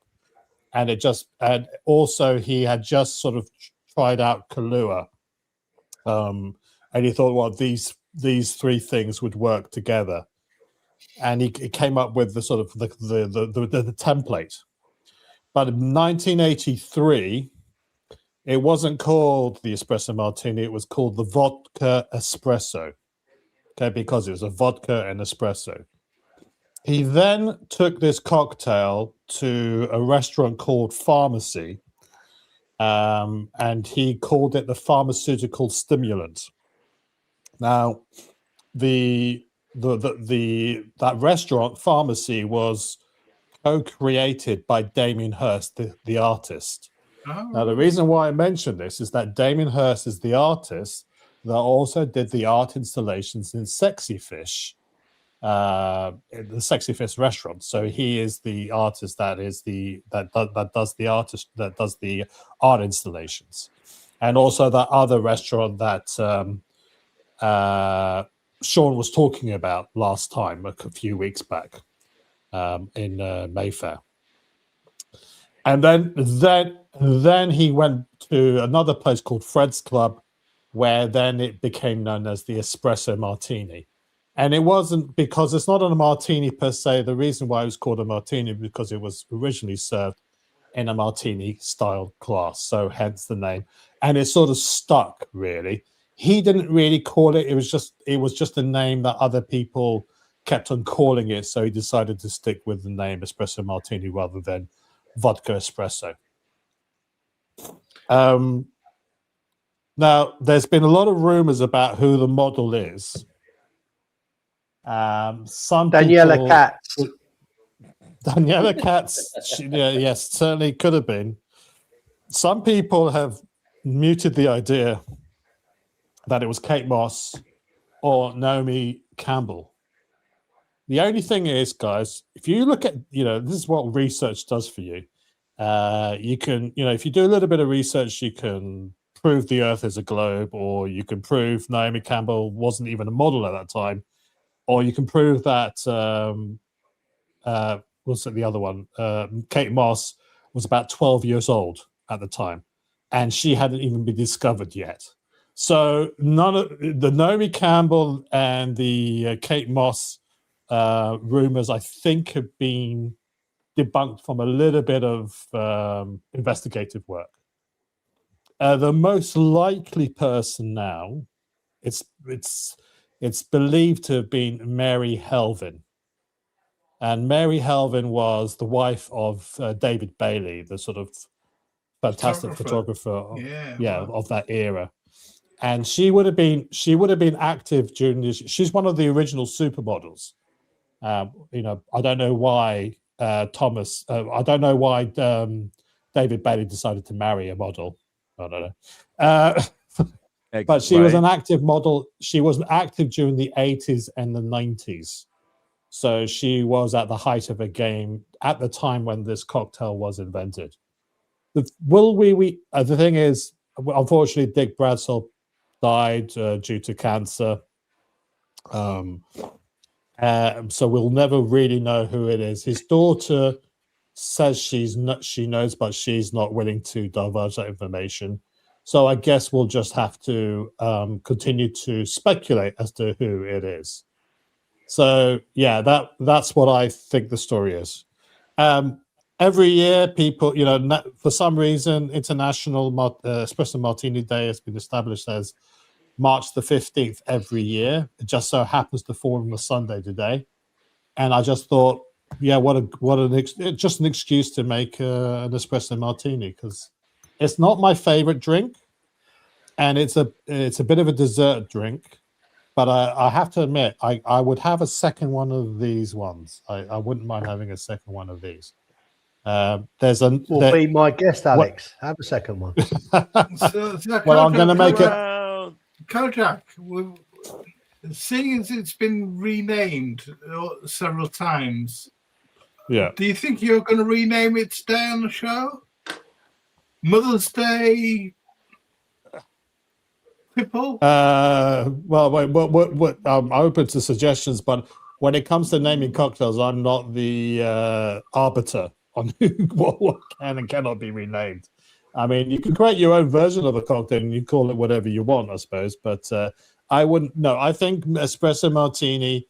I think it's it is a cocktail that gained a lot of, was very popular when it was invented in the late 80s and 90s. It started to wane a little bit. It was actually more popular in Australia than it was here in Europe. Australia really kept the drink alive. It was not only served in bars, but it was also served in coffee bars. But as you can imagine, coffee bars, you have good coffee bars and bad coffee bars, and they may not have access to some premium ingredients, and they start making lower and lower quality versions of the drink. And that's why Mr. Black's came to be, because they were sick and tired of going into their local place to get an espresso martini, and they're like, well, it can't be difficult to make a decent coffee liqueur. Let's go and make it. And it sort of revived in the mid 2000s to be one of the most popular cocktails the past few years.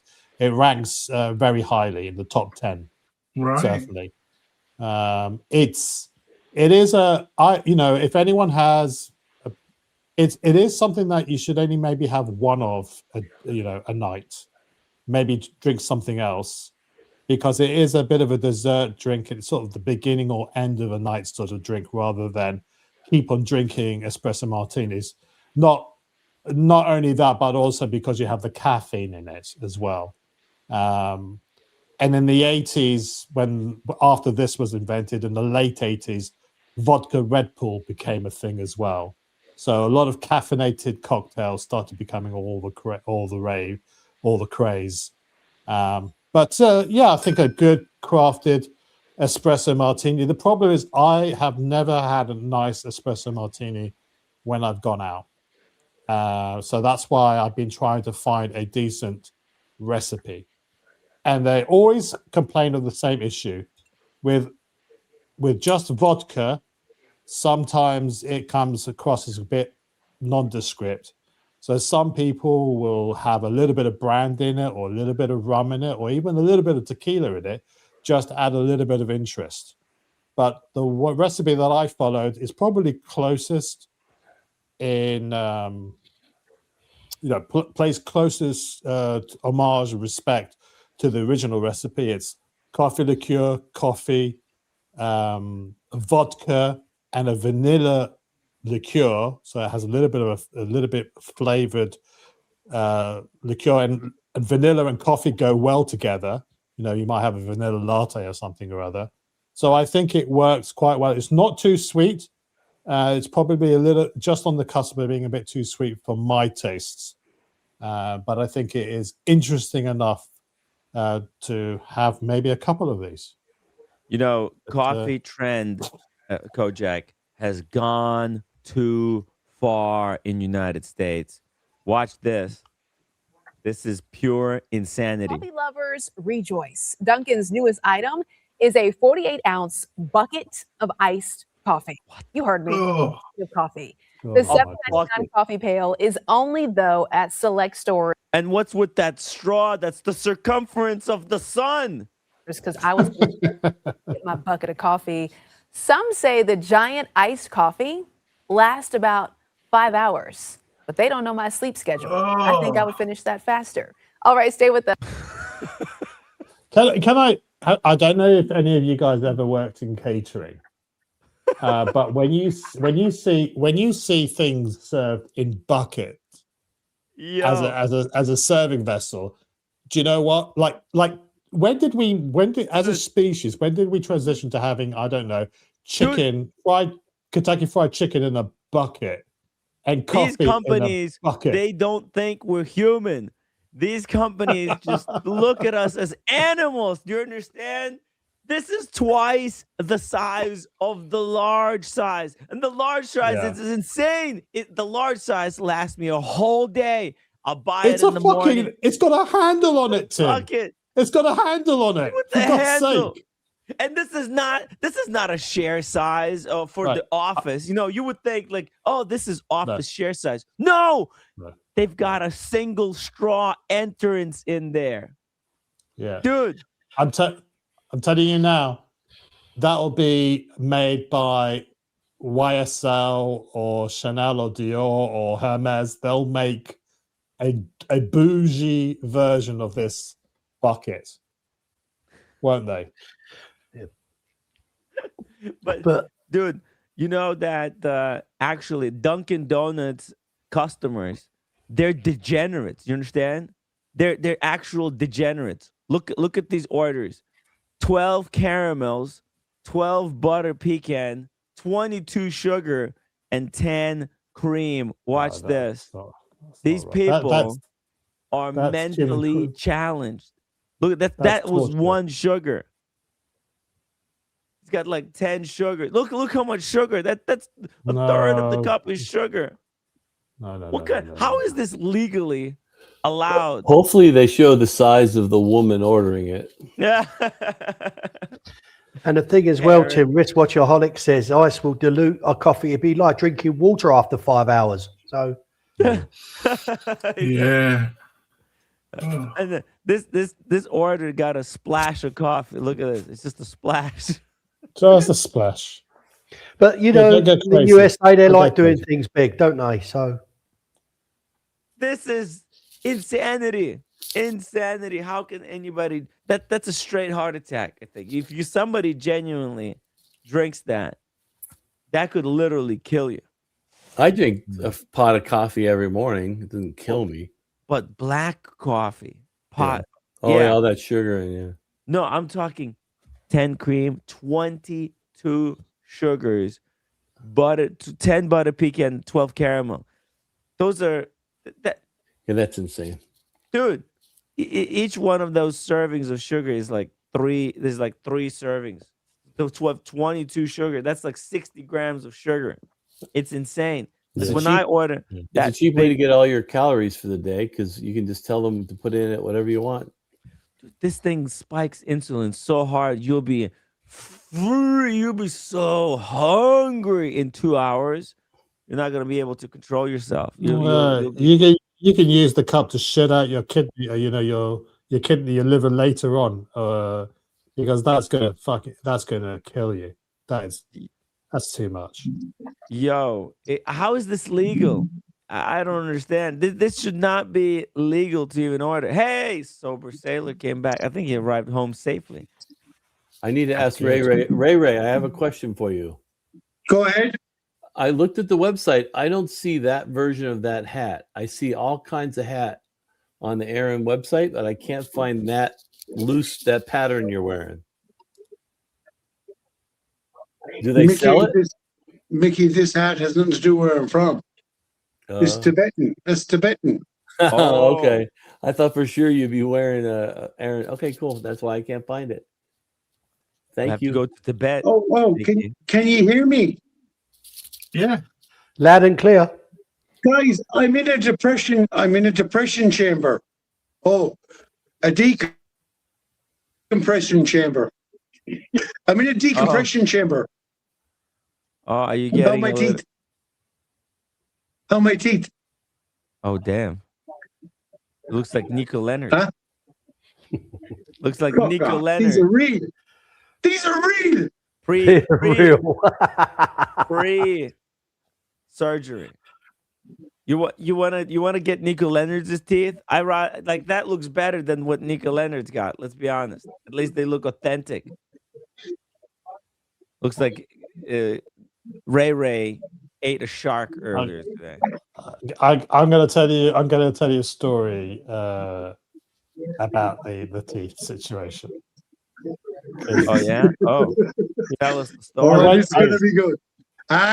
He tells this one lovely. He tells this one lovely. No, it's you. We've all seen Nico Leonard's teeth, haven't we? Yes. Yeah. And we've seen the memes, and we've seen the sort of the insults and stuff like that. Now, I went to the dentist on Friday. I was worried about my yellow teeth, so I had them sort of, the stain removed. But no, it was like I hadn't been for 3 years, so I had them checked up. Everything's fine, and they sent me to the hygienist, and she sort of did her job, and lovely, everything's great. I was talking to the dentist, and I said, like, oh, by the way, I've seen this person on YouTube. I don't know if you've seen it. He said, like, no, can you show me the picture? And I said, I showed him the picture of Nico Leonard, and he said, oh, those are one-day teeth. I said, what do you mean one-day teeth? One-day so teeth? like they were done in one day, and they weren't done to fit his face. In fact, we have a phrase, we call them Jurgen Klopp teeth. Because Jurgen Klopp is a Liverpool manager, and he has a massive overbite. His teeth are too big for his mouth. If you look at Nico's teeth, he's got an massive overbite as well. Jesus Christ! Looks like a gerbil. But he's extraordinarily wealthy. How could they fuck this up? Kojak. Yeah. I'm speaking from a depression chamber. Have you seen? Yeah. The civvies call it decompression chamber. We call it a depression chamber, right? I'm in a vacuum at the moment. I'm in a vacuum. Okay. Now, have you? No, you've just reminded me of Bob Mortimer and fucking Vic Reeves. Kid. Dog has the overbite. Yes. Yes, you got me, Kojak. Yeah, I got you. I'm with you. No, it's not Vic Reeves. Bob Mortimer and Paul Whitehouse. I am in a decompression chamber. My vacuum is being sucked. It's good to be sucked. My teeth. So can you bring up in the depression chamber after looking at watch prices?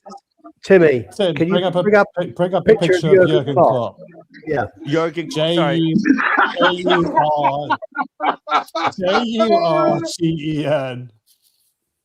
Maybe Jurgen Klopp.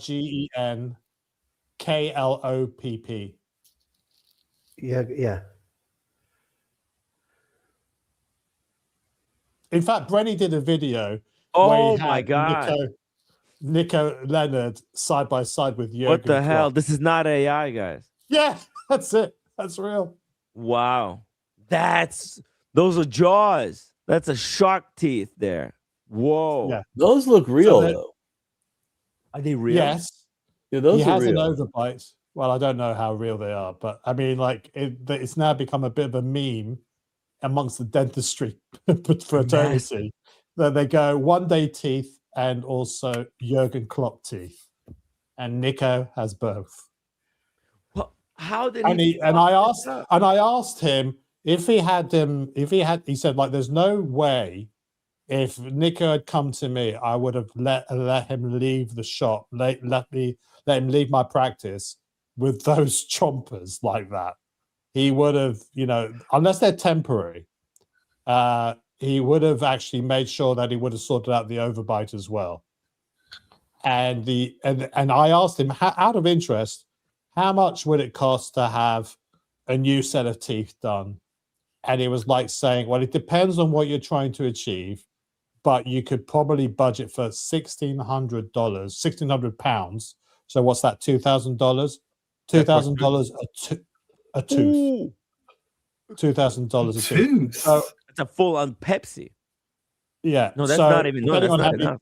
Yeah.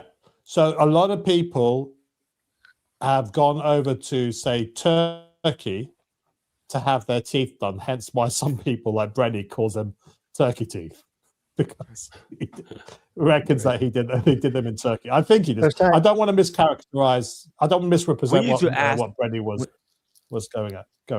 I need to contact Nico and get him on the stream to tell us about the project here.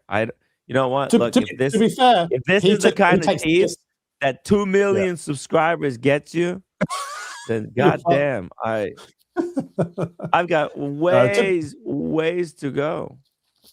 I mean, look, to be fair to Nico, he laughs at himself as well. So he's a good enough sport about these things. Oh yeah, he's a spicy guy. He loves to rip into Timmy.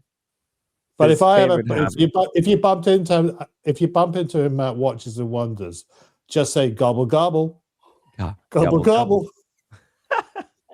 That he's actually kind of very easily triggered too. You would a guy who talks this much shit online about celebrities, he would have thicker skin, but it's just it's over the top. I don't get it. How does somebody botch a project that's so important? You think he did it in like Dubai? Where can you get the teeth done? Because my mom actually Turkey. You can do it in Turkey. Is it Turkey? Turkey is the place. Yeah, people go everything. You name it. Yeah, Eastern Europe, Hungary. They got like advanced medicine over there. What the hell is going on? Why suddenly they're so good at this technology? They're not good. They're just cheap. They're cheap. Exactly. They're not good. Well, they're good enough, but they're cheap. They're just cheap. There are good ones and there are bad ones. Just because, for example, in the UK, just because you might have, say, some plastic surgeon based in Harley Street doesn't mean that they're good. Harley Street is a scam. There are a lot of those doctors, so-called doctors, aren't actually probably certified. They could just hire a room by the day in Harley Street and make out that there's something. Exactly, Alex. Exactly. Yeah. My wife was tending someone in Harley Street. She was having Invisalign, in the teeth, and she was like paying so much a month for the Invisalign, and after a while she was trying to make appointments and nothing was happening, and it turned out to be a scam. He was a scammer. He was just doing exactly what Alex just explained. He just rented a room. He was a dentist, but it was just a scam. He just disappeared with the money. Yeah. What the hell? Yeah. So you know when they say they suck you in and then just disappear. Same advice applies to dealing with an aftermarket watch dealer. Right. Always check who you're dealing with. Yeah. And these guys rent by the hour, right by the day. They're fly by nights. A lot of the cosmetic surgeries like Botox fillers and stuff like that, all that sort of stuff. It goes wrong, you've got no recourse because they don't exist after they've taken your money. Yeah, exactly. They just disappear and start somewhere else, do the same thing, and just move on. Yeah. Wow. That's crazy, man. That is really freaking crazy. Can't believe it.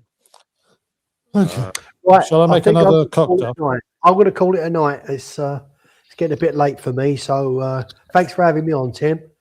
Steven, thank you so much for joining us. As well. Thanks, Thomas, for running through the you're welcome. show. Yeah, Tom. And thanks and to it was you, great Alex, meeting for your No, well, it was great to see you guys at the show. It was, it really was. It was a great little likewise. video. Yeah, lovely meet up. And everybody in the here's to chat, next one. thank you for being here and supporting Tim. And have a great week, and we'll speak soon. Good night, everyone. Take it easy, everyone. Good night. Take care. Good night, boys. God bless. Everyone. God bless. Bye-bye. See you later, guys. Take care. Cheers. If Thanks, Tom. Thanks, Steve. if the guys are still around, I'm not sure if they're like rebooting or they're also had to go for dinners and stuff. We're gonna continue here with Espresso. You got some more stuff for us, Kojak? I can do. I mean, it depends. I mean, how much longer you want to go on for? I can make one, go or I can another make 30 a couple. minutes. Of, let's. I'll tell you what. Why don't We I could go make longer, one? Well, One more? if they come back, I'll make one more, and if they come back and people want to chat, we can make more than one. So let me reset. Let me reset, and I'll come back in a minute. We're going to do something slightly different, something Spanish. I'll keep you on tenterhooks. I'll be back in a minute. Fantastic. Okay, I'll show you guys my favorite Datejust then, because I started out the show today talking about like, should I go straight for the solid gold dancer? Is that ridiculous? That's mentally insane, I think, probably. To go for somebody like me and no house, no nothing, no future, no retirement, to go for solid gold dancer. That's psychotic, I think. Might be, or am I wrong? But anyway, so I figured, well, maybe instead of going for gold dancer, maybe after I sell most of my collection, I should just simplify down to like 3 watches, legitimately speaking. Maybe I should add something along these lines. And these have been dropping, I believe, in value very rapidly. Shout out, by the way, to Manny, Mike. It's a busy show today, so I appreciate everybody sharing time and respecting everybody. It's very cool. But if anybody else wants to join in this last, it's already been 4 hours 36 minutes. We've been going on.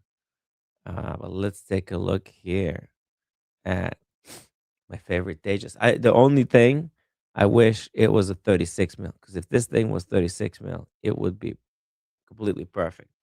But this is a 40 mil, 41 mil Datejust with a fluted dial. Stunning piece in two-tone. This looks so nice. I used to think that the fluting was completely over the top, but I kind of like it now. I think it just makes it a little bit different, something special, something like in the past there were all kinds of designs on the dial, whether there was a tapestry dial or linen or some type of lines or something, some kind of pattern. The fluting is so cool because it makes it that triple fluted watch, kind of Jubilee, bezel, and the dial. Look at that. Wow. Stunning stuff.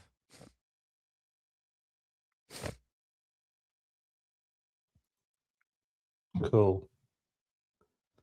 Yeah, the DG.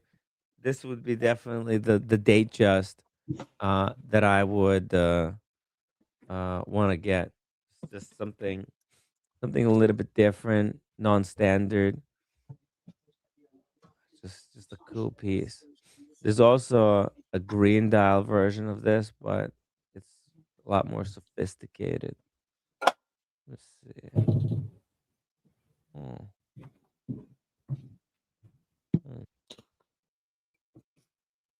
Well, like this one. Let me show you. That's the green one. Green one with the fluted. That looks really cool as well. But this model has a smooth bezel, but there's no two-tone versions of that. Still, I think the two-tone wise, this is probably more classy, but the two-tone is so Rolex. It's Rolex, man. Right? Rolex. Yeah. Okay. Let's do this.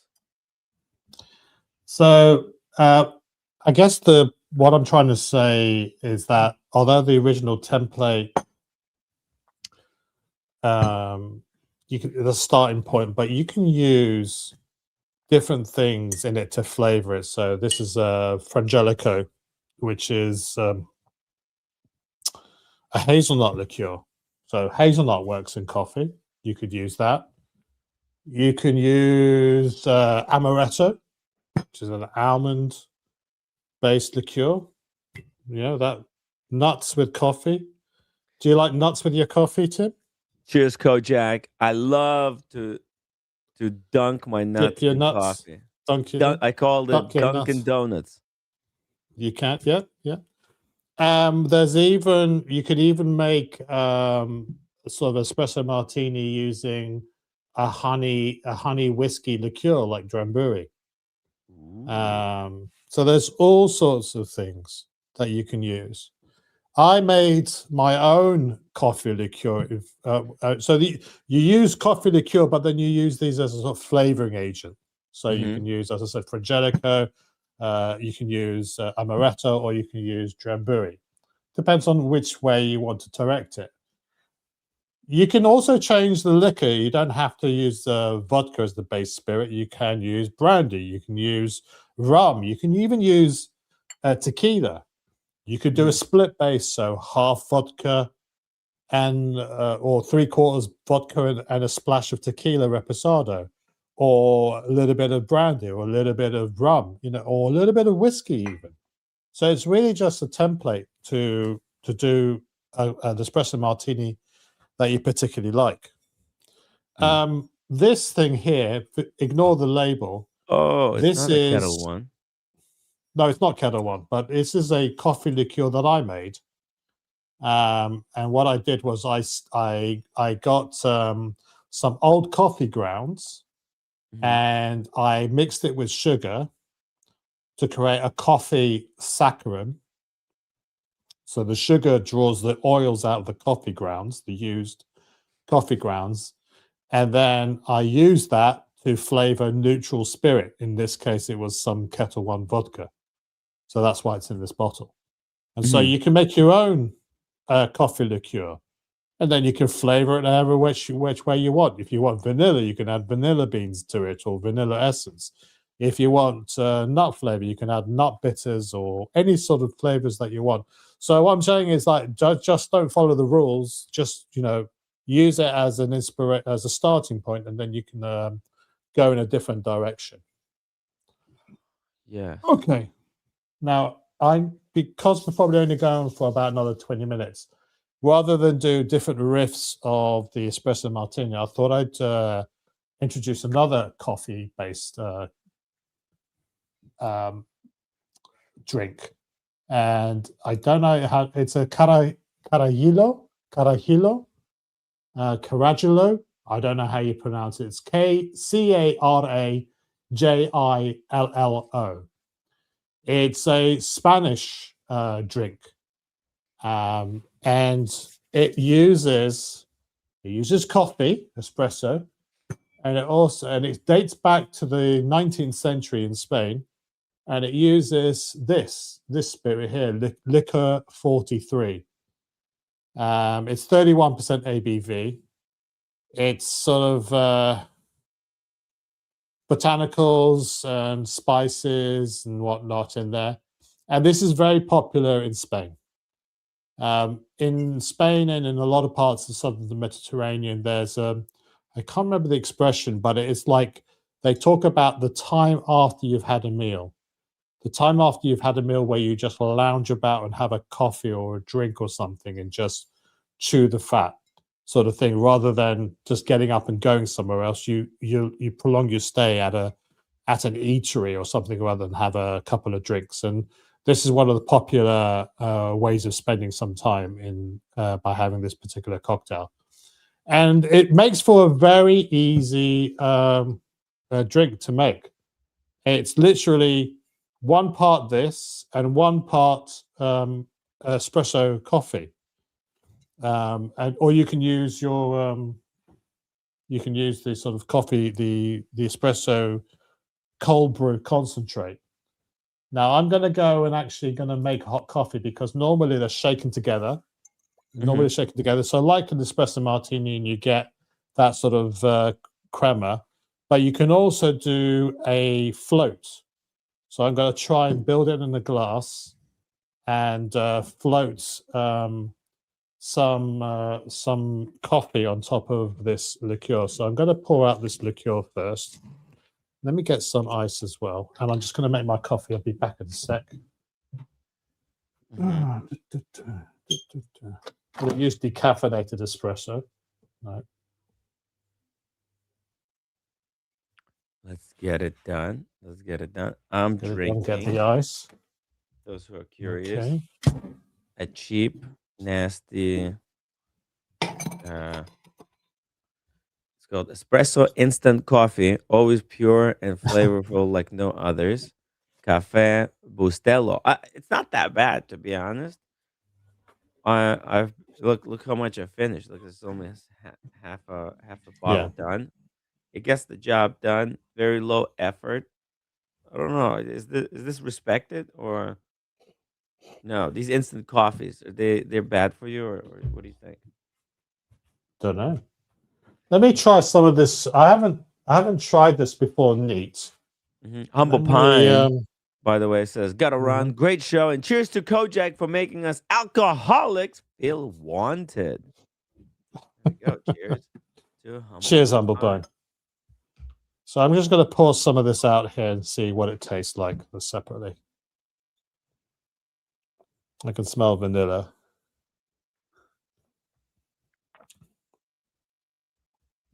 Yeah, this is a vanilla style liqueur.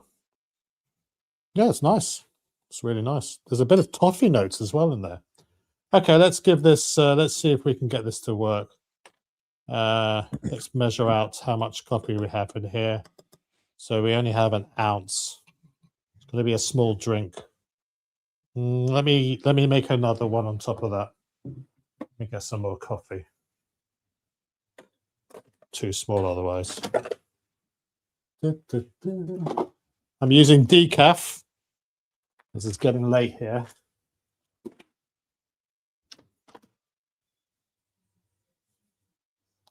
There we go.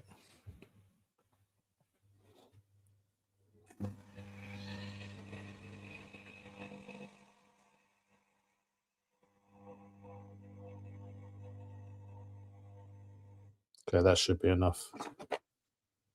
Okay. All right, I have my coffee here. Let's pour it, bring it down here. So I've just realized I've used the wrong cup for it. Oh, fuck. Okay. How do I do this? Yeah, okay, that's fine. And I think we can use this. So that was almost. Yes. Okay. There we go. As I said, it's normally shaken in a cocktail shaker to sort of make it look like an espresso. But we're going to just try and float coffee on top of this drink. Oh, is that why the spoon is twisted? Yes, it's twisted, but it also has a little disc at the bottom to stop it from plunging into the drink straight away. Yeah. Oh, wow. So you would do this for presentation purposes. You wouldn't. So you can see there. You can see the two layers. You can see the liquor there, and you can see the coffee floating on top. And that's it. That's a carajillo. I'm sure if Manny was here, he'd be able to help us pronounce it correctly. So that's for presentation purposes, and then you would just stir it.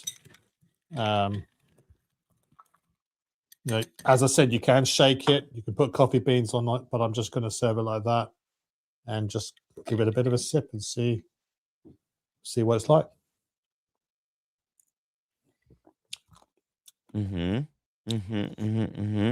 Yeah, how's that? It's an easy drink to make in comparison to having all the shakers and stuff like that. It's not a bad way to spend a day. I think, yeah. I mean, I think I prefer the normal espresso martini. Maybe I need to have this made by someone who knows how to make it properly, because I don't know too much about this drink. Maybe when I go to my next cigar run in Spain, they'll tell me how to make this. They'll show me how to make this properly. But yeah, nice. There you go. Salute. Put some more ice in it, I think. Salute.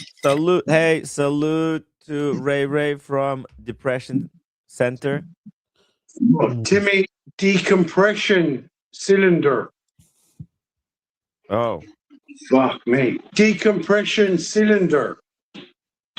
Decompression. So that sucks you off, does it, over a period of time? 12 hours, Kojak. 12 hours, man. You get 12 hours being sucked. That's hard on a man. It is hard, yeah. I mean, like, what can you do in the 12th hour you can't do in the first hour? But you don't have use of your, but you don't have use of your hands. You understand? Yeah. You don't. You're not allowed to use your hands. You see. What happens if you were to use your hands? Is it because it's causing you're squashing the blood vessels and it may cause the bends or something, or what is the issue there? Because you can't. Okay, good question. Actually, is if you don't judge the nuts, if you can't adjust your nuts with the right spanners in a depression chamber, you're not allowed up to the surface. Okay. So 12. So if it's 12 hours in a decompression chamber, how much time does that mean you spend doing what you have to do at those depths?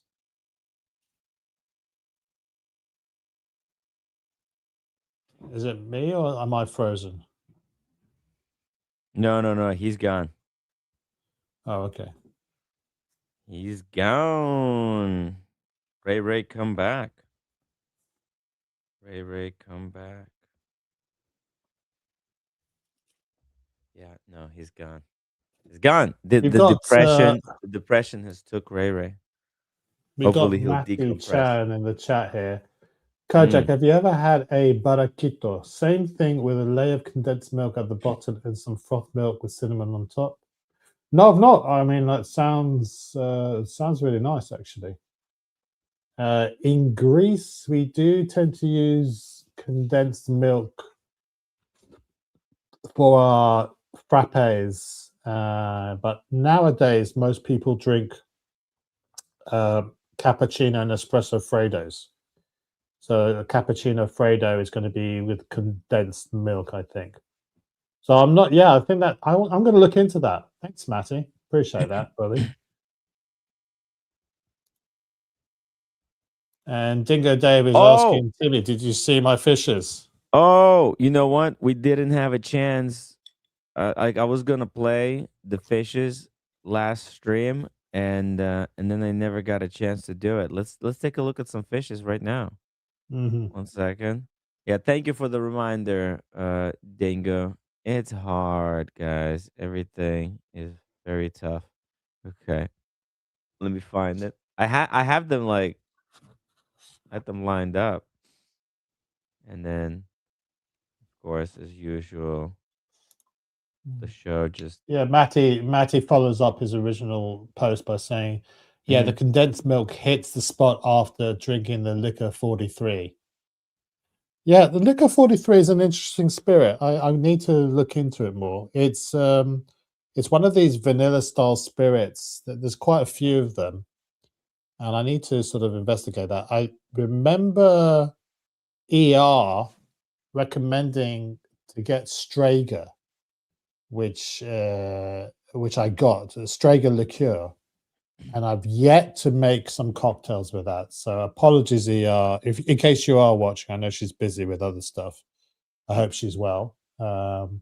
But I will eventually get around to making something with that as well.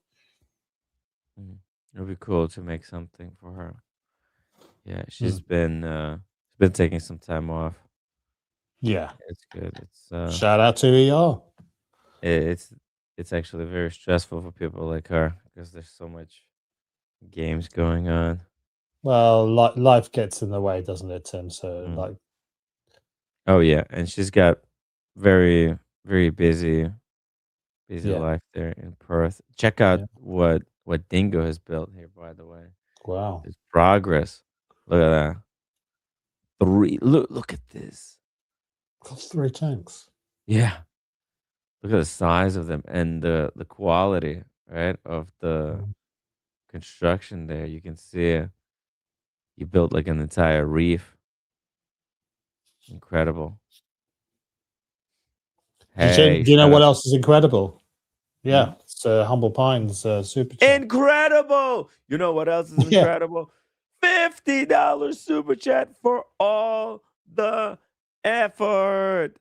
The credit goes to Kojak and to Thomas Burnett for today's show. And I don't know how I feel about Humble Pine being nice to me. I'm not used to it. I feel like the other shoe is going to drop at some point, and he's going to come here and insult me in some way. Where the elitist jerk comments. Yeah. Oh, Jesus. That's Double D. What have you done, Double D? You've started something now. Yeah. You ruined it. Man. Oh. Yeah, it's cool. It's cool stuff. Thank you so much, Humble Pie. It's just a big thank you to this incredible watch community, everyone who super chatted today, supported the show, making the show possible, and keeping it so positive, cordial, and keeping the content coming. Well, you say cordial, but if you see Humble Pine's message, I think, normal service has resumed. Normal service has resumed. Nothing but love, you bastard. Bastard. That's the sign of true love. That's more like it. That's more like it.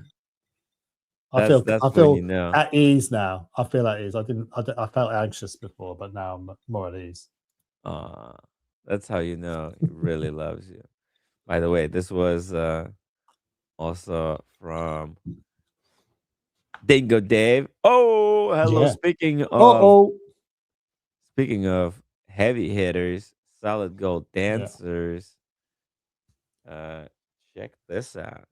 The day date with the diamond indices.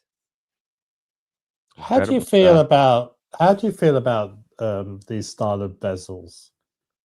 With the fluted bezel? Do you like or the fluted bezel? No, the fluted bezels.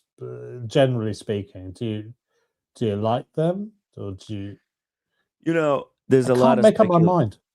There's a lot of speculation going on about like what is the most iconic Rolex watch? Is it the GMT Master 2? Is it the Daytona? Is it the Submariner? Or is it a Sea Dweller? Or maybe, well, the reality is, I think the most iconic watch is a Datejust Day Date collection. That's what most people, I think, in the world know Rolex for. And most recognize that fluted bezel. That is the most recognizable identity marker of the Rolex watch. It's the bezel. That's why when the Land Dweller was released, it has a fluted bezel. It is the Rolex logo. But that's not my question. That's not my question. Yeah, I love it. I'm saying objectively, is it a thing of beauty or? It's I'm in two minds about engineering. it. Okay, Dude, it's a feat of engineering.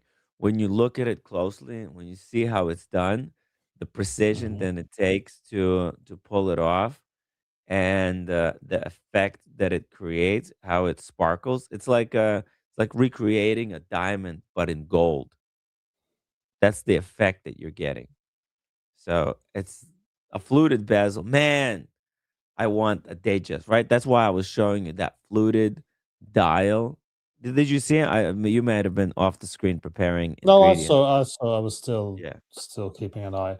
But would you not get a Datejust with a smooth bezel, or is that No. maybe I'm just being simple? No.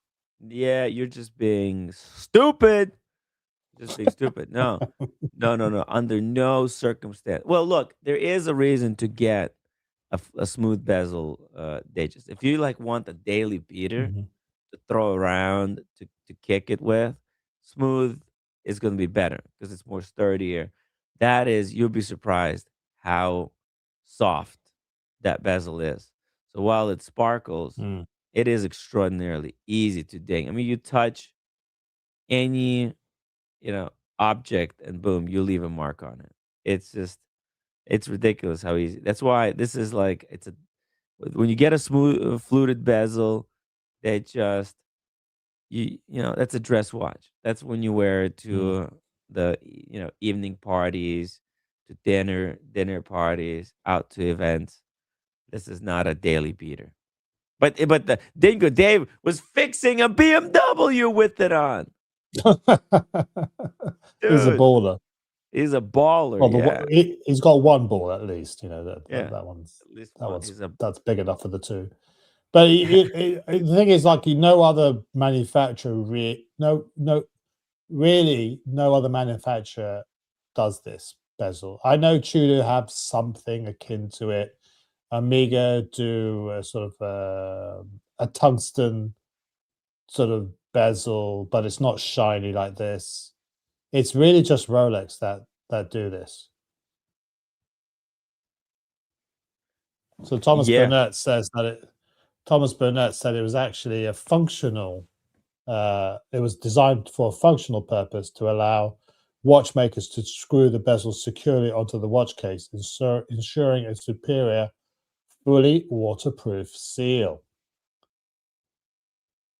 Well, no, that the original that he's talking about, the pre-fluted bezel. That was the pre-fluted. That was the engine turn bezel. Yeah, but that's right. Rolex fluted bezel originally served as a functional purpose. The ridges allowed watchmakers screw. Yeah. Here. Let me pull it up. The original. Yeah. The evolution of the fluted Rolex bezel. Let's see here.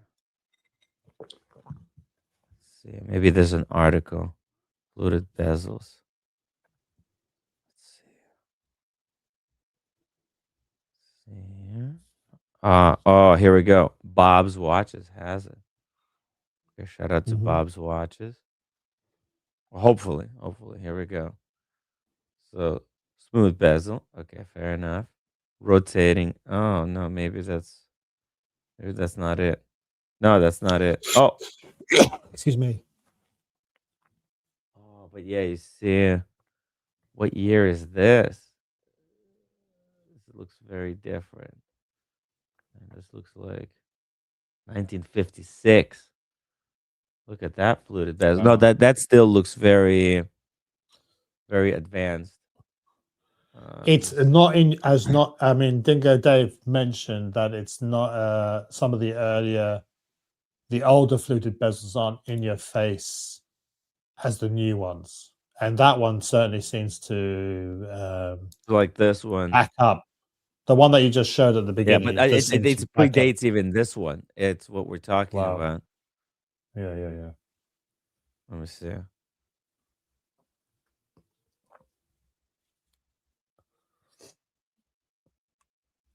Let me see. Let's see here. If I can Google this. Not even sure if there are videos like this out there. I'm just Googling it to see. Oh man. Oh.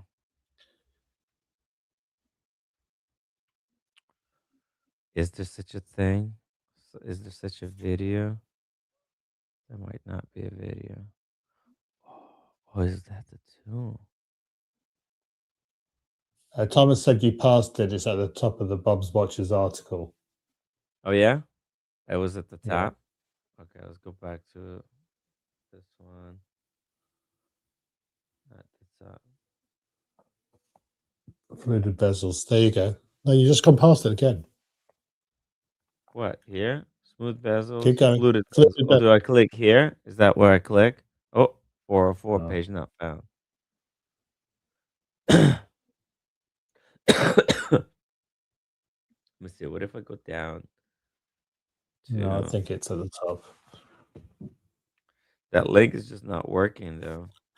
Oh, there's just... Oh, well, it says here.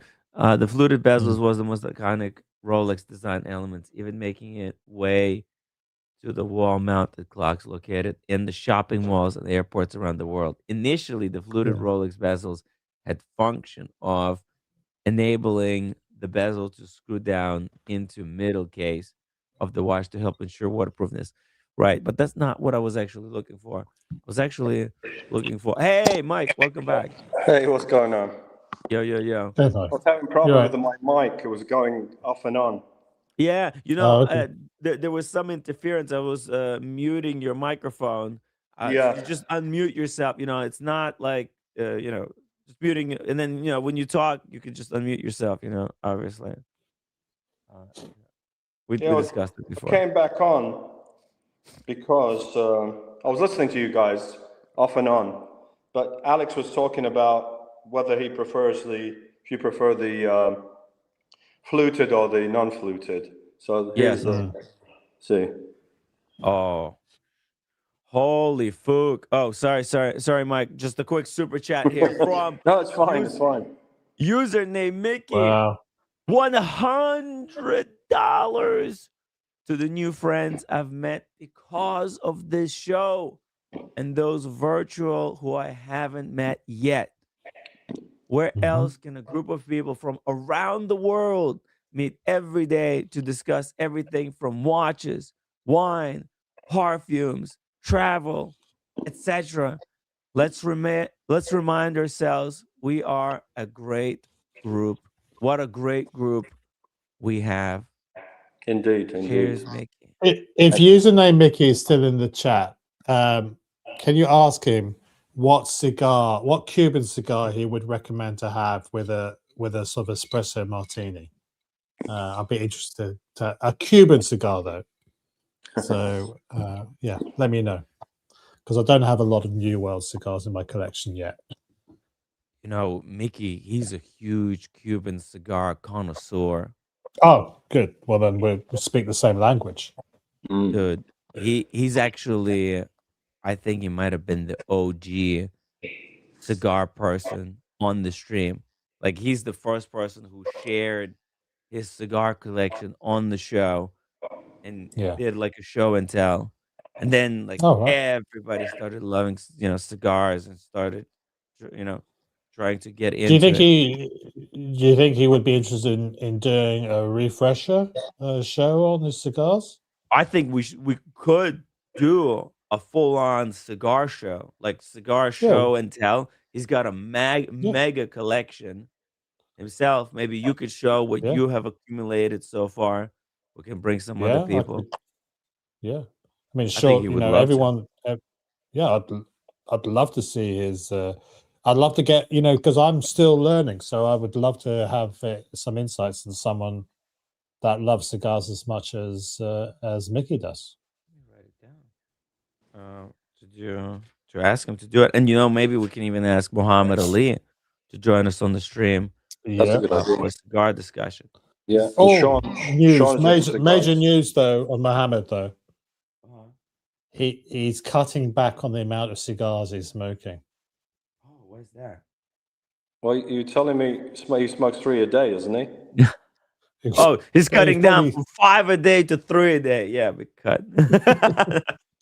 and Palm actually has suggested that me, him, and Mohammed go to. There's a couple of Cuban women that show you how to roll cigars, and you get to roll your they're from Cuba, and they show you how to do it, and you do a workshop session with them to sort of practice That's that. cool. That would be fun. Yeah, That'd be fun. interesting. Yeah. Yeah. That's good he's cut back, because it's a bit much, every day smoking. Was he smoking 3? About 3? I don't know, but I think he said, like, it makes it less special when you have at the end of the day, you do people are free to do whatever you want. I like the ritual of a cigar, not, because it just means that you have to slow down, you have to just I think the thing too, how can you enjoy it if you're smoking 3, even 2, 3 a day after a while, week after week after a while, it's like anything, you do everything repetitively over and over and over again, it becomes, like it loses its novelty kind of totally. Well, possibly, but I mean, it's obviously down to a personal choice. Maybe he's just running low on cigars. Maybe he wants us to go to Barcelona again and pick up some more for his stash. He's running low. You know what? Speaking of cigars, I had some cigars this weekend with the boys. Oh yeah. You want to see what I had? Okay, first. Was it moldy? First, was it moldy? Let me show you this, guys. I found this article on Rolex website. This is what the evolution 1926. You see the one on the left right there? I like the one on the left. I like the one on the left.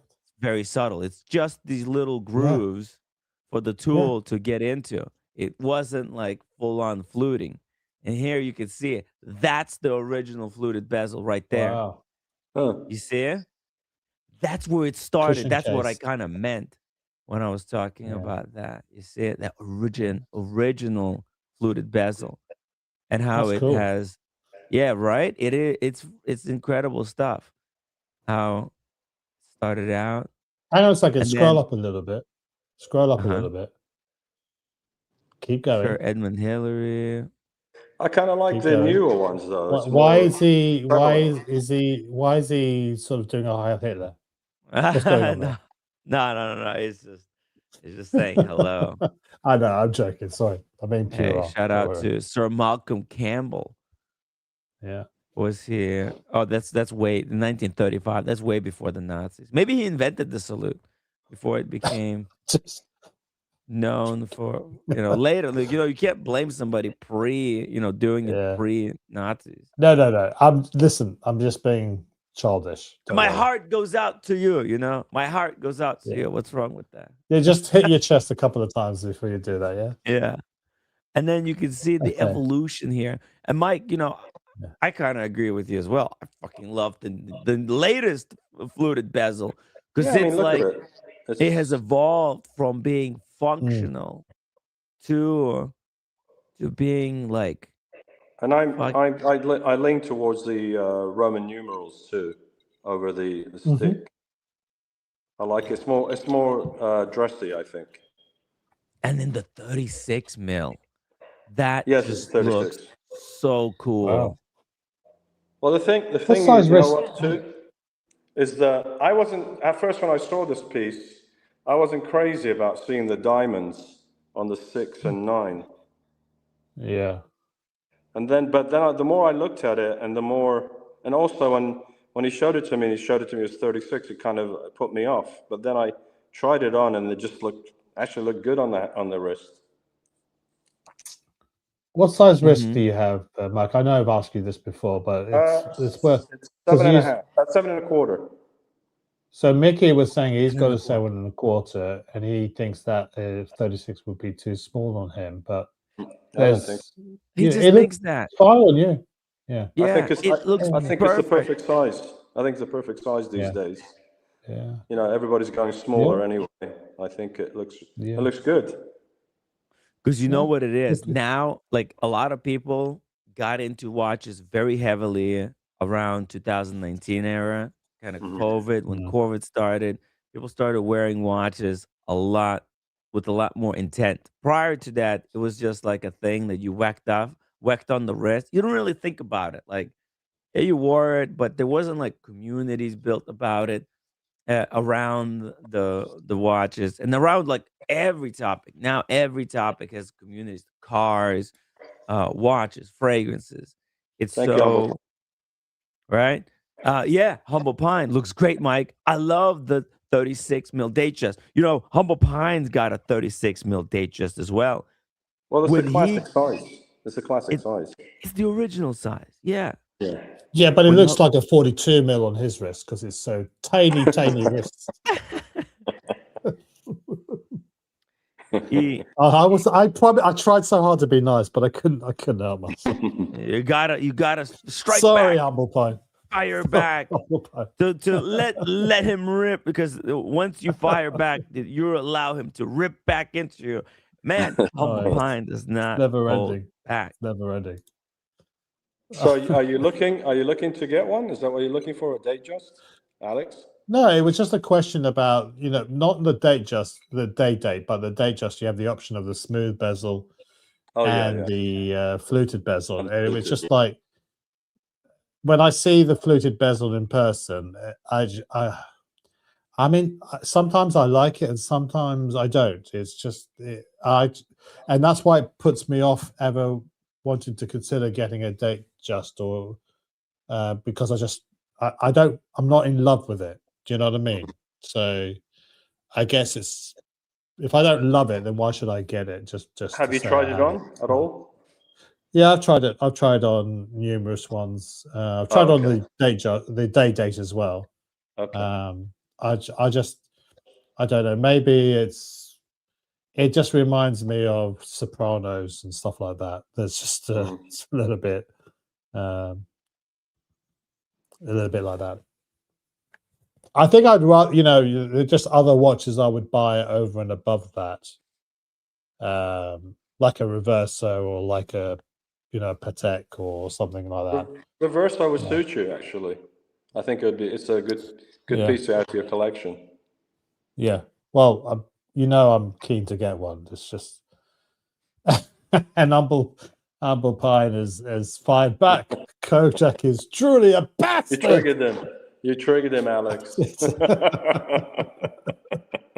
Not just objection. He's a British bastard. Humble Pine, objection. Do you remember that game on the Nintendo? What's the handheld Nintendo with the dual skins? Was it a DS? With the two Phoenix screens? Phoenix Wright, Ace Attorney. Objection. Yeah. That's Humble I beat Pine. that game. Yeah. It's amazing. It's one of the greatest games ever created. Phoenix Wright, Ace Attorney. Objection. Yeah. Humble Pine, Ace Attorney. Bastard. Yes. Here, I'll play it. Maybe they based it on Humble Pine. But okay. Maybe. Let's see here. Objection. Hold on, let me play this.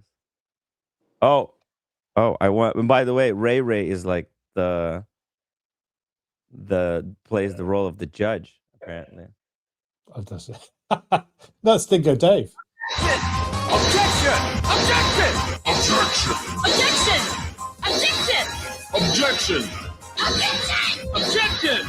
Objection! Objection! That's a great meme. We should have the meme where Humble Pine is the Phoenix Wright Ace Attorney. Listen, why is he having a go at me now? I think it's the bastard beyond a reasonable doubt. Objection! Dude. Oh my god, this is a great idea. Damn it, this picture is not going through. Why is it broken, man? Sometimes the phone works and then half the time it doesn't fucking work. What a disaster. Okay, well, I'll try to find it. But yeah, just to finish up this Datejust here.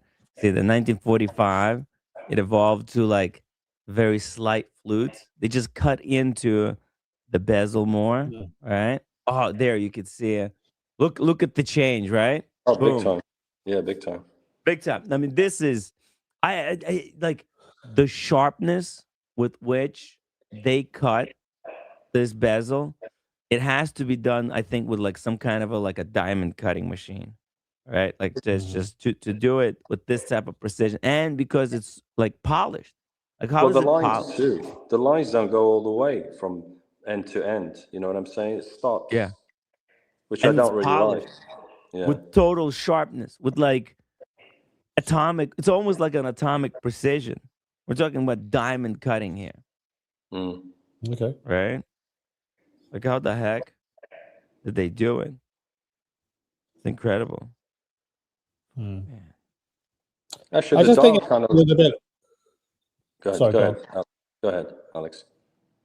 No, I was going to make a flippant comment and just liken it to. It looks a bit too large, like Nick and Leonard's teeth. Looks too large.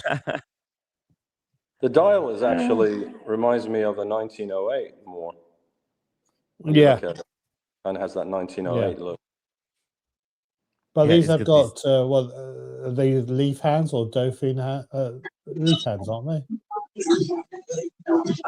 sword hands, I would call these. Speaking of the judge, Ray, welcome back.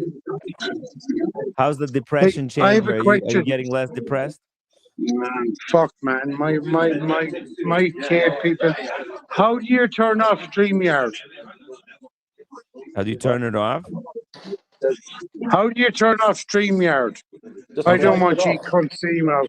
I don't want you fucking YouTube kids how to see the real world lives. How do you turn off StreamYard, Timmy? It's not possible. What? What do you mean? What do you mean turn it off? Yeah, how do you fucking kill StreamYard, right? How to end the stream? Yes, that's all I'm asking. Well, we're gonna go for like another maybe 40 minutes, and then we're gonna kill it. Got to give it some time. So you can't turn off StreamYard. I could, but we've got a good show going here. Okay. Sorry. I don't want the Russians. Okay. All right. Thank you, Ray. Doesn't want the Russians to take over us, I guess. Yeah. But that is a cool bezel. I think that's the quintessential Rolex, isn't that? Like Mike, isn't that the fluting, how it pops, and the 36. You have other bigger watches, right? And like what I was saying is, people wear watches nowadays with much more intent, right? I think it's the intent. The difference pre-19 to now, there's a lot more intent. People pick watch for the right occasion. They have multiple watches. Before that, people were just kind of collecting haphazardly. There wasn't really intention in the collection. There wasn't really purposes. People were just kind of buying cool stuff. And now there's a lot of intent going in. Oh, I will wear this watch for this event. Well, when I buy a watch, it's something that as you know, I have a few Speedmasters, but they're all different in their own way. They don't look similar. Of course, it has the same functionality and everything, but they are kind of a distinctive look one from the other. So when I pick my watches, they got to have their own uniqueness to them. So I could wear them for a certain event or a certain time. Yeah. And I've cut back actually too. I'm not buying as many now, and I'm well, I think well done as to adding any more watches unless I see something that is really appealing. At the same time, I can get a decent price on it, or get offered something that's really hard to get. You've amassed a mega collection. I've got a lot of watches. I mean, is there a chance that someday we could like see all the watches at the same time? I know you probably don't keep most of them in the house. No, I got I got a few in the safety deposit box too. I would have to. So it's kind of. I mean, there's a few watches I have you've never seen anyway, and I've only showed you the ones that I had gotten recently in the past year and a half, 2 years to do unboxing for. But there's a few here and there that I bought also that I haven't showed you guys. So I could show you some of them. Definitely. Would you be interested in maybe doing like a live stream where we show like all or most watches? Maybe you can take a few like pictures of the ones that are missing at the very least, right? And that way, yeah, I could do. Yeah, that I could do definitely. I could show you the ones that I don't have here. Okay, there we go. Objection. Very nice. I like how he's got Mr. G on the side in the corner. Oh dear God. Hubble Pine says, "What the fuck?" Hubble, you're welcome. Here's the Humble right. Phoenix right. Oh no, he's gonna murder us. He's gonna murder us. Objection. Humble right. Ace attorney. Yeah, that's that's a good one. Like you can like clip that or like screenshot that. Yeah. Humble That's right. a great picture. That's a great picture. That is a great picture. Yeah. I think Humble Pine should have that made on a massive A0 size poster and have it in his office. Absolutely. That's perfect, that'd be perfect. And just have him sitting in his chair brooding with the same picture of him pointing. Objection. Objection. Boom. He shut you down. Shut down AI. I should be legal. It's out of control. AI is out of control, man. Shit that AI creates. It's wild stuff. I have a question for Mike, actually. I think I know the answer to it, but I'll just ask it anyway. You know, some people have a watch journey where they have their ultimate grail watch, and then that's it. Once they've achieved it, they're out. I don't think you're like that, but maybe you can sort of, you know, what are you? Are you aiming to get something and that will be the end of it? Or are you just like, you like different things, you fall in and out of love with things, and you'll sell a watch and then maybe get another one? Now I've got to the point where I've got such a nice selection. Not boasting now, nice selection. There's nothing really. I don't have anything directly in my head, or that I really want a Grail watch or something. Maybe the only thing I might like to add to the collection is an ep jaune. I definitely would like to have an ep jaune to my collection because I admire the brand. I love the dial, the design of the dial, and plus I believe that Francois Jeune is probably possibly the best watchmaker living today. He's definitely in the top 2 or top 3. So I would like probably to add one of those to my collection. Otherwise, AP, I was never a big AP fan, to be honest with you. Vacheron, I do like some of the Vacheron pieces. Patek, yeah. Actually, I do have a Patek, but I haven't shown it to you guys. That's the one in the in my safety deposit box. It's just a matter of I don't know. I've got only two JLCs or Jaeger LeCoultre.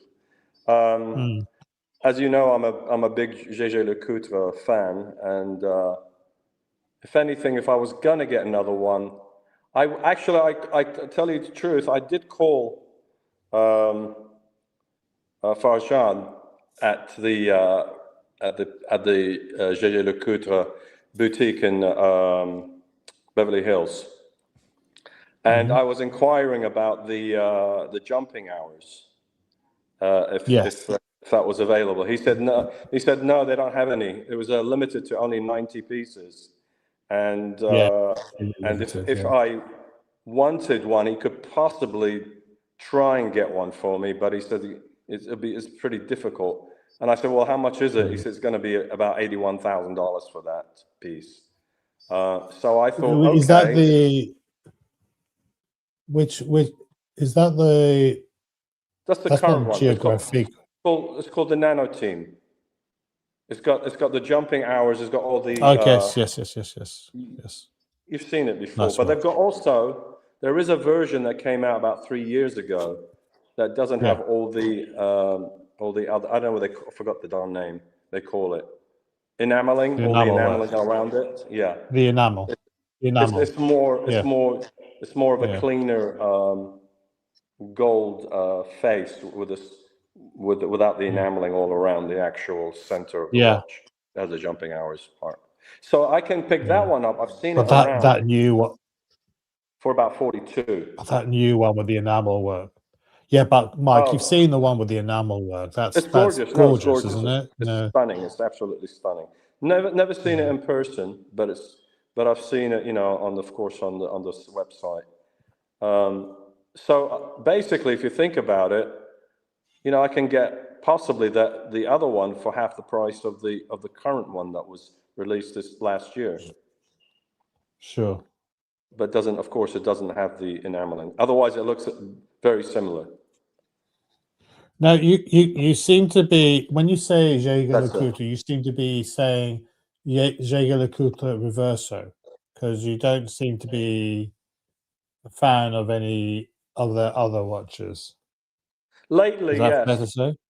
Yeah, lately, after I bought my chronograph, I really, and I saw what they did in the past couple of years, and I thought they were probably the brand that really were on top of what they released. Them and Vacheron was pretty good too. They had some nice pieces of Vacheron, but I thought Gégé Lecoutre were the actual top player when it came to Watches and Wonders last year. My watch channel says Tim needs to travel to Arizona and Tim time with the Phoenix Gem Show. Time it with the Phoenix Gem Show and film. But it says film your collection. Well, I think that would be incredible. When Mike, when you complete or when you feel like your collection in a state that you would like to present it to the world, I would love to. If like he says, man, gem show. I've never been to a gem show. That sounds like a very interesting.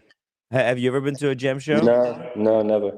Sounds like a interesting show to attend. When is it? I'll pull it up. I'll pull it up right now. Phoenix Gem Show. Apparently, there's some kind of a gem show. I mean, this may be we're talking about. These are in January 23 to 25. So they're like in the beginning of the year. Maybe next year in the beginning of the year. In 2 years, well, it makes sense. There's usually a lot of events going on in Phoenix and Scottsdale during January and February. Oh, it looks very similar to the Miami Antique Show. Look at that. So it's strictly just gems? There's definitely going to be some watches in there. Let's be honest, right? Thinking yeah. Should have some watches. But I think it would be cool to interview some gemologists to educate us on the gems. And, I could do some live streams there about the gems, but then also film your collection, like some kind of a video, like talking watches and present your collection. Kind of like what I did with PG he's talking about. You seen the video I've done with PG? With PG. Here, I'll show you. It's on my. You went to his place? I went to his house, and we kind of Here, I'll show you. Let me play this a little bit. It's like, you know, we only had one day to kind of film, so it was very, very rushed. But I think it turned out to be pretty good. That'd be a good idea, actually, to kind of like, go to the gem show to make it worthwhile. Yeah. See the gem show and kind of do a video on you and your collection. I think time is the most important thing that humans have. And I worked on this more. Something, doesn't matter how rich you are, it doesn't matter how poor you are, it's something that you can't make more of. When I was a kid, I spent a lot of time in this area, did a lot of things that I can't say on video that were fun. So this lake, it was named after my grandfather, actually. He used to help all the kids in the area learn to fish. He was a big fisherman, so he would come across here and all summer long in the spring, teach kids how to, you know, properly fish, catch and release. They said by like 3 o'clock, it's supposed to start snowing. You know, we explored a little bit of his environment, where he's from, kind of set the collector in there, but give a little bit of like background. And obviously, this was just kind of test. It's the first video of this caliber that I've done. And then we went to his studio. He opened up the box, and then we went through all the watches like this. That's cool. That's really cool. Only is all it the iconic, watches in one but place, it's yeah. just a beast. The thing can take an absolute beating. And- It's been time tested. I mean, I and then got we- a good nick in the crystal. We got some almost nice broke off the Cyclops high once. definition I mean, this footage. thing, it's very well used and abused as This watches was should be. Submariner. He's I got mean, you imagine, the Grand especially in Seiko. today's culture, failing something that many times and not giving up, when in today's world, people just quit things just immediately. The fact that he saw it through to the end, and that's another one to look at the history on the spring drive, you know, for people that aren't aware, you know, what it took to make this. And obviously now I'm a lot better about doing something like this, and I have a lot better vision of how we would go about this. We would include your car in there, right? The car, the watches, your philosophy, a little bit of life, and do like a documentary. You know, if there's something you're interested in, I think people would get a kick, real kick, because this is like this is culmination of your work. This is, you know, what you've achieved, you know, through life, the successful life that you lived, right? And Through hard work, through hard work, and you know, doing my businesses all those years I was in, and then finally retiring for good, and is my interest, and we could talk about your art, right, your art, your the Pontiac, you know, everything, and kind of make like, I would love to do like a, you know, full on like an hour and a half documentary film. It will take us like maybe 3-4 days to actually do it, and you can prepare by I'm seeing a problem. Stuff. Why? 3 days of Tim. Do you think that's doable? Oh, we're not going to be live streaming. You know, we'll live stream one day from the Gem Show, and then, you know, we'll tell everybody, hey guys, we're filming I'm joking, now. of course. Yeah, maybe I would still live stream in the evening. Yeah, but I still have to make the money. I would need the money for the flight back. Right? We can definitely talk about it. We have what, almost less than a year. I mean, since the event is in January of next year.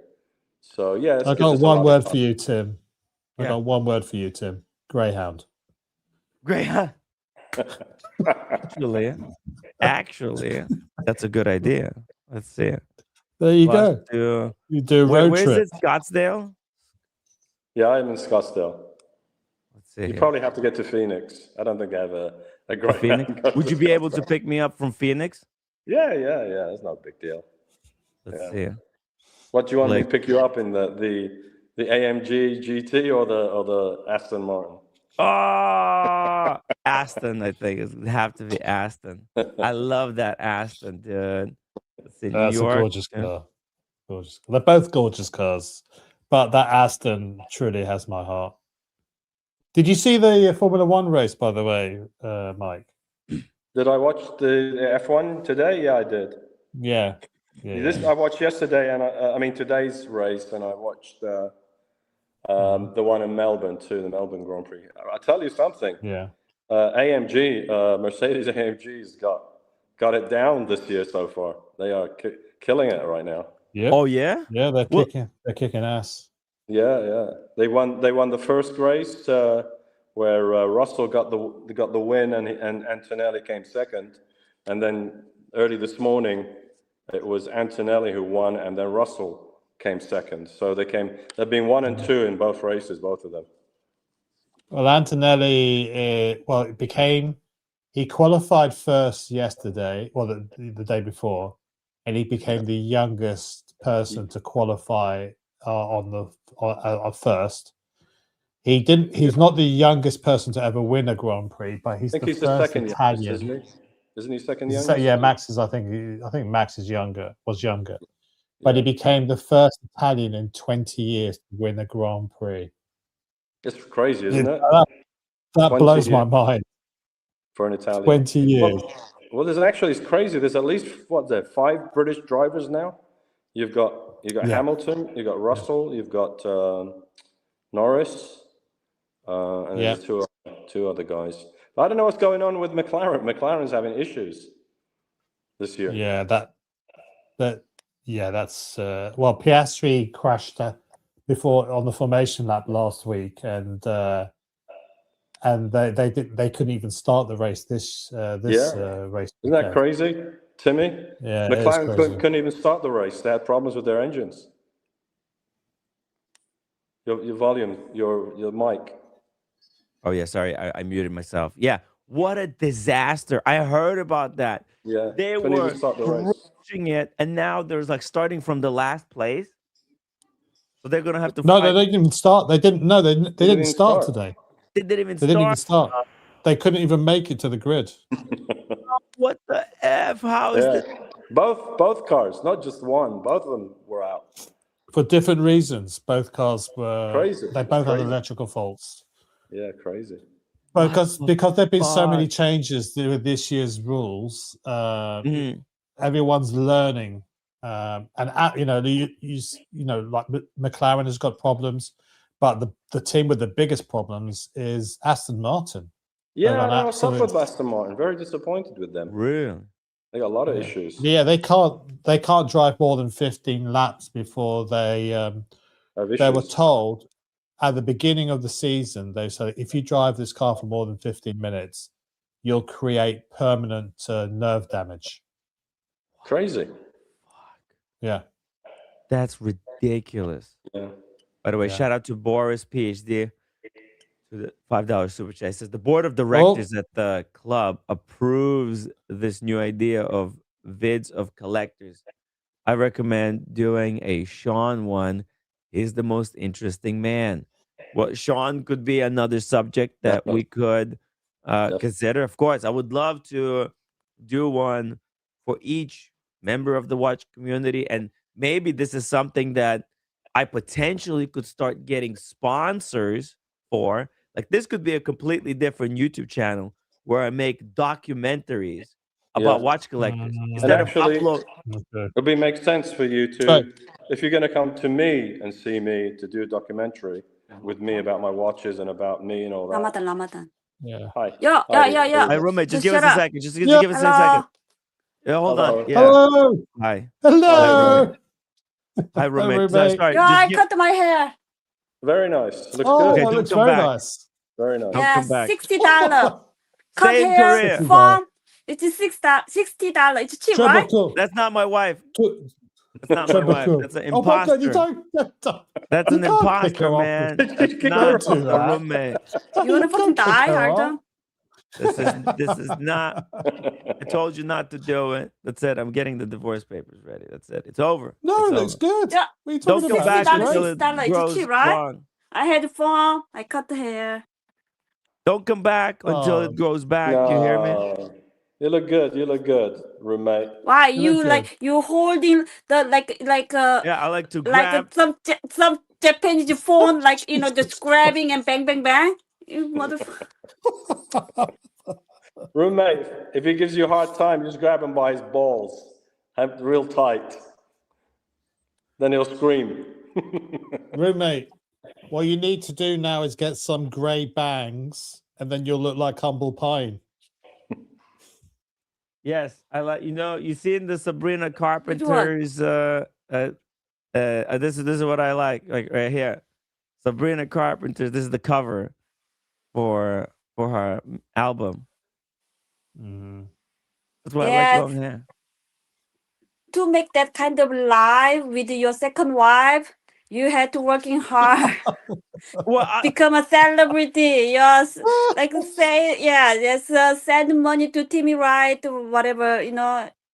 Good luck. That's you got a very French style haircut. So it's like that is a very, like. Yeah, I'm like, just saying this is cheap. Like you know, in the UK or New York, it's gonna be like how much? Like at least £200, but it's like $60 to cut hair and to have To fun. ruin your hair, $60. Like a permanent, you know. My watch treatment. channel, $10 super chat. More collection and personal story videos in 2026. So many stories in your community. It's a no-brainer. I was saying, Timmy, if you're going to come and see me, it would make sense to also go see Sean because you're going to be right there. It's only like, it's about 370 miles from where I am.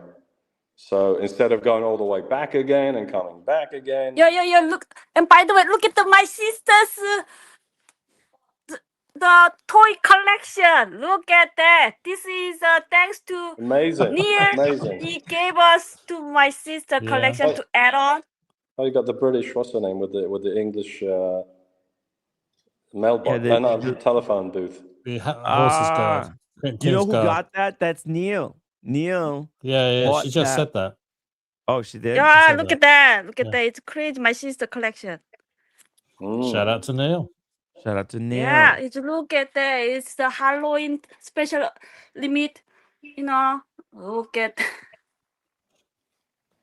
Wow, this This is my sister's crazy collection. These are investments, by the way, guys. These are all above retail now, right? Yeah, look. This is the entire. And look at that. It's like the Labubu collection. Look, this is all different rabbit. How old is your sister? What is this, Korean? 12? No, I think it's English. Japanese like toy, but it's like it's UK like a limited edition or New York limited edition. And look at that. That is the different dog. By the way, she has no problem with this clutter, but at home she gives me a lot of shit. Here, no issues. Yeah, it's I think it was Siberian families. I think it was like something in the UK. Look at that. It's crazy. Oh, wow. And they're going to Japan again to collect this kind of a toy. It's like a toy shop. Are they going to do something with it? Are they going to open them? Sylvanian families? Yes. That's what it was. Yeah, Sylvanian families. That was a thing in the UK a couple of decades ago. Oh, wow. This is a nurse, Sylvania. It's a nurse. Oh, that's like you. Yeah, and there is also dentist. It's crazy. Look, behind it is like a clinic. Dentist office. Oh. Yeah, it's inside. They have the theme. They also have theme. Okay. Yeah. Oh, I see. Yep. Anybody in German or Denmark, anybody has special edition. This one. We collecting. My sister collecting. Wow. Send Sylvani dolls now. Wait, so roommate, when are you coming back? On the 21st? I don't know. You don't know? You don't know. What the hell, man?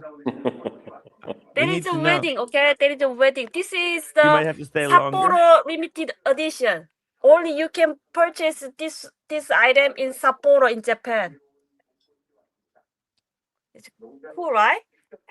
It's very cool. It's like Yeah, it's Rolex. cool. Yeah, that's why. This is only London. This is only UK. Yeah, you can't get anywhere else. Those are flippable. They actually go above retail. And thanks to Neil, he gave an extra, so my sister gonna be flipper. She's got a backpack.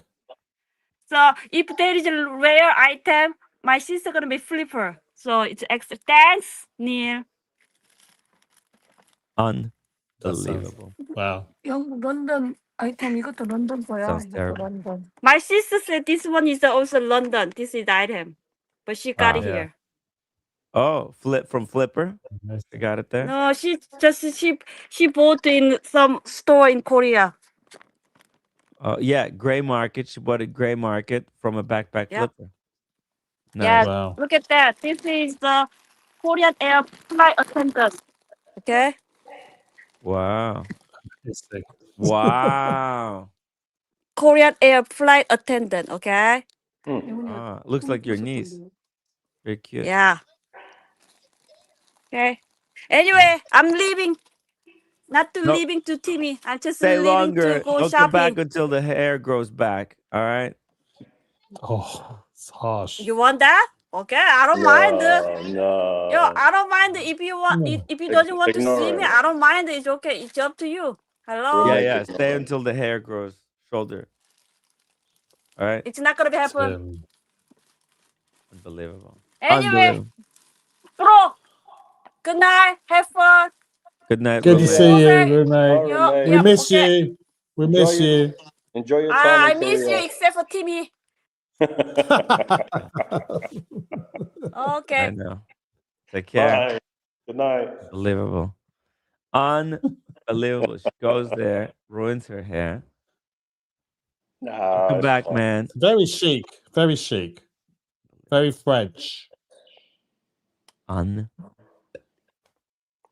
It's unbelievable. By the way, a bus journey to Phoenix would take 55 hours. How long? 55. What do you think? It would kill me. You'd be like, yeah, but you should do it. Alan Reacher. It's like Alan Reacher. He just uses buses to travel from one state to the other, solving crimes. It costs $157 Yeah. for one way. It's both ways. Both ways. That's cheap. When you figure out, how much gas costs. Jeez. Wait. Oh no! It's one way. Yeah, it's gotta be 337 both ways. Yeah, that makes sense. It's only like, let's see. How about flying there? Let's go Delta. Probably around 500. It's probably going to be not much more, right? Probably between 5 and 6. Say like that.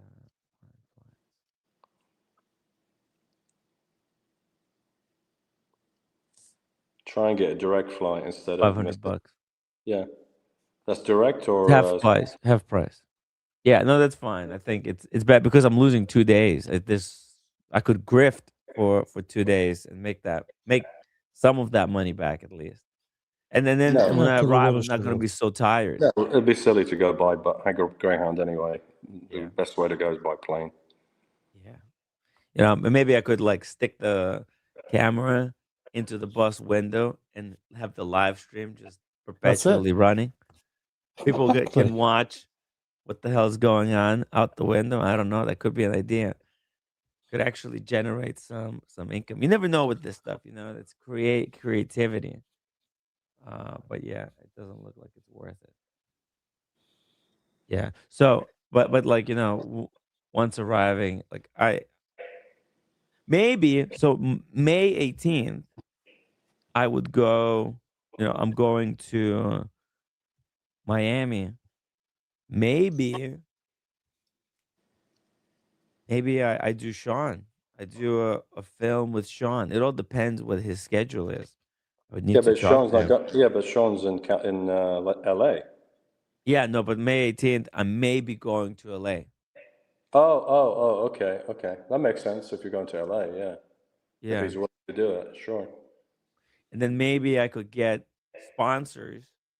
Like I could talk to some of his businesses there, some of his friends.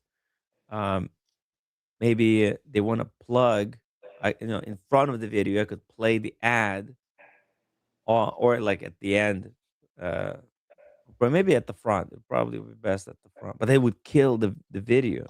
I don't even know how to do this ad. What would be the best way? Maybe somewhere in the middle, just like halfway through, boom, hard ad. I don't How know. long are you going to be in LA when you go in? When you said May? Yeah, May 18th, possibly. Okay. How many days are you staying there? I don't know. No plan at the moment. Okay. But maybe if I had plans with because it's a Barossa event, so if you can come down, if you want to come down with for the event, that would be cool. At least maybe for one night or 2 nights. We could do some stuff whilst there. Maybe Sean would have some kind of Gonzo stream ideas, some interviews we could do with people whilst we're there. But there's possibilities, right? There's definitely possibilities. Actually, you know what? When I was in LA last time, I didn't have enough time. Yeah. I want to go to David Lee's Rolex stores. He's got 3 of them, and he has an incredible collection of Ferraris. And he just picked up that new one, the white one, the 250 GTO. You saw that he bought the recent one? No, I didn't see it. Yeah, he paid $38 million for it. Oh my god! Yeah, it's a badass car. It's all white. That's the only white one I've ever seen. A 250 GTO. Jesus Christ, that's crazy. Oh my god! There it is. There he is, David Lee. He's a nice guy, actually. He's a pretty humble guy.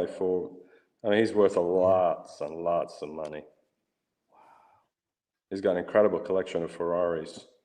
Oh, this is his own channel as well. Yeah, he's got his own channel. Wow. So he's doing like a business Ferrari collector, David Lee. I see his own production. Yeah. And he does interviews about these mega cars. It makes sense. It's perfect. Oh, who's this? That's I might be actually the guy that sold it to him or auctioned it. He was the owner prior. Because they just auctioned the car this year, that GTO, the 250. This has got like a yellow collection. He's got yellow and red. He's got both. Holy shit! It's ridiculous how many Ferraris he's got. Look at them all. I mean, this is all, and it's like this stuff holds value because it's so collectible. And this is Rolex boutique. Oh, I see. So he's got a jewelry store. Yeah. And that's how he became wealthy. Well, his dad, and he reinvested it into his car collection. His dad started the watch business, and now he runs it. And he so continues. This is a long operated business for many years. Yeah, I think 30+ years at least. They've been long time. I think he's got 3 stores altogether. 3. This is brilliant marketing. The Ferrari, that's marketing for the Rolex and the whole business. It's just it goes hand in hand. Imagine the Greyhound Gonzos. Yeah, that would be a disaster. Get ripped apart.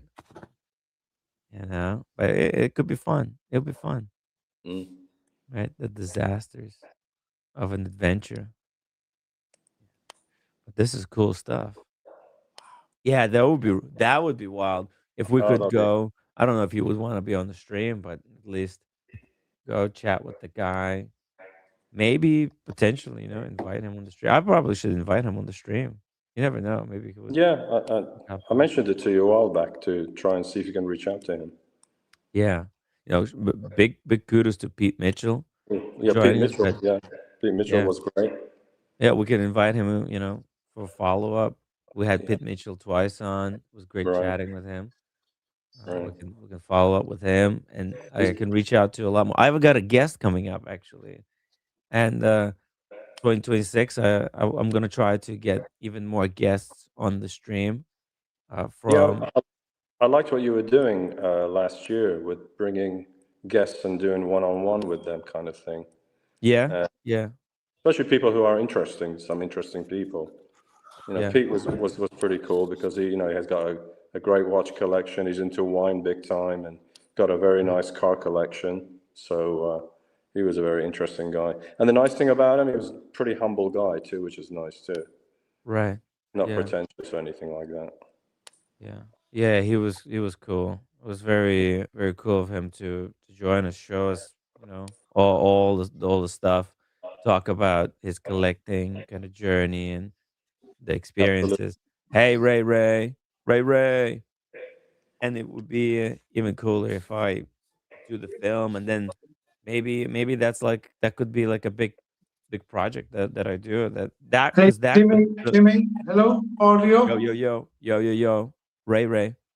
Is the audio You're okay? cutting in and out. No, it's cooked, but it's a little bit. You could say something quickly before the satellite goes out of orbit. Yeah, Mike Lewis. Hi. Kojak, Mike, Kojak, listen, we have to deal with fucking submariners coming up here and Russian people and Kojak, Mike Lewis, I'm in a toilet now. I don't like to broadcast from a toilet. Okay. Make sure I it's feel locked. like George Michael. I feel like George Michael's gonna die. Oh God. Oh God. Kojak, you didn't drive him. You gotta have faith. You gotta have faith. You gotta have faith. Hey, listen. Gotta have faith. You know my grandmother's name? I love Timmy. Mm. Fuck the begrudgers. You do what you do. Okay? Exactly. You do what you do. Fuck the begrudgers. Exactly. I'm in a toilet that you people don't even want to eat in it with. This is like rough. Timmy, keep doing what you do. Fuck the begrudgers. Thank you. Hey, Kojak, we have the martini glasses lined up. We have the shot glasses lined up. So what about fuck, man? How many have you had?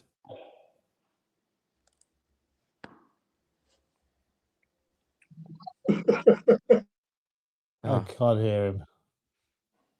Oh, it's that. Oh, you're asking me how many have I had? Oh yeah. How many did you have? Shit, you had a lot. About 12. About Oh 12. my God. Wow. You're a legend. You're a legend, Ray. Kojak, love you. Timmy, love you. Mike Lewis, a bit confused. A bit confused, yeah. So. Love you guys. All right. Have a good night. I love you so much. Loyalty. Thank you, Ray. Timmy, don't believe everything Kojak says. Jesus. Timmy, don't believe everything. There's such an echo here in the urinal. Hold on a second. Yeah, I think Ray's fantastic. Don't believe everything I say, Tim. Oh, he's got the.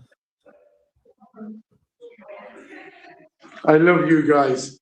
Do you hear me? I love you guys. Okay. And by the way, you are very important to me. You're very important, even to us fucking cavemen. Okay. I'm trying my best. It's hard, Ray. Yeah. Fuck the begrudgers. Fuck the begrudgers. Give roommate a hug. Yeah. All right? Give roommate a hug. I will. Fuck the Give a hug from begrudgers. you. I give If it. there's any problem with them, fucking send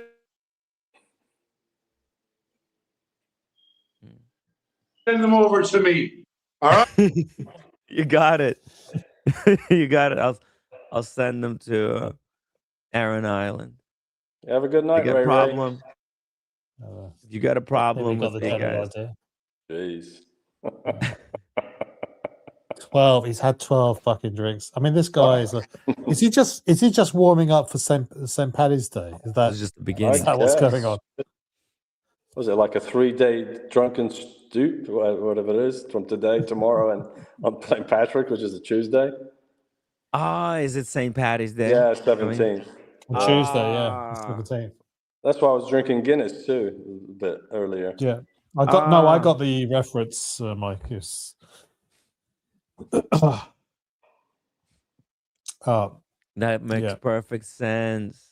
You know what? That makes perfect sense now. But I wish I could join him with the Guinness, join you guys today, but I'm gonna stick with this at the moment. I'm still on the 10-day fast, but I'm 99% sure I'm gonna make it a 40-day because to get it over with, to go into the next phase, because it's just like look at Tim Massa, right? Why is he killing it so hard? The guy is skin and bones. Yeah, because he's got a tapeworm. What do you mean? that? Is it like natural or unnatural? Did he say that? I don't know. I'm joking. He looks very gaunt. I don't think that's necessary. I don't think that's a. Regardless, he looks very whether it's natural or unnatural, he's killing it on in his career. Oh, without a doubt. Oh, by the way, Tim, Armour sent me a video of you visiting him at the New York studio. Have you got it? Do you want to share that? Yeah, we can share it. Yeah. Oh no, he sent it to you. I don't have that image. Oh, you don't I have also it. have the cigars. If you want to see the cigars. Yeah, cigars. That's we were talking about that. Jesus. Yeah, we're kind of bouncing all around.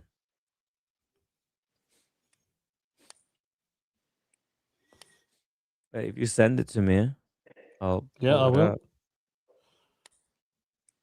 There we go. Sent to you. There you go. So when did you see Armour at Time and Tide? Was it when you were with Red, or was that the following day? Huh? Oh, when did you see that was I came back because I bought 4 watch rolls and then lost them on the train. So I had to go back to buy them again. But I texted Armour and said, "Hey man, put 4 for me aside." Because So you knew you didn't see them. You know when you went there with Red Shovel, he wasn't there at that time, was he? That was a different day. Yeah, that was the day before, wasn't it? It was like maybe 2 days before. Oh, okay. G-Shock Watch Fan, £5 super chat. Well done, Timmy. Thank you, G-Shock Watch Fan. I really appreciate that. You know, it was an epiphany. It was an epiphany moment. I realized the cock up at night. It came to me in the dream, and I knew what I had to do. I knew, okay, that I had to. It's my show. I had to control the show. I know the direction I want to do. I can't let the people who gave me money in order to sabotage me. They didn't want to send me to Watches and Wonders. They wanted to sabotage me. So I knew I need to refund that, and I'm no longer taking money. Why would they how would they have stopped you going to Watches and Wonders if they gave you the money to go to Watches? Oh, don't worry about it. I know exactly what their intent was. It's beyond my. You're saying it's beyond my pay grade. That's what you're saying, yeah. I can tell you off the stream. I don't want to, because they'll use this. It's exactly what they want. You see it? So in order, they had ulterior motives to try and sabotage me, and I realized, you know what? I'd rather make half the money if I have to, than because I want to take this show in the direction of success, not in the direction of failure. And for me to do that, I had to direct the show. There's people who believe in what I'm doing, and they're donating money to support. And then there's people who want to subvert and then hammer me over. I gave you money. You have to do what I say. You have to do this thing. I don't want that money, because they don't know they want to sabotage. They want to see me burn. They want to see me crash and burn. And there's a whole bunch of other streamers who just take money from anyone. And we've seen where that goes. And that's why I chose to do it this way. Okay. Okay. Does it make sense? Does it make sense? It kind of makes sense, right?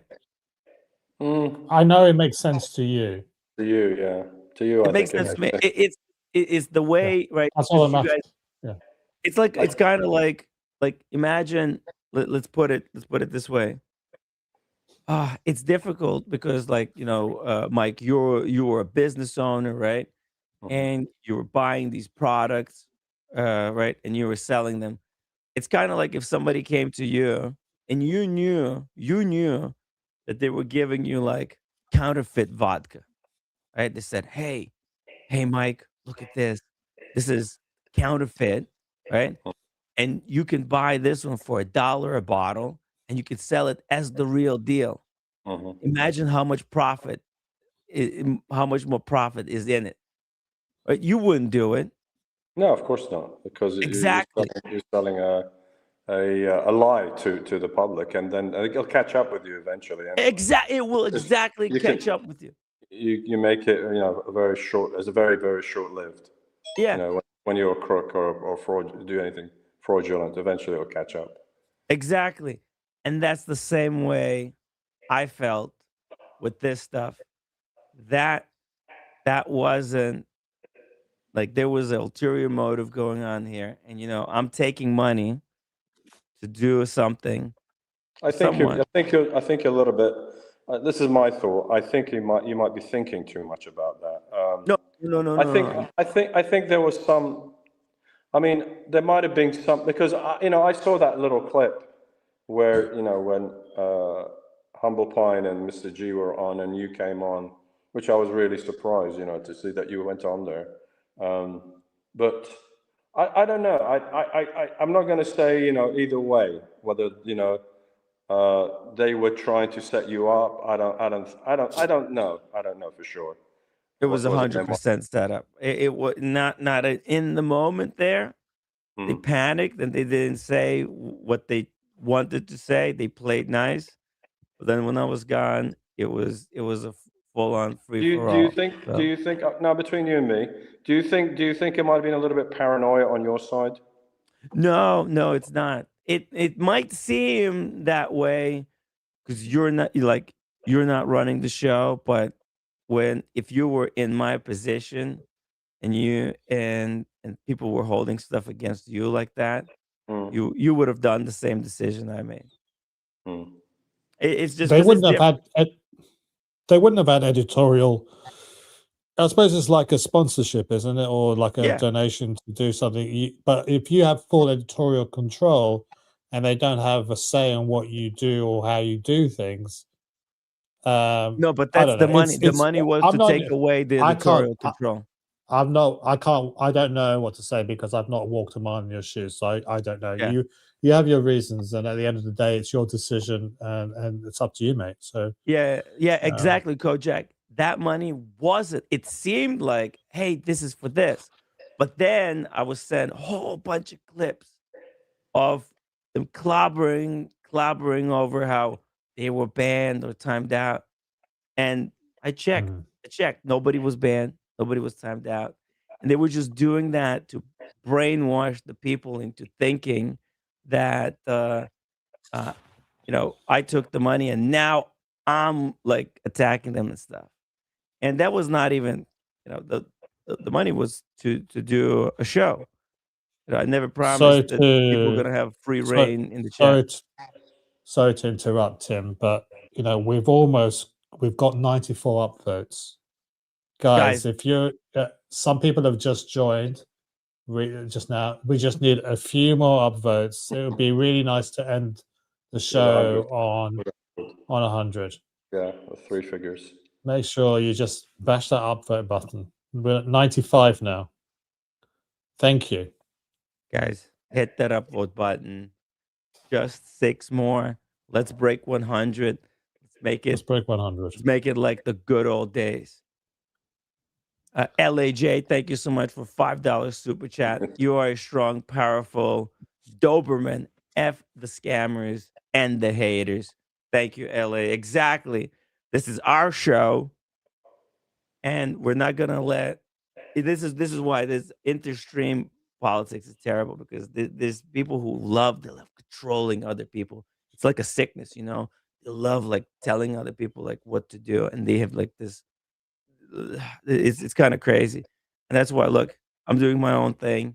I'm not going on any other shows going forward, unless it's like a guest on some other thing. But like just randomly jumping all over the internet, just to get catfish, to get put into some type of a Okay, I got a question for you, Timmy. Mr. G, $20 super chat. Unity, my ass. Thank you, Mr. G. Timmy, what made you go on their stream in the first place? I was asked to test the theory, okay, because people thought that maybe this was all a joke. Like they thought, oh, maybe it's funny, maybe it's all just being done in like a sarcastic manner, right? That was the theory, and so we tested that theory, and it turned out to be all a farce. It's not a joke. It's a malicious attack to try and destroy me. That's just what they do. Some people, it's just, they've got some type of mental illness, man, and they just want to see other people burn. And I just don't want the money from these type of negative people. Like, why do I need to take super chats for people to like just to talk shit about me? I don't need that. So you are the master of your own destiny. Exactly. I want to be the master of my own destiny. And you're going to be Seinfeld, are you? You're going to be. It's kind of like that. Exactly. It's exactly what it is. It sounds kind of a little bit. So you're not going to go. I'm out with superstitious.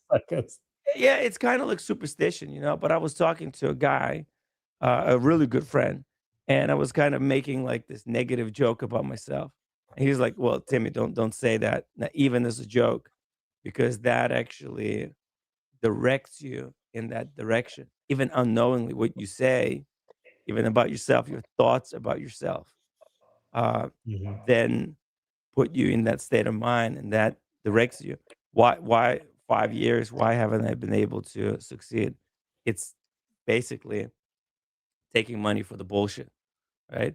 I'd rather have less money, but just money from the people who genuinely support me, believe in what I'm doing, and want to go with me to greater places.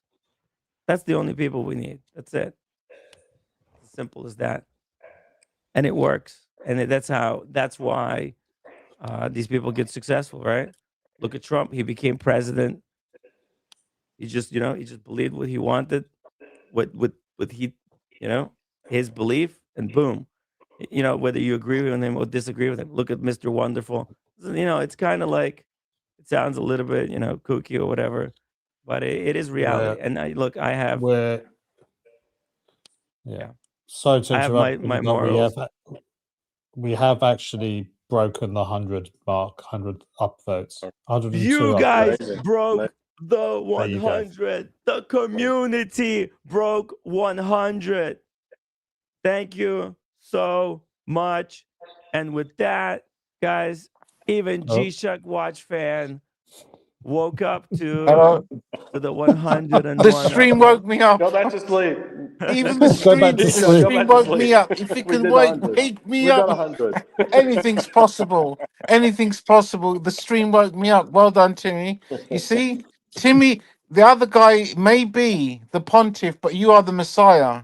Yeah, you are the Messiah. Now you're pushing it. He's right? not a Messiah. Now you're pushing it. Now He's he's not the the Messiah. Messiah. He's the only No, he's not genuine the person in this whole of the YouTube. Well done, Timmy. He's not the Messiah. He's a very naughty boy.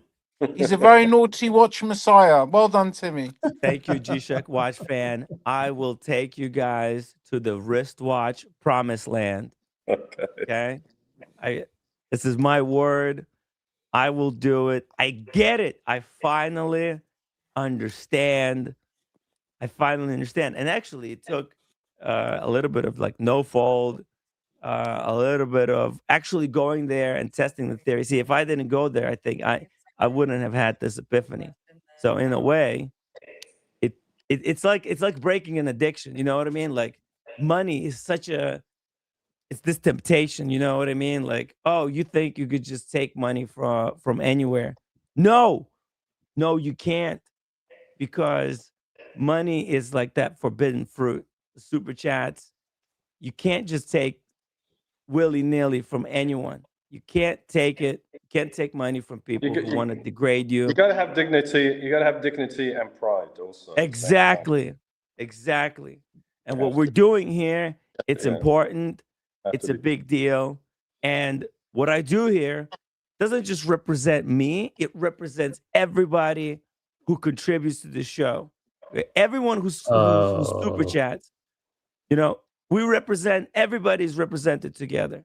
So Alex, it sounds like a lot of propaganda coming from Timmy there. Oh, it's not just propaganda. The Church of Tim Rice. I've met Tim, and you guys have met him as well. It's true. Of course. Timmy's very generous. He's a nice guy, even with whatever you are, whoever you are. And let everyone know that watches this that hasn't met Timmy. Yeah, Kojak Mike will vouch for what I'm saying, because we've all met Timmy. And and guys, look, do your membership. Look, I'm not a rich guy, I'm not a poor guy, but I pay my $3.99 a month. Everyone, whoever you are watching the show, Tim has a lot of subscribers. Just do something basic like that per month, whatever you can afford. You know, you'll get the content. He'll go everywhere, won't you, Tim? Yeah, That's exactly. it. I will bring the content. This is where the content resides. You guys pay, and I will bring you the content for you to guys enjoy. The bigger budget I get, I always spent, over the past, 5 years, I've spent a majority of the money that I've earned back into the channel or into this massive archive catalog of content. All of my content is available. There's some that we had to put like behind the paywall because we have guests and sometimes they feel uncomfortable with some stuff. So we put it behind the membership. But from the stream, from day one to today, all the content I've done, I'm proud of it, and it's all available to watch. You can go through my back catalog history, and it's all there. It's all available. You can watch it where I was on day one, where I am today, and I'm not deleting any of it. It's there for you, and I want to do better, bigger projects, and some really step it up with some multi-dimensional content. I want to do it from different angles. Look, if I find a way to kind of bring in some big sponsors, I would turn it into just big content, something that would really like blow you guys away. Baby steps. Anyway, I'll send you that video, Tim, if you want to put that on, and we can pull it up. I don't know if you want to continue going on, but it's 1:30 here. in the morning.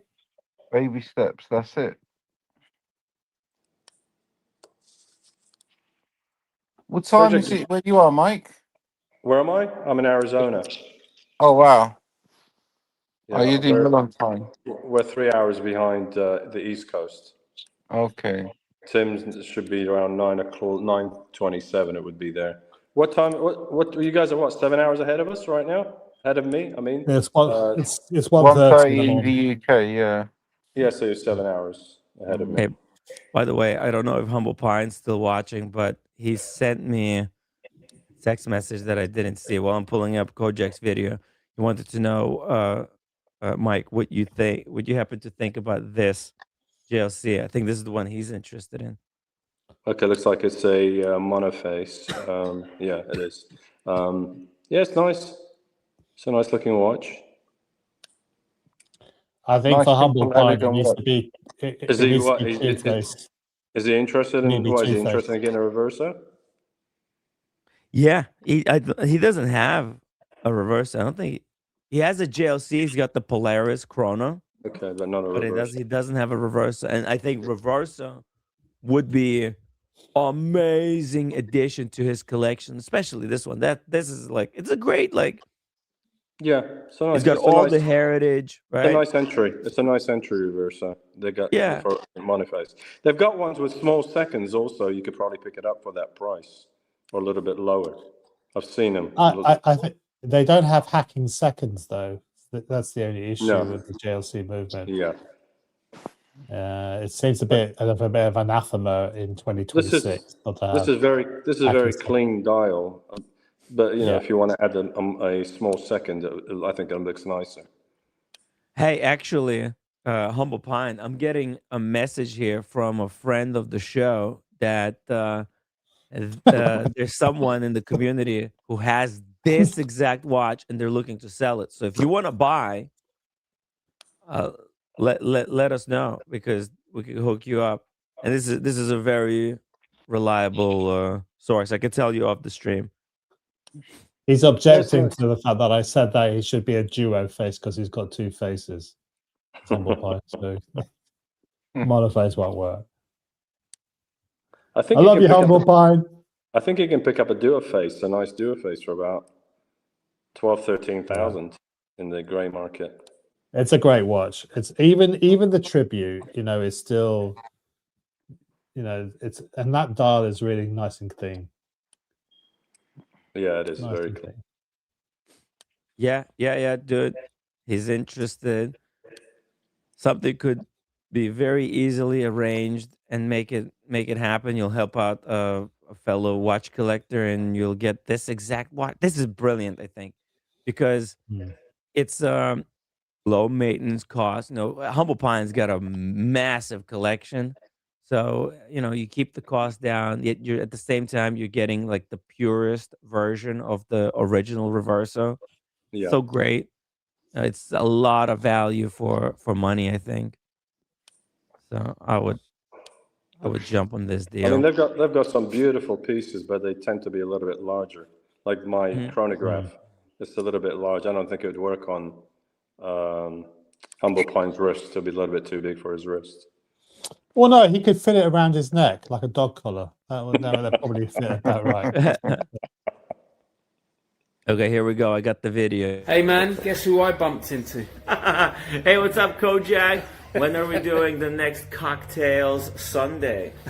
How you doing? Oh, Armor, what's your favorite cocktail? Oh, mine's an old fashioned. Old fashioned? Yeah. We did an old fashioned episode already, but we could do a return of old fashioned, or maybe if there's a style of old fashioned that you like, Kojak just will make it strong. Make it strong? That's it. Let's do strong old fashions. Bring back the old fashioned Kojak.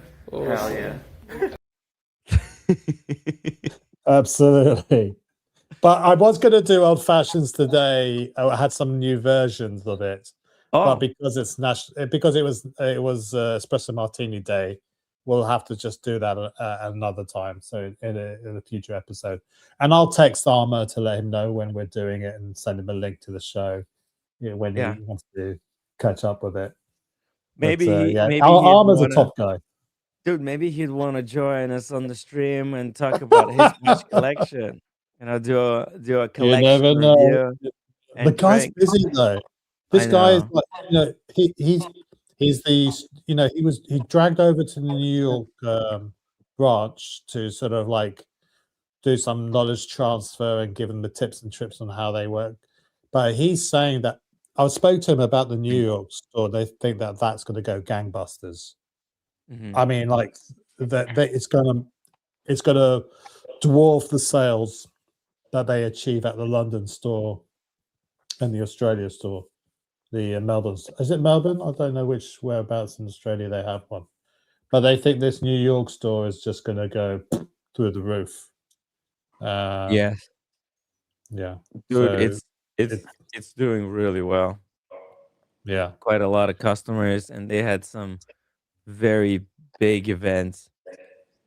And by the way, now they have my email, so they said next time they're gonna doing something, they're gonna invite Yeah. me, and they said the live streaming would be cool. So because I've done the live stream in the past from time to Yeah, time, I and mean, they liked it.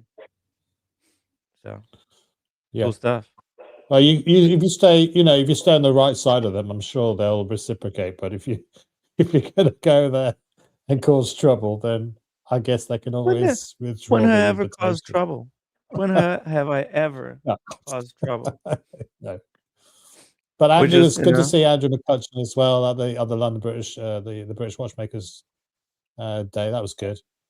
They had at Studio Underdog. They had a workshop, 3 work desks there with watchmakers. Then you could build a watch. You could actually sort of disassemble and reassemble a movement there, chronograph movement. real, like a Studio Underdog movement. Yeah, Studio Underdog movement. So that was.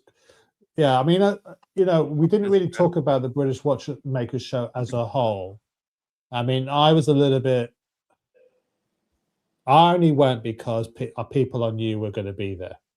I could have easily not gone, but I'm sort of glad I went because they need to continue to evolve the show to sort of get the engagement. And I know Studio Underdog in the past have been criticized for hijacking the show because they normally do their releases, their sort of like special limited edition pieces, and people only go just for the special limited edition releases. But because they'd done it before the show, it was all prepaid for. You just went there to go and pick it up and also see other watches. It freed up, it freed them up to go. It didn't make other people too jealous, shall we say.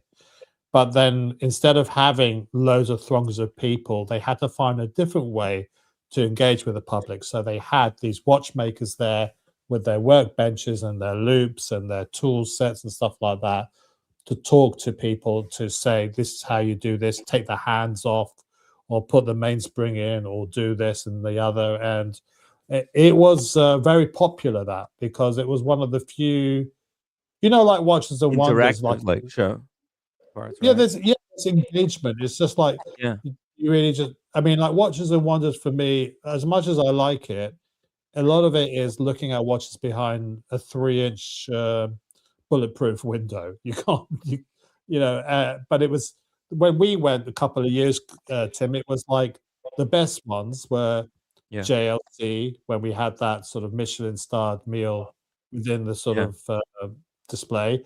IWC had their sort of perpetual, their sort of their release with the lake in the middle, so that with the bar, so that there was something different to do. But most of the other brands were just like, here's a watch behind a glass window, move on to the next one. Yeah, Rolex actually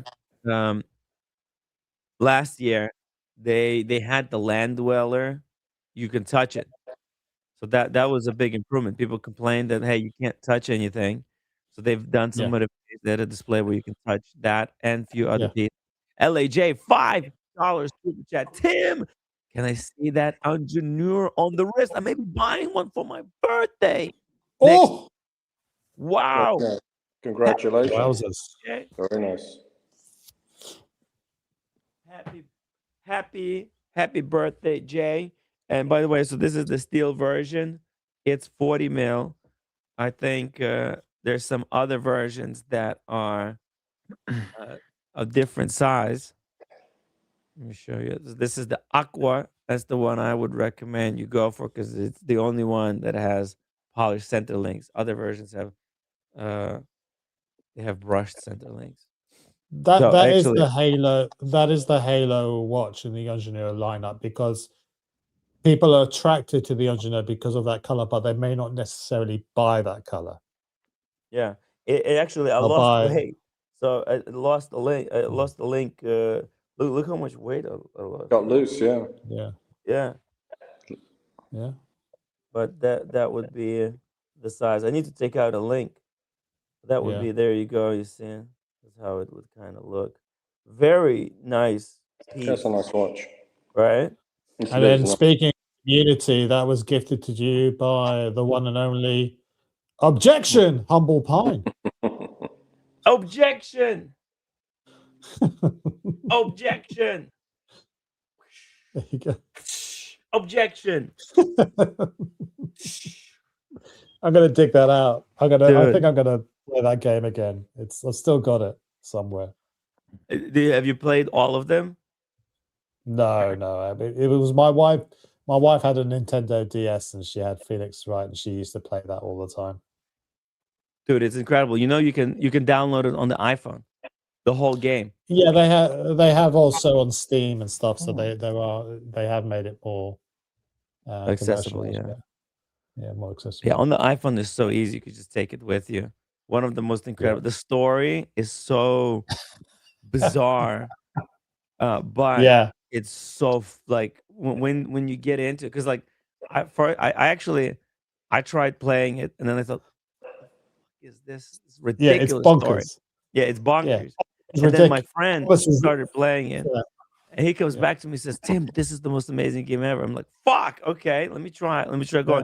And then when you get into it, you go, oh, what? This is so next level. Yeah, it's almost as ridiculous as Humble. Kojak, of being a bastard. And we need the judge. Objection. We need also the judge. Tim, you're supposed to say overruled. Oh, yeah. Overruled. Overruled. May I approach the bench? Oh dear. But also I kind of like wearing it high. You know, wearing it high, then you know, there's a lot of freedom here. Like kind of. I'm gonna jump off, guys. I'm gonna go. Yeah, we're gonna wrap it up. Let's wrap it up all together here. The Pepsi is also, you see, everything is freaking loose. It's all like I'm wearing it. It's all jingly jangly. G-Shock watch band. Lose weight before you go to Watches and Wonder. What's up, Tim? Yo. Thank you for hopping on. Appreciate the support and the positive You're welcome. words. I get it now, man. I understand. Just your own thing, Timmy. If that's what you're good at, just do that. It's fine. Yeah. Fair enough. Yeah. Guys, to infinity. To infinity and beyond. Thank you so much, Kojak, G-Shock. Thank you to Manny, Mickey. Who else we have? Sean, Thomas Burnett, Thomas, Watch Apprentice, Steven, legend. Thomas Burnett taught me a lot of the stuff about watches in the beginning. Like I had no idea about anything. It was Thomas who was teaching me all the basic stuff, all the intermediate and even the complex stuff. So, and you knew which watch she bought as well. How freaky is that? It's because my mind is filled with his teachings. We think the same way because he taught me. The church. He lives in my head. The Church of Thomas Burnett. That's right. You see? Shout out to everybody who super chatted. Steer Pike, B Cars, Pickles, Sean, Mr. G, LAJ, Time is Human Construct, David A, Mr. Bud, Steven, DC Chris, Ray, G-Shock, The Great Gatsby, Dean, Thomas Burnett, Humble Pine, Mickey, Boris, my watch channel. Huge shout out to my watch channel for all his incredible support. G-Shock, Jay, Mr. G. That's right. So there's no such thing as unity. Unity is just temporary until you want to get something done. So we don't need unity. We've got incredible people here. And with these people, there's nothing that can stop us. Good night, everybody. Good night.